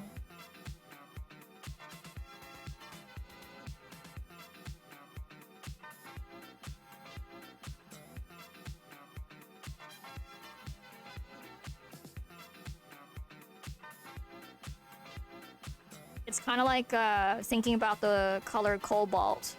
I think, is it cobalt? There's a very specific kind of blue that's like toxic as all hell.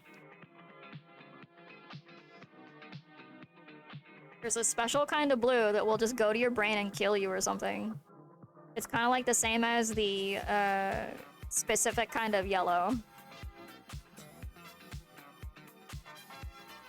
Like cadmium yellow. Cadmium yellow is a heavy metal. It will go to your brain and live there forever.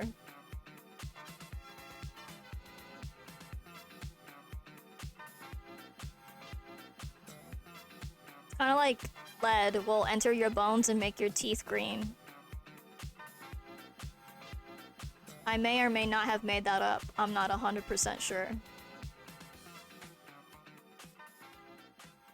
Yeah, cadmium yellow, very beautiful. They're beautiful because of the minerals and the metals and things. In your mind, you're like, ooh, I like me likey. It's not as interesting as the other kinds of yellows like ochre.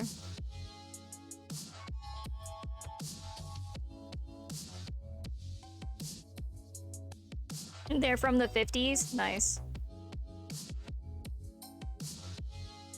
My grandpa actually passed on some of his art supplies to me. And it's interesting to have them because it's like, where can I get sable now? There's like travel bans or like import bans or something like that. Import, export. There's some sort of tariff problem, I don't know. But getting sable paintbrushes is extremely expensive and difficult.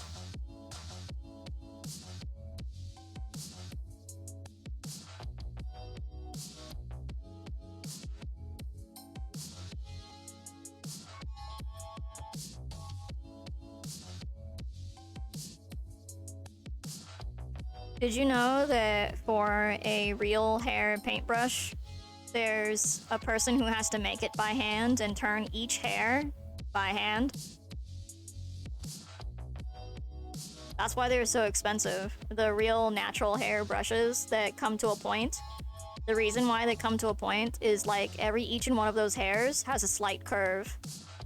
And there's a dude out there whose job is to turn each hair so it curves towards like the vertex or whatever.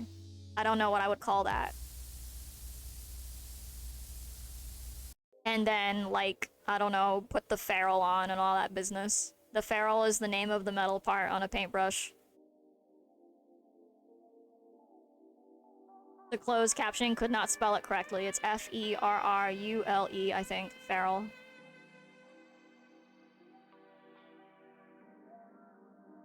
Rhymes with barrel. Close enough.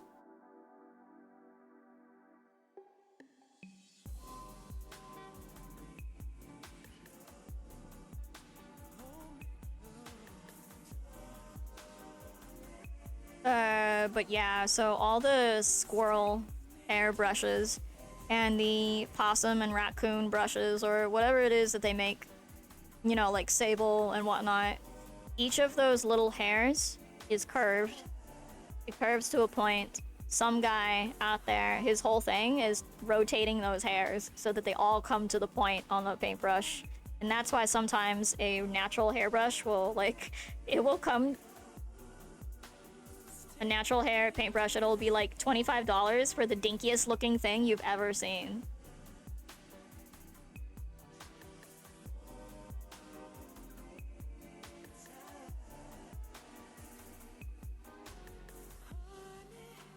So that's also another reason why, like, a majority of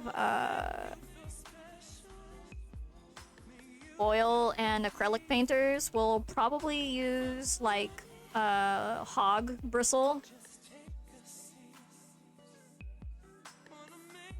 Those don't come to points, and I think the bristle comes off of like a pig. Like it's straight up like pig hair. Or a boar or something. Not really a camel. Camel hair is too soft. The bristly guys.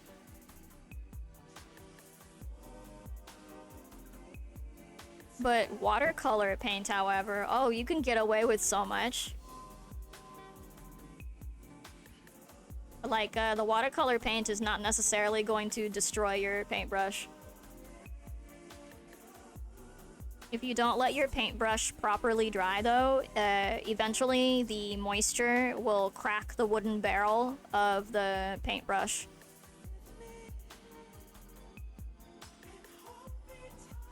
And that's usually the point where it becomes time to get a new paintbrush because the barrel, I mean the shaft of the brush is like splitting. And the ferrule's gonna fall off and the hairs are coming out.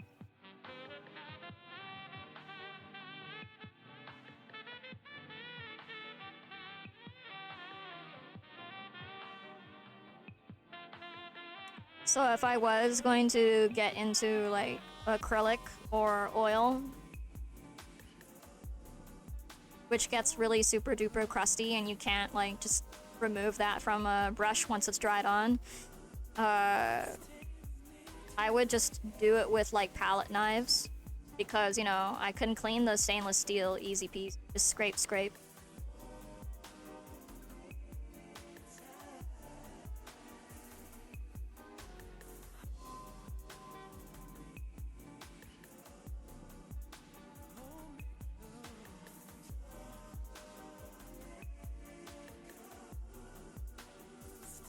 It was always cheaper to paint with a knife than it was to paint with a brush, which is why I'm more used to doing that than I am using things like a filbert. It's like, filbert, I don't know her.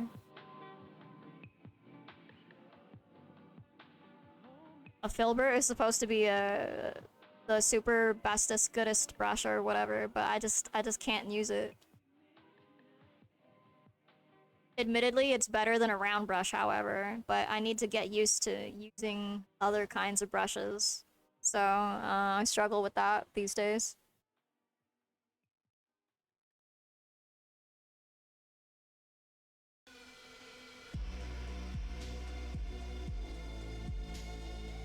Anyways, being able to do a little bit of traditional art also improves digital. It does something to the chemicals in your brain, I guess. To change mediums. So sometimes I'll change programs just to change the chemicals in my brain. That probably sounds like it's fake business or whatever, but who knows? A scientist would have to study me or study it in general and then disprove me somehow.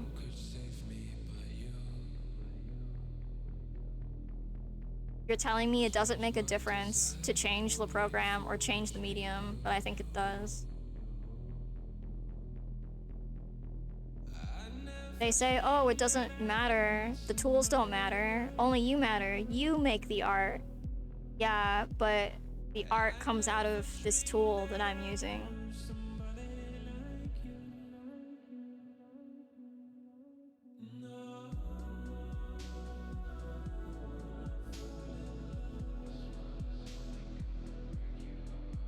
It's kind of like telling a chef that they can make anything edible.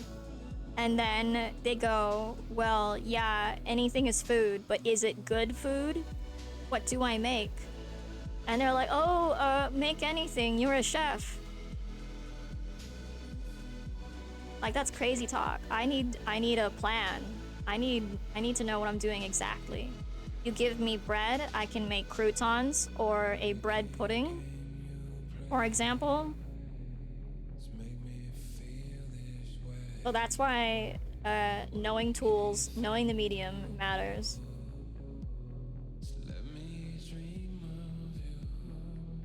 Because if you hand me a pencil and a piece of paper, you're getting a pencil drawing. You're getting a pencil drawing. Don't expect anything different out of this.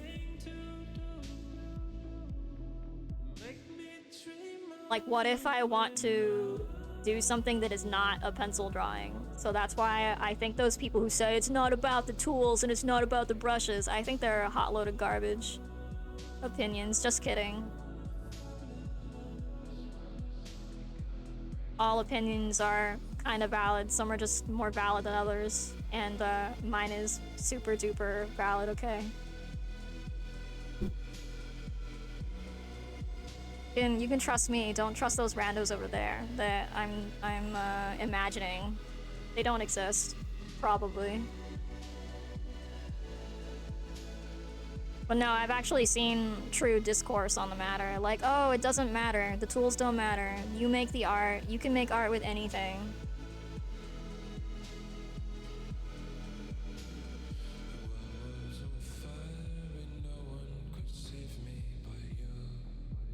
But you know, you wouldn't say that to any other profession.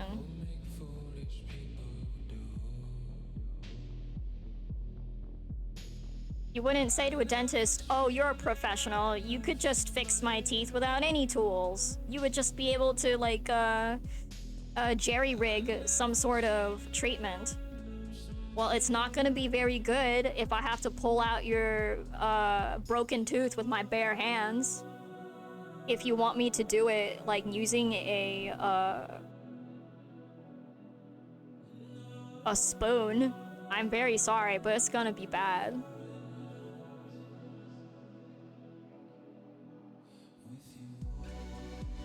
There are limits to the imagination.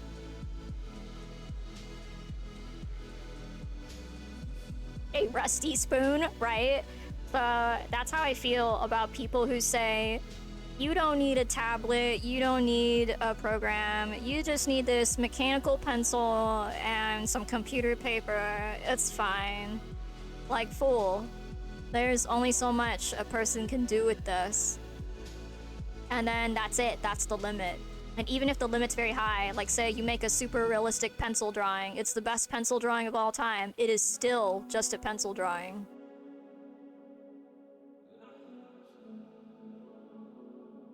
The extra grip on the rusty spoon, yeah. So they don't say that to anybody else. As human beings, we all use different kinds of tools, different kinds of ingredients. We've got all kinds of techniques and methods and whatever to achieve different results.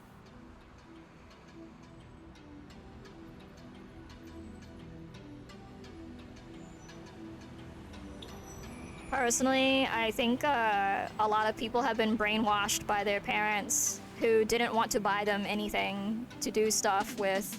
Like, oh, you don't need me to buy you a piano to become a great musician.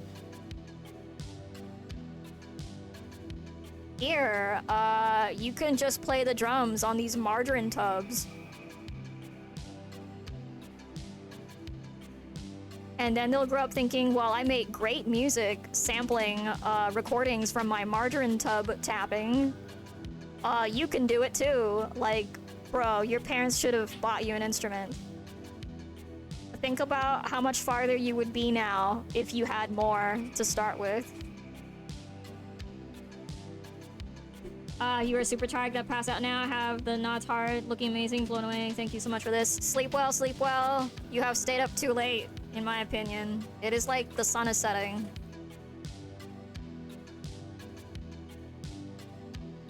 Well, the sun is moving. Good night. Okay, I'm going to save this. Uh-oh. That was a close one. I almost lost it. I'm copying the ID.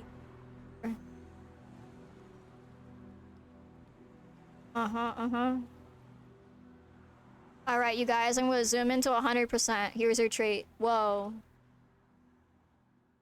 Stare into his deep, soulful eyes.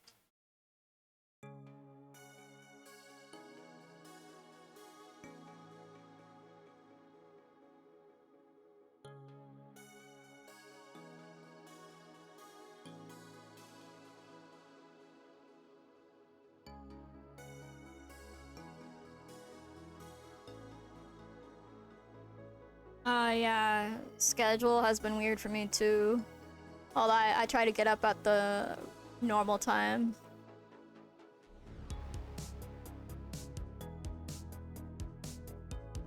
Sleep well. Okay. I'm going to submit the thing now.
I've got 10 minutes until it's a neat 5 hours. However, I can't keep y'all forever and ever.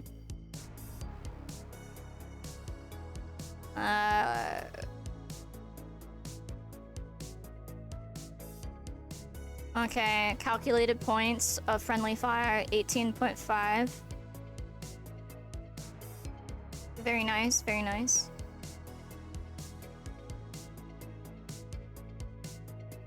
Team Werewolf is going strong.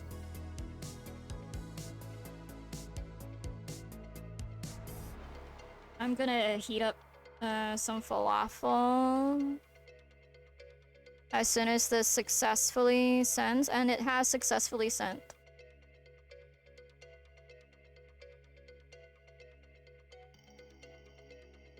Ooh, I received a comment from Ollie Neanderthal.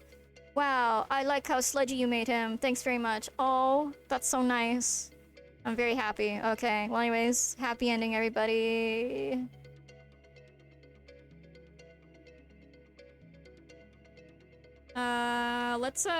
Let's raid my friend Kiffy to say hello. Yeah, now you will have to go do something. Yes, have a good night.